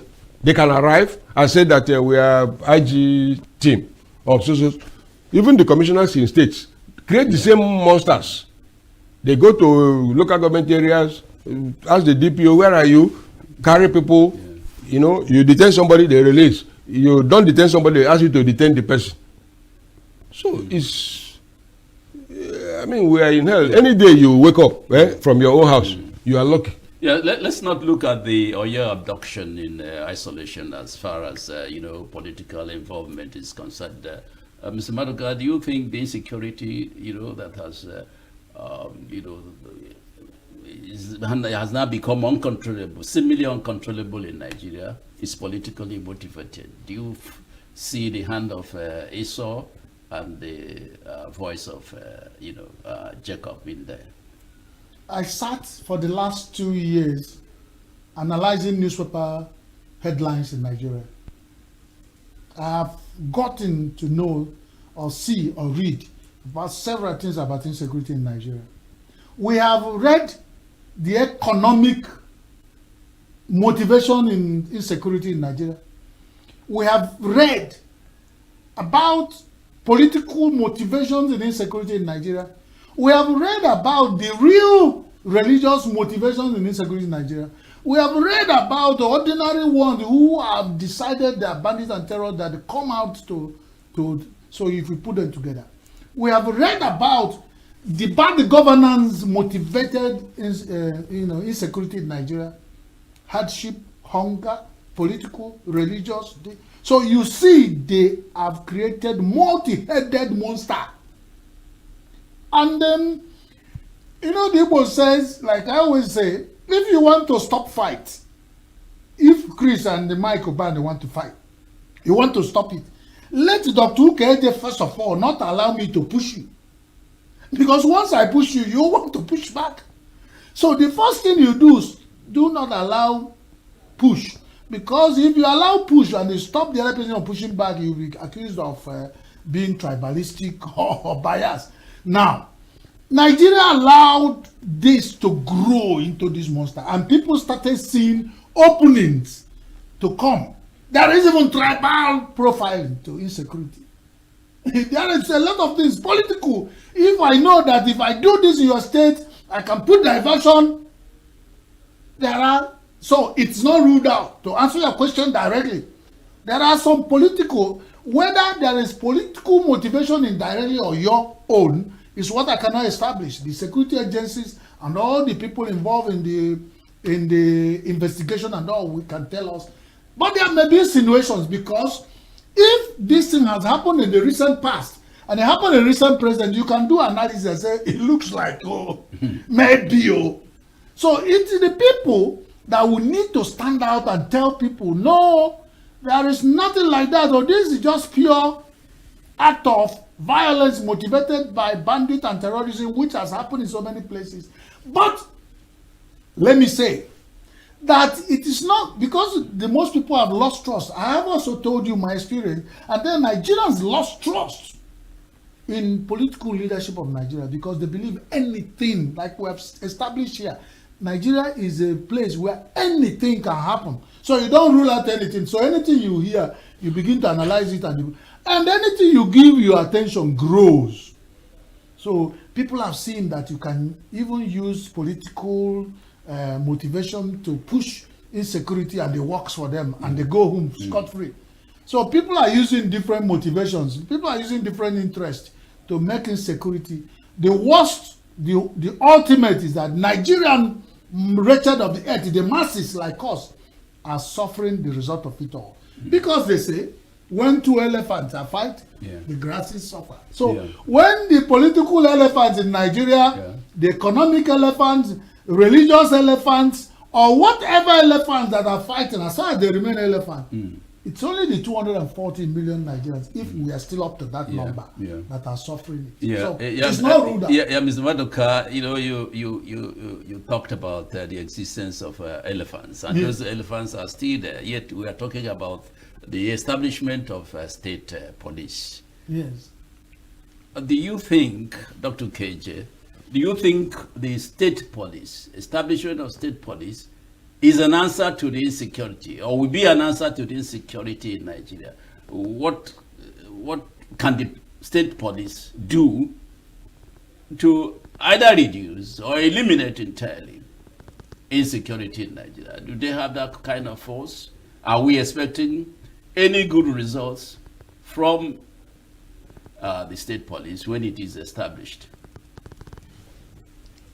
Looking at what we already have and where we are coming from, it will worsen insecurity. I was a child when we had the Native Authority Police, they call it NA. Is it the ones they call Kotoma? They all originated from the Hausa Constabulary, which the British used to conquer many places. Eventually, when they set up courts, then you had court messengers. The character has been the same all along till now, and it's getting worse. The Eastern region were the only region that supported the existence of Nigeria police.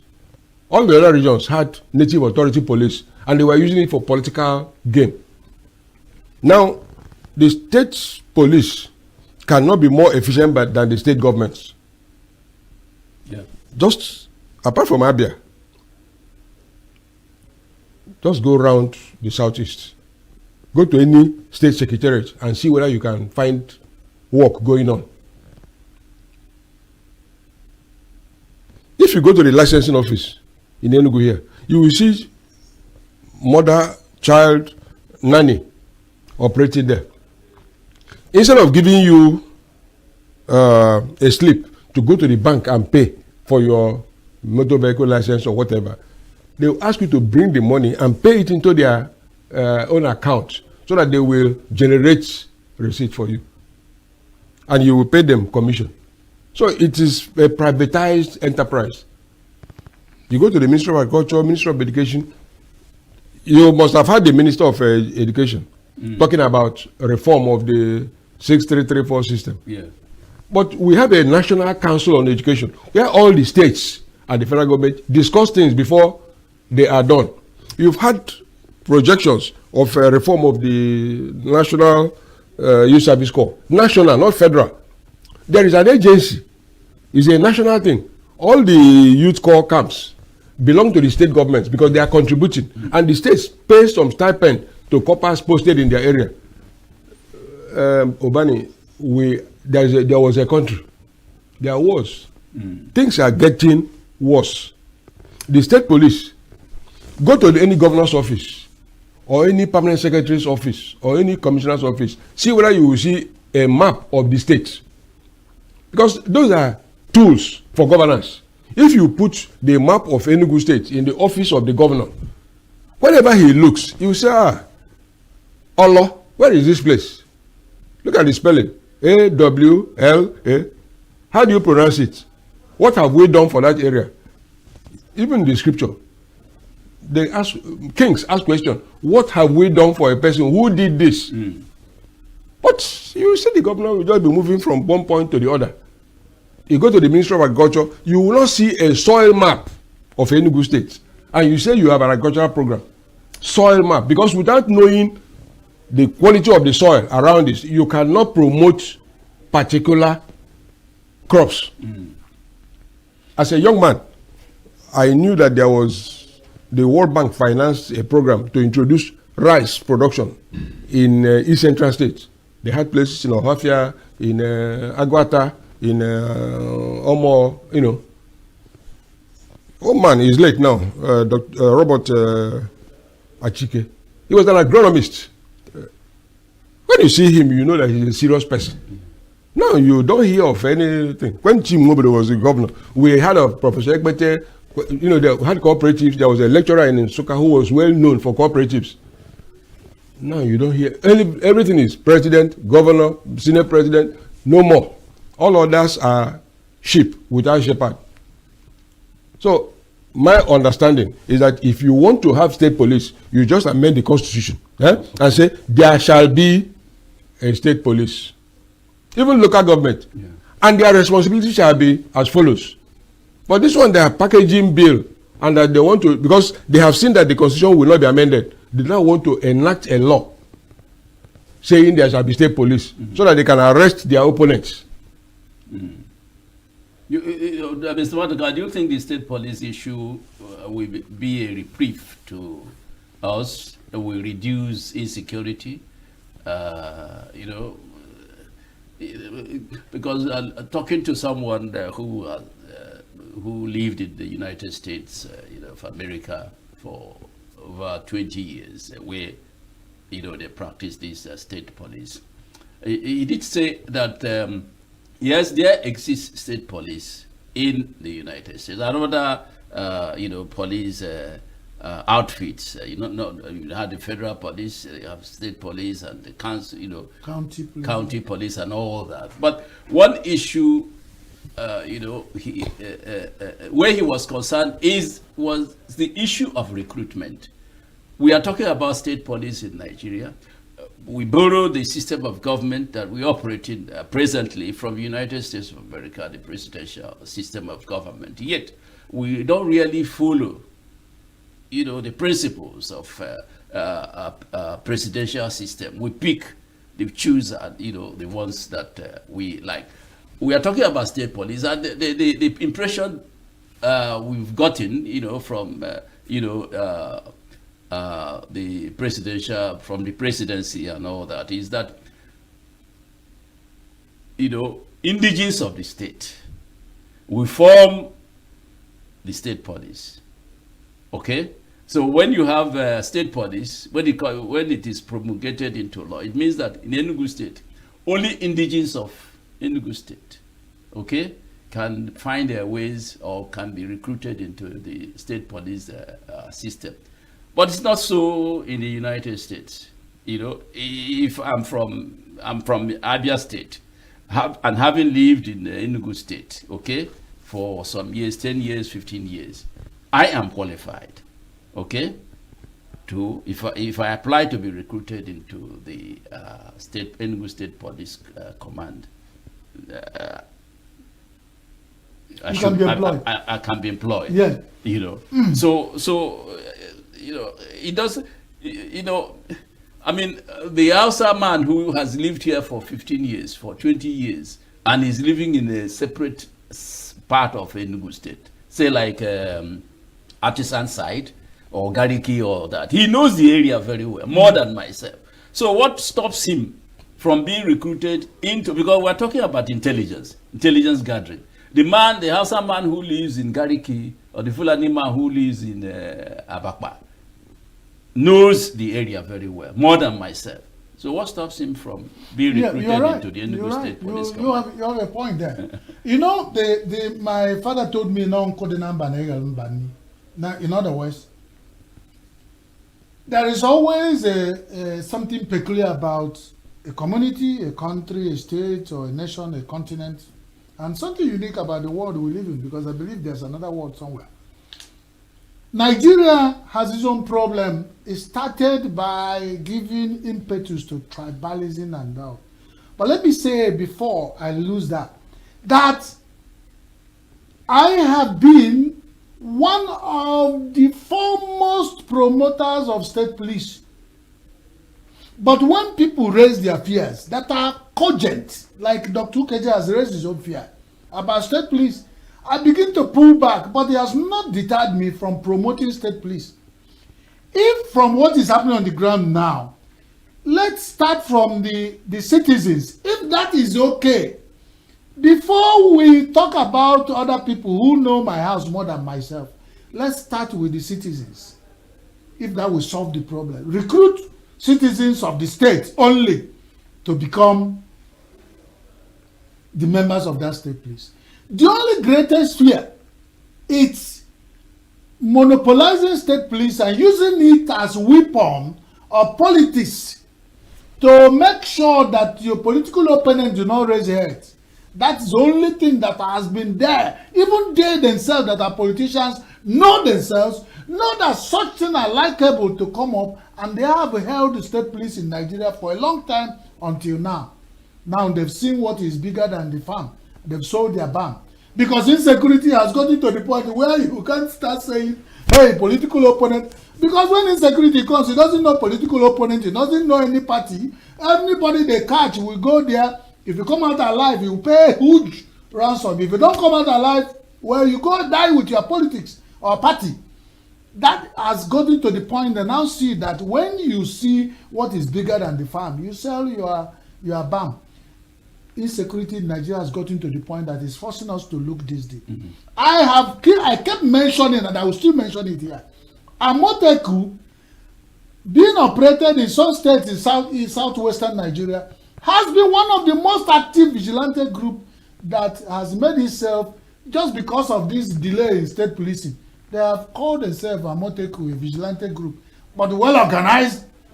The state governor is the chief commander-in-chief. He takes his command, and the visitor, when you see them and their presentation and the way they organize themselves, you now see it's only by giving them Osun State Police. That's all. Otherwise, they have been operating as full police that are concerned about protecting their territorial integrity, because tribalism in Nigeria has brought a common problem to be profiled into tribalism. So anybody is like, to attend to all Israel, go and protect. Even the state, federal government, the local, all of them are told individuals to go and protect themselves. So I still support state police. If it means go protect yourself, let all the people come back to protect their states. If you have lived with me and you want to be part of it, there might be a process that can be added. Since it's not constitutional, it's by bill. There can be a bill that if you are stayed in a place, of course, there was one time they said, if I live in Enugu State for over 10 years, that I can apply to be a citizen. I get that.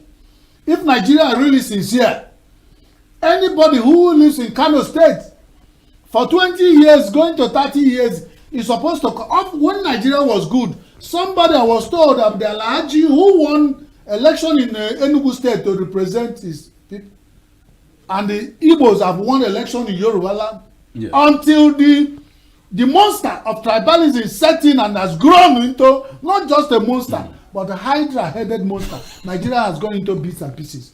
So if it is about that, let every man to his own tent protect yourself, because this bandit and terrorism has seen the divisional issues about Nigeria and has crippled under Nigeria, under that disunited Nigeria to finish us. So state police come in. If you allow, it become competitive.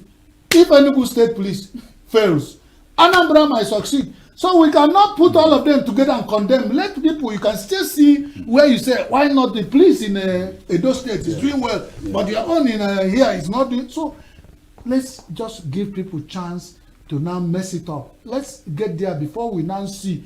If all those problems start solving out, Nigerians are wrestling people. When it gets to that point, we can use the same hand we used to mark good, to mark bad. Yeah, Dr. KJ, the argument which the person I was discussing with, his emphasis is this, that you look at a state like Lagos. If Lagos State has a population of 20 million, let us say that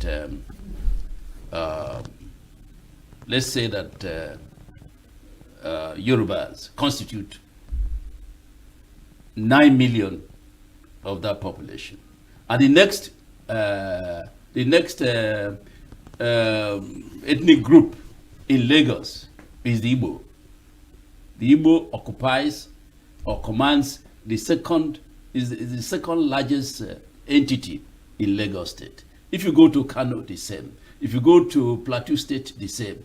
You have a situation in Lagos State, for instance, where the Lagos State police command is made up of Yorubas. And if an Igbo man has a problem, we're not talking about insecurity, banditry or what, but there are issues that the state police officers can handle. And you see, all the policemen in the Lagos State Police Command are from the Yoruba tribe. If I am an Igbo man, how do I get justice from a state police, made up of Yorubas? Unlike the federal police system, where you have an Igbo man serving in Lagos, you have an Igbo man serving in Kano State and Kaduna State, but this one is an indigenous state. Security force. How do I get justice as an Igbo man if I have a quarrel with a Yoruba man? That is the problem that one may encounter with the establishment of state police. I think you are looking at the outcome. But before you start a process, you must have an objective. Why I say that the state police will have no impact, positive impact, is that we manage without objectives. This current police we have, if it is run according to the statutes, we will not have problem. Like I said, the Inspector General of Police has no duty to have somebody arrested in Enugu who have alleged to have committed a crime. If somebody writes a petition, all this now, you hear that a lawyer wrote a petition. If you write a petition to the Commissioner of Police or the State CID Director, he should minute on it, directing the DPO in the area where the crime is supposed to have been committed to deal with the matter. Simple. But this centrifugal force, everybody grabs the power. The president grabs power, Senate president grabs power, governor grabs power. It will not work because the objective is their personal objective is to maximize their power. If the objective is to offer security to the people, Chris mentioned other people who have been kidnapped. There is this girl Leah Sharibu. She was among students kidnapped. But when they asked her, will you leave Christianity? She said no, and they arrested her. How many years now? If security of the people was the object of the government of Yobe State, the governor will make sure that girl was released in 1 week.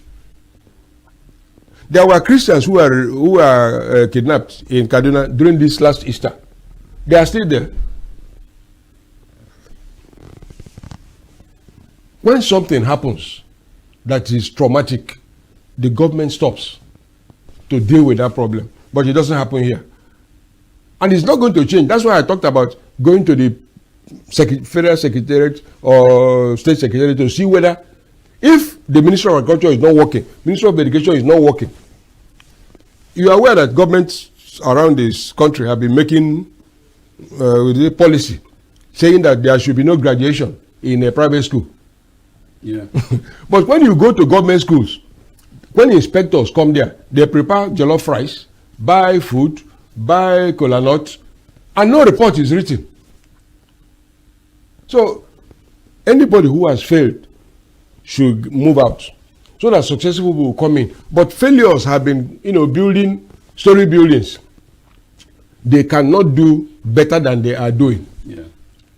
And how are you going to even finance the police? Because if you are going to share policing function, you have to reduce federal allocation to enable the states to run the state police. The state police, because you are giving them more duty. Yeah. And come to think of it, the procurement of weapons is federally controlled. Yeah. Who is going to authorize a state government that is not under the control of the president to buy weapons? They may say that your application is under consideration, while rioters will capture your police stations. So we need to do things differently. The oversight function of the federal police over state police is not. That is not what it's supposed to be, because in the US, the Federal Bureau of Investigation has field offices, but much of what you have in the United States and even the UK are city polices, metropolitans. What you have in the US as states is paratroopers, part of the army, their own contribution to the army from time to time. So I don't think we are just joking. Well, gentlemen, my producer is warning me. We are running against time. We'll make it some other day. Time will not permit us to, keep discussing the issue of state policing. But like Mr. Maduka said, let's establish state police first of all and see how it functions. We'll keep talking about it. We'll keep looking at the loopholes and all that. But my prayer is that our country will be rescued from corruption. Don't forget the fact that the former head of state, late head of state now, President Muhammadu Buhari, did say at one point in time that if we don't kill corruption, corruption will kill Nigeria. And because of because corruption has permeated our system, that's why we've gave this issue of a phantom agency being introduced into the national budget. Otherwise, we wouldn't have seen that kind of a thing. Because of corruption, we are not able to implement the 2024 budget, 2025 budget. We are still in we are still implementing 2026 budget. This is the issue. Nigeria has been the development of Nigeria has been slowed down because of corruption. And gentlemen, we pray that corruption will die. Doesn't kill us. That doesn't kill us. That will kill corruption, so that our country will develop. Just like other United States of America, UK, and all that way our citizens are running into. Gentlemen, there has been an exciting day. It's been an exciting discussion. I wish we make it. I hope we make it some other time. It's been a pleasure having you. Thank you very much. It's been a pleasure having you. Thank you. And thank you, Chris, too. Yes, and viewers. Keep tuned to Signature Television. We'll make it some other time. My name is Mike Obani. Thank you very much.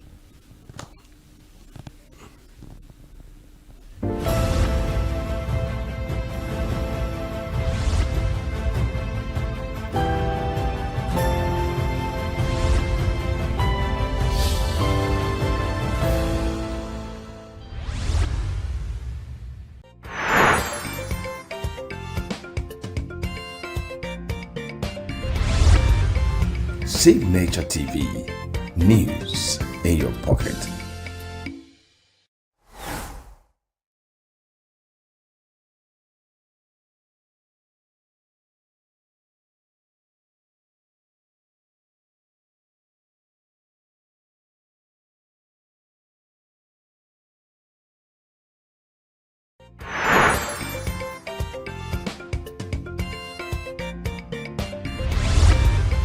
Signature TV, news in your pocket.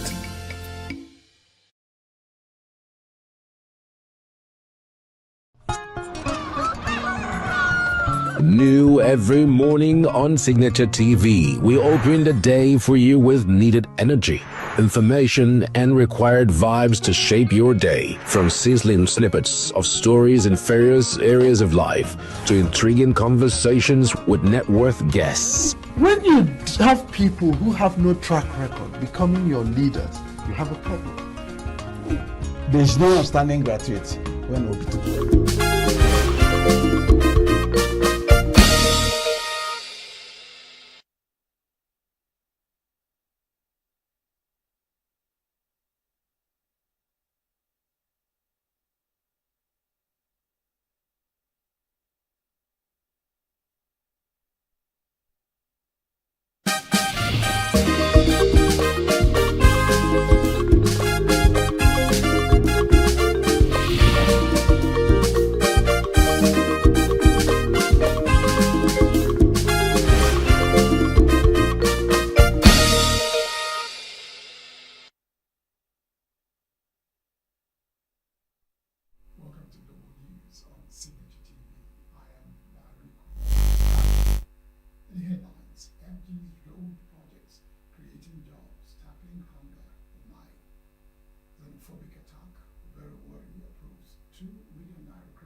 China conducts naval air patrols around disputed shore in South China Sea. Previous crafts private investment plan after backlash. Details in a moment. Every second, every minute, every day, news is breaking. Events occur and there are new developments. At Signature TV, we follow these stories objectively, bringing all sides without bias, explaining the complex issues, breaking down the numbers, and investigating the issues behind the news. Anywhere and everywhere, near or far, wherever the news is, we will be there. Signature TV. News in your pocket.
Minister of Works David Umai says federal government's massive investment in road infrastructure under President Bola Tinubu is generating thousands of jobs and helping to alleviate hunger nationwide.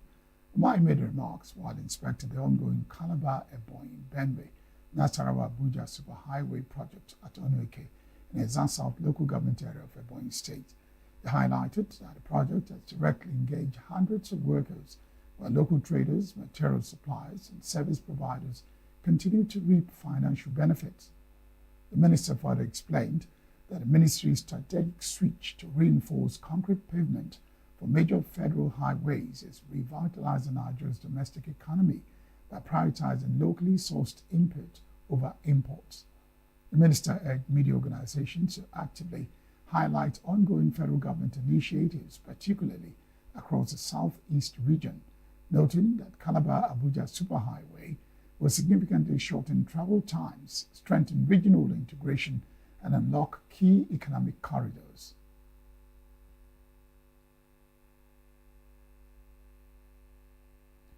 President Bola Tinubu has criticized state governors for prioritizing the construction of flyovers over more pressing infrastructure needs, despite what he described as increased rise in monthly allocations to states since he assumed office.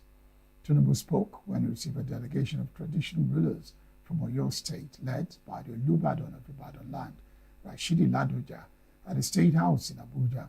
The president noted that many governors were spending public funds on flyovers in areas with little vehicular traffic, rather than channeling resources into road networks that would improve security response and improve the quality of life of residents. Revealed that the governors now receive 4 to 5 times what they were receiving before he assumed office, said they no longer borrow to pay salaries, pensions, and appealed to the visiting traditional rulers to relay his concerns directly to governors. Tinubu used a meeting to update the traditional rulers on the administration's security strategy, describing recent successes against banditry and terrorism in parts of the country, including the rescue of kidnapped victims in Oyo State. He said the Nigerian Army had been expanded from 8 to 12 divisions to reduce response time in tackling insurgents, and disclosed that forest guards are being strengthened to pursue criminal elements operating in forested areas, rather than focusing solely on wildlife protection. The federal government says it will soon publish details of how savings from the removal of fuel subsidy have been spent. It said that savings from the removal of fuel subsidies and foreign exchange market reforms have largely been absorbed by higher debt servicing costs and increased government spending. Speaking at the African Emerging Markets Forum in Abuja, the Minister of Finance and Coordinating Minister of the Economy said fuel subsidies are what he described as an implicit foreign exchange subsidy that cost Nigeria roughly 5% of GDP before their removal. Said the government's wage bill nearly doubled after the minimum wage was more than doubled to 70,000 naira per month, and increased spending on an education loan program that provides tuition support and monthly stipends for more than 1.5 million students. Said Oyedele rejected a recent IMF assessment that millions of Nigerians remain in poverty despite reforms, arguing that a temporary decline in real incomes was inevitable after subsidy removal. Nobel laureate Professor Wole Soyinka has urged President Bola Tinubu to order the reopening of files on unresolved assassinations and extrajudicial killings across the country, warning that Nigeria risks institutionalizing a culture of impunity if perpetrators of violent crimes continue to evade justice. Soyinka stated this at the 28th Wole Soyinka Lectures organized by the National Association of Sea Dogs Pirates Confraternity in Port Harcourt, River State, with the theme, Reclaiming the Nigerian State Through Accountability, Justice and Civic Courage. He noted that successive failures to prosecute those responsible for unlawful killings had emboldened criminals and weakened public confidence in the justice system, and urged Nigerians to hold the government accountable by demanding answers to unresolved cases. The Nobel laureate described a persistent failure to secure justice for victims as one of the country's gravest moral crises, insisting that silence in the face of brutality was itself a form of complicity. Referring to the killing of Deborah Yakubu, Soyinka said the most disturbing aspect was not only the murder itself, but the apparent absence of consequences for those responsible, and argued that every unsolved case sends a signal that some lives are expendable, thereby encouraging further acts of violence. A Catholic priest identified as Reverend Father Simon Opeyemi Oyetoro has been allegedly stabbed to death at Ajokuta in Kogi State, and his remains abandoned along the roadside. Reverend Father Oyetoro was a parish priest at St. Mary's Catholic Church, Egbe, in Yagba West local government area of the state. Circumstances leading to his death in Ajokuta, which is far away from his area, are yet to be unraveled as at the time of filing this report. Confirming the story, the State Police Public Relations Officer Sali Oyiza Afusat said the incident occurred on 29 July 2026 at about 9:30 a.m. after police received information that a lifeless body of an unidentified male was found by the roadside along Church Road, Ajokuta. The body, she said, had been evacuated to the ASCL hospital, where it was confirmed dead by a medical doctor and was thereafter deposited at a mortuary for autopsy. The Inspector General of Police, Olatunji Disu, has deployed a Commissioner of Police, Irale Samuel Etaifo, to Osun State to oversee and coordinate security for the August 15 governorship election.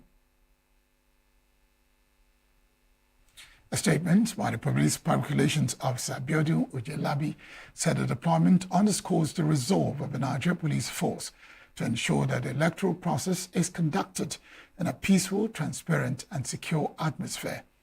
Explained that Etaifo would work closely with other security agencies and relevant stakeholders to enforce compliance with the Electoral Act, the Code of Conduct for Security Personnel on Electoral Duty, and other laws governing the election. The Osun State Police Command assured residents that comprehensive security measures have been put in place to safeguard life, property, and sensitive election materials before, during, and after the poll. Ojelabi said all deployed personnel had been directed to remain impartial, professional, and respectful of citizens' rights, irrespective of political affiliation, while warning political actors, supporters, and other stakeholders against actions capable of disrupting public order. Insecurity remains one of Nigeria's most pressing challenges, which has given rise to calls for stronger collaboration between governments, security agencies, traditional institutions, and communities. The issue took the center stage at the first Southeast Security Summit held in Umuahia, Abia State, with the theme Collaborative Approaches to Strengthen Security and Regional Stability. Christopher Lele, who attended the summit, completes the story. The Federal Ministry of Defense, in collaboration with the Office of the Senior Special Assistant to the President on Community Engagement Southeast, convened the first Southeast Security Summit with the theme Collaborative Approaches to Strengthening Security and Regional Stability. Declaring the summit open, the Minister of Defense, retired General Christopher Musa, noted that contemporary security threats have become increasingly dynamic and complex. Musa maintained that sustainable security can only be achieved through collaboration, strategic partnerships, and shared responsibility. Enduring peace can only be sustained when communities themselves become active stakeholders in the security architecture. Communities must feel they are being led properly, they are being cared for, and their concerns are being addressed. This summit should therefore serve as a platform for building stronger partnership between government and the people. It should strengthen confidence, encourage community ownership of security initiatives, and reinforce the bonds of unity that have always defined our nation. The Deputy Speaker of the House of Representatives, Benjamin Kalu, said the introduction of state police will bring policing closer to the people, improve accountability, intelligence gathering, and help curb insecurity in the country. The framework should include a joint intelligence fusion mechanism to Preble communication system, coordinated patrol along interstate routes, a shared database of wanted person and criminal network, and harmonized procedures for rapid response. Every distress call must reach the nearest capable security formation, irrespective of jurisdiction. Abia State Governor Alex Otti urged Southeast states to invest in surveillance technology and intelligence-driven policing to ensure that citizens live and do business without fear. We have established that more often than not, crime is driven by economic considerations. So, what we have simply done is to make it too costly for any intelligent mind to consider. By incentivizing security agents, investing in surveillance technology, and public enlightenment, we have simply made crime and criminality unprofitable in most parts of this region. ENUGU State Governor Peter Mba, who was represented by the Deputy Governor Ifeanyi Osai, called for intelligence sharing among Southeast states, harmonization of vehicle registration databases, and greater investment in technology to strengthen crime detection and prevention. The police and other services are essentially filling the role they should fill. The responsibility of the military will be highly concentrated on the territorial integrity of this country. But this is not a place to blame the police. We have to look at those of us that are supposed to provide and guide the police. Because when we take this job and we call ourselves chief security officers of states, it behoves on us to sit down with our commissioners of police and attempt those things that will make difference. Chief of the Air Staff, Air Marshal Sunday Aneke, assured that the Nigerian Air Force remains committed to working with other security agencies, local vigilantes, and intelligence networks to neutralize criminal elements across the Southeast. We need traditional rulers, the leadership of Ohaneze Igbo, and community leaders to continuously involve the youth. Additionally, the political class must deliver the dividends of democracy to prevent vulnerable youth from being recruited by violent groups. Security cannot be delivered by government alone. It requires a whole of society and a whole of government approach in which institutions, communities, and citizens work together with a shared sense of purpose. The summit ended with a shared commitment by governments, security agencies, and critical stakeholders to deepen collaboration, strengthen intelligence sharing, and pursue practical, homegrown solutions to bring about lasting peace, security, and stability across the Southeast. In Umuahia, Christopher Lele, Signature TV News. Delta State Governor Sheriff Oborevwori has approved a support package for Deltans evacuated from South Africa following the recent xenophobic attacks.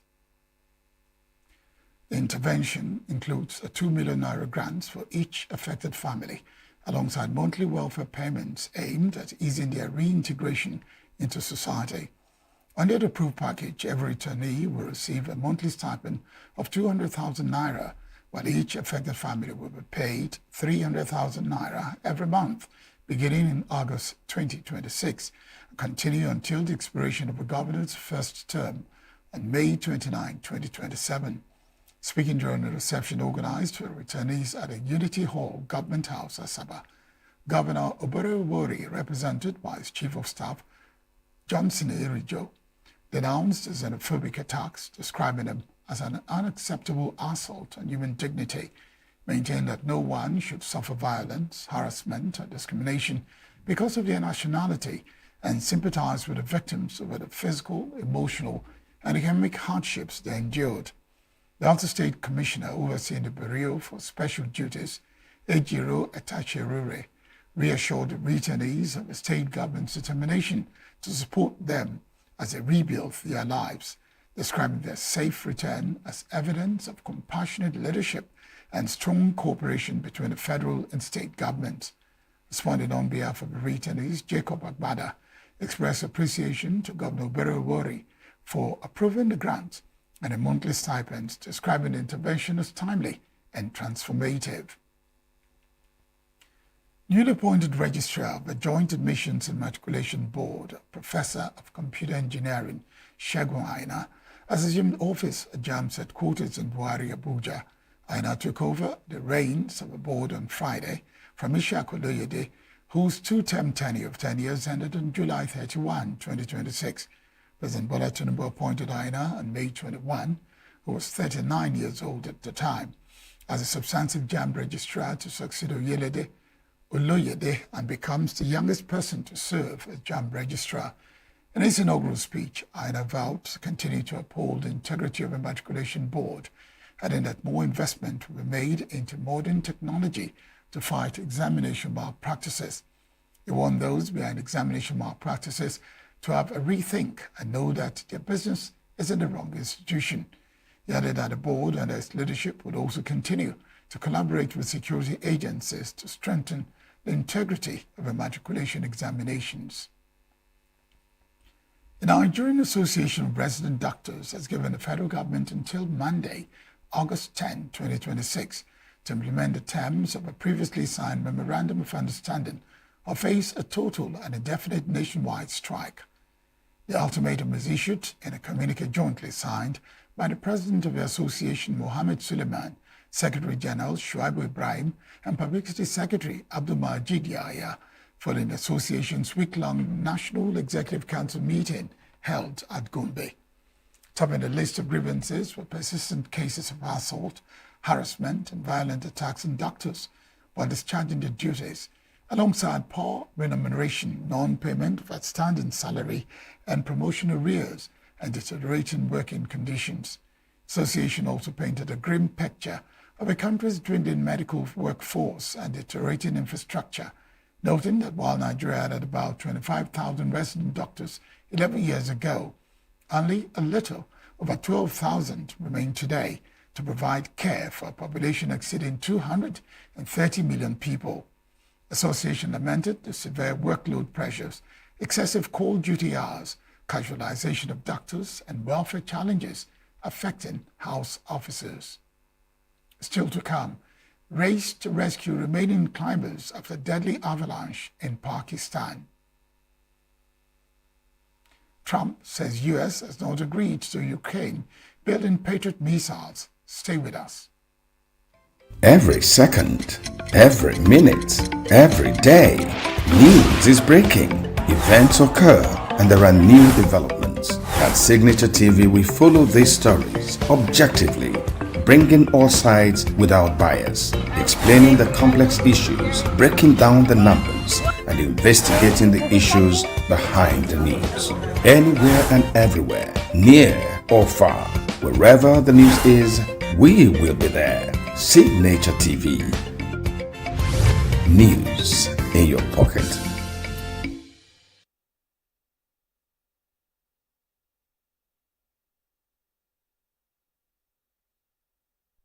Rescue teams in Pakistan are carrying out a second day of search for climbers caught in an avalanche at the world's 12th highest summit. Among the 7 still missing from the 10-person expedition on Broad Peak on the border with China is renowned Nepal-born climber Nirmal Pooja. The operation has expanded with local Pakistani climbers volunteering together with others from Nepal who have halted the expeditions on nearby K2. Bad weather has been hampering the search, and Pakistani officials say the bodies of 3 climbers have been recovered.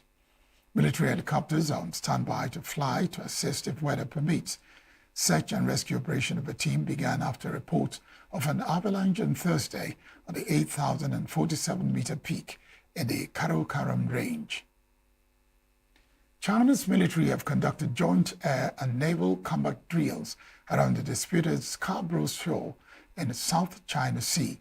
The drills were held in the airspace and waters around the shoal, which China calls Hongguandao. The Chinese military described the drills as a necessary response to action by certain countries it said were undermining regional peace and stability, but did not name any country. The Chinese military said the drills were to test and improve the combat readiness of China's forces to defend national territorial sovereignty and maritime rights. China issued a new policy on Saturday for the administration of the Nguyen Island National Nature Reserve, established in September 2025, and said unauthorized fishing, mining, coral or giant clam extraction and other harmful activities would be banned. President Donald Trump says the United States has not agreed to Ukraine building Patriot missiles, but the talks are ongoing. Trump said during a meeting with Ukrainian President Volodymyr Zelensky in Turkey last month, that it was going to give Ukraine a license to manufacture Patriot missile interceptors to help defend against Russian strikes. Asked about the Patriot missiles during a cabinet meeting at a Camp David retreat on Friday, Trump emphasized concerns about sharing advanced U.S. weaponry, including missile technology. Ukraine has long sought a co-production agreement for the Patriot PAC-3 missiles to intercept ballistic missiles with an eye to build them domestically. Trump's earlier pledge to provide a license for such a production agreement caught many by surprise, and Ukrainian officials have been meeting with Pentagon officials and industry executives since to work out firmer details.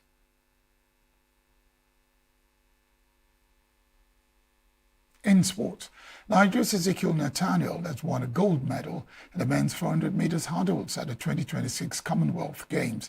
Nathaniel stormed to gold with a time of 48.47 seconds in the event final at Scotstoun Stadium in Glasgow, Scotland on Friday, becoming the first Nigerian to win gold in the event at the Games. 23-year-old surpassed the record set by Kingsley Agbakoba, who won silver at the Commonwealth Games in 1996 when the event was referred to as 440 yards hurdles. He was in a class of his own in the final, beating England's Jake Mintle, who broke 49 seconds to take silver, while Asiene Wilson of Jamaica earned bronze. Hurdler Tobi Amusa, who was a gold medal hopeful, finished third in 100 meters hurdles, while Kayinsola Ajayi also ended with bronze. There was another medal for Nigeria in the men's 200 meters after Udodi Omuzurike produced a season-best performance to win silver. Omuzurike, 23, crossed the finish line in 20.9 seconds and finished second behind Sinisifo Dambele of South Africa, who claimed gold in 19.96 seconds. Their victories add to Nigeria's increasing medal haul at the 2026 Commonwealth Games. FIFA President Gianni Infantino said on Saturday that he has scrapped a plan to allow private investment in the World Cup, following fierce backlash from football officials worldwide. Infantino said he had to scrap the controversial plan to sell off stakes in the governing body's competitions to private investors, following widespread opposition. He said it had become clear that the project had created divisions that are no longer in the interest of its original objective. Infantino had offered FIFA's 211 member associations $40 million if they backed a proposal for private investment in its tournaments, including the men's and women's World Cups.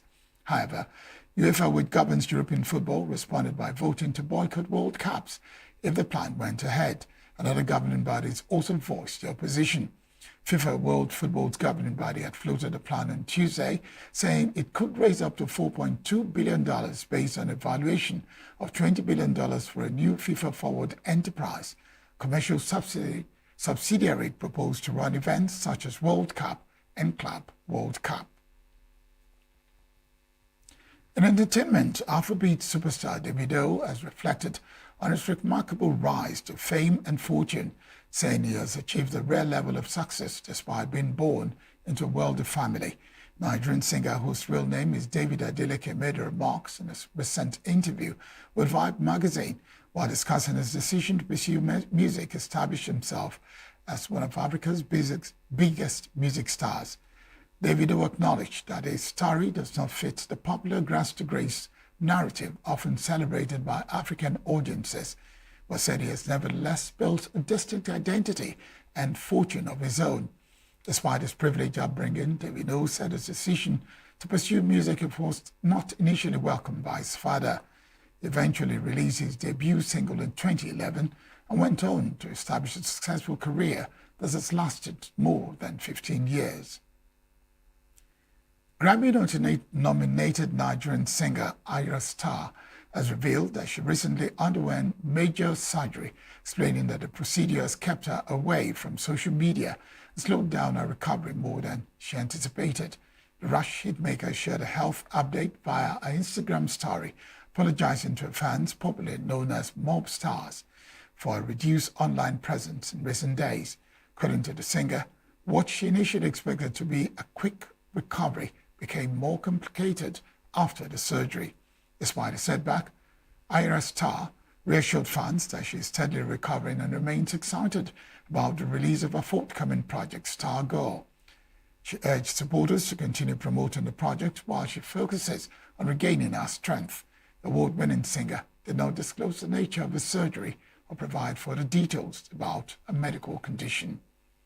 And that's the news. I am Barry Kumo Ado, thanking you very much for watching.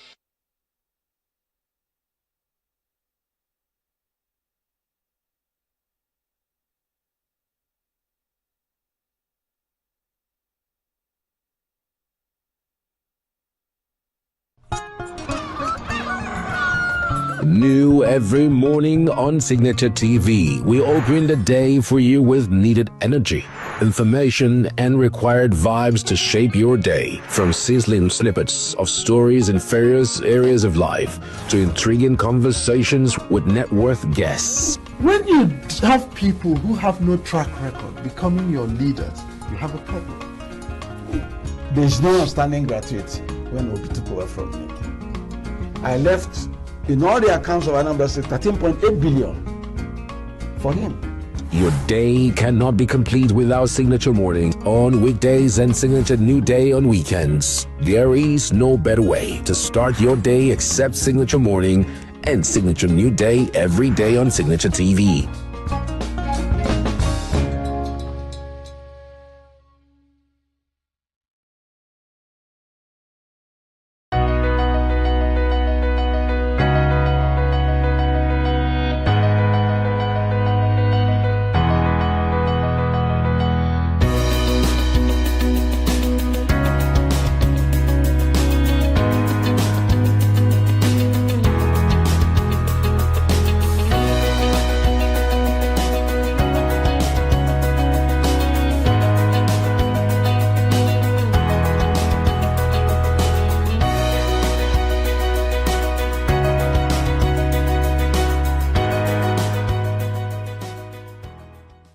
Welcome once again to the Sage, a journey of adventure. I'm Dr. Kechi Obuagu, your blessed guide on this journey. Today, our topic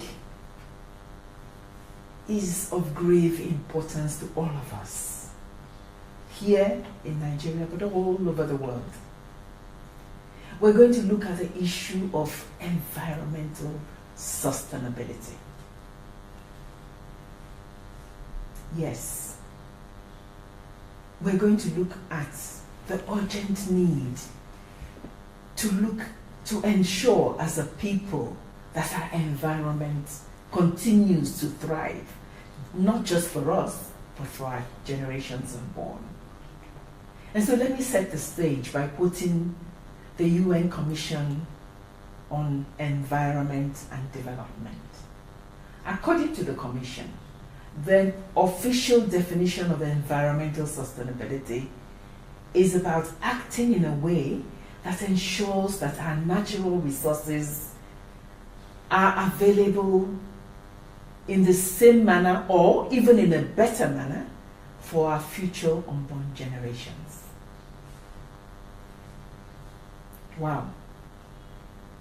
As my children would say, deep. It is something for all of us to think about, because reflection, candid reflection, would reveal that perhaps as a world, we are far short of that ideal. Why? I personally believe that when this world came into being, when this world was created, there was perfect harmony. That is the way the Creator made it. The biological environment was lush and provided everything the human being needed to survive.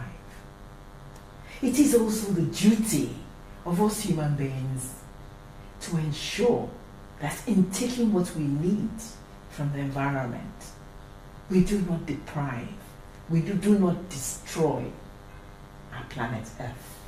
It is a problem that we're only beginning to recognize the huge urgency around it. There's a lot to be done. But why are we talking about it on this show? Let me say that we have an extremely exciting, wonderful guest whose area falls under this. Let me admit at this point that it's a young lady, a remarkable young lady.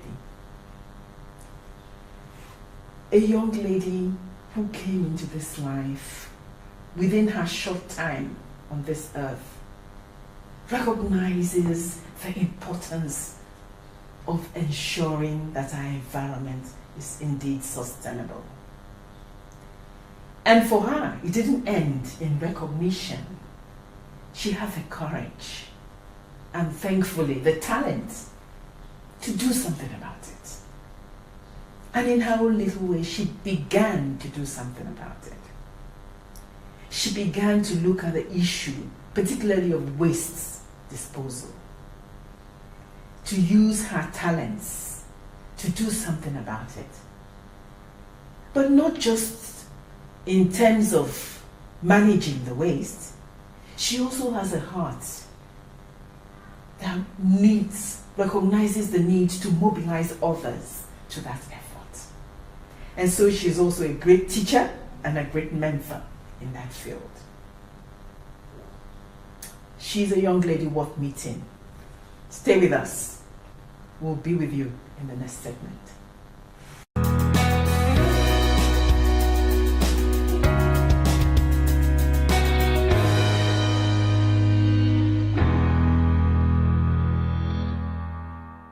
Welcome back to The Sage. And thank you for staying with us. We appreciate that. But what a journey we have for you today. A remarkable young lady. Brilliant, talented, artistic, with a huge sense of social responsibility. I'm beautiful. When I look at her, I'm filled with joy. I've known her for a bit, and all the time during those interactions, she gives me joy. Join me as we welcome Bilkisu Garba to the show. Thank you very much, Mom. Smile, I'll give you a smile. Thank you very much. Bilkisu, it's a pleasure. I've been looking forward to making this show, this particular one, because there's so much beauty and goodness that surrounds what you do. Thank you so much. Thank you for agreeing to be with us and for sharing what drives you with everybody else. It's such an honor. Thank you so much. Great. Before I start, tell us a bit about yourself. Who are you? Well, I've forgotten, so tell me your name again. Okay, so my name is Bilkisu Garba, and I'm from a town called Auchi in Edo State, but I was born and raised in the northern part of Nigeria, Kano State precisely. So I practically spent most part of my life there before coming down to Abuja. And in school I studied architecture, and while I was in my 300 level, I developed interest in a particular aspect called interior design. And then I started researching, just finding out everything I could on everything that had to do with interior design in Nigeria. And it was still relatively new then. There was no institution in Nigeria offering interior design. But I knew the moment I was done with my first degree, I was going to pursue things in that line. And fast forward, while I was during my postgraduate days, while running my master's program, there was a particular course. It was still master's in architecture because for some reasons I just wanted to specialize in architecture, and there was a particular course that I took in my second semester of my first year in, because it's 2 years, it was a 2-year program, and it was called Sustainable Architecture. Okay. And that was more or less like the beginning of the journey for me. I didn't even know, but I picked so much interest in that particular course, and I knew once I was done, I was going to do something that had to do with sustainability and interior design. Wow. And that was the beginning for me. Wow, that is just great. That is just great. So you sort of had discovered your passion. Yes, I did. Tell us a bit more. So what did it materialize into? Okay, so while I served, I was running online courses. I was looking for institutions in Nigeria because I left Kano then, and then I came to Abuja. And I started attending several courses. I was looking for organization firms, just anything that had any affiliation to interior design. And it was interesting then because a lot of people sort of discouraged me because they felt architecture was going to be more lucrative, and they didn't really see the essence why I would pursue interior design. But I knew I really wanted it, and for some reason, whenever you would find me maybe sketching an interior space or using computer software to design interior spaces, and that was how it started for me. So I got like a contract job in an interior design firm, and I started teaching people at the same time, just running spaces. Then I got another job in a renowned interior design firm in Abuja, which was in early 2016. And that was the turning point for me. But all these things were happening, and I didn't know it was more like a transitioning process, because at that point I started building experience in interior design, and I was still reading and researching on environmental sustainability, sustainable architecture, and even sustainable interior design. And at that stage, I started building content on sustainable interior design. Okay. Until date, it's still a little scanty, even when you check online on courses that have to do with sustainable interior design precisely. But I started building content, and I just started. I still have that sketchbook till date. And then there was a particular project that I was given while working in that interior design firm, and it was to renovate and revamp a 3-bedroom bungalow, not too far from here, funny enough. So every time I pass that place, it brings so many memories. Okay. And while I think it's telling you need to come and redecorate this place. Absolutely, absolutely. So while that project was ongoing, there was really nothing wrong with the space. The client was just bored and wanted a new look, wanted a new feel. And we ripped literally everything from that space, from that interior, from the floor tiles to the furniture to the light fittings, everything, bathroom, everything, to the doors, completely. And there were some people just waiting outside for me, waiting outside. They kept asking me in Hausa, they kept asking me if I wanted to, if I was okay with them clearing the site for free. And I was looking at it like, that is fantastic. So I don't need to pay people, truck drivers to clear the site for me. These people are willing to clear the site for me for free. And that to the light fittings, as simple as light fittings, WC, everything, they took it and that was it. Then fast forward to I think October of that same year, 2016, I went to Jabi, a place in Abuja called Jabi, and lo and behold, I saw two of those men that were asking me for those discarded items from that site, and they had shops where they were selling these things, and that struck my mind like, wow. So I asked them what they were doing, and they said they're actually shop owners, because when you see them on site, they just look like uneducated people roaming the streets, but they were actually business owners. And what they do is they go to renovation sites to get these scrap items, they refurbish them, and then they sell to a particular market. You understand? And that was when I knew and realized that, okay, there's a market for this kind of business. And if you can remember, I told you I had already started developing content for an aspect called sustainable interior design. Okay. So I presented, I can't really remember when, but in 2016 in an interior design symposium in Abuja. It was called Denim, Defining the Nigerian Interior Design Market. And defining the Nigerian interior design market. Okay. And I was one of the speakers that presented on sustainable interior design practices in Nigeria. And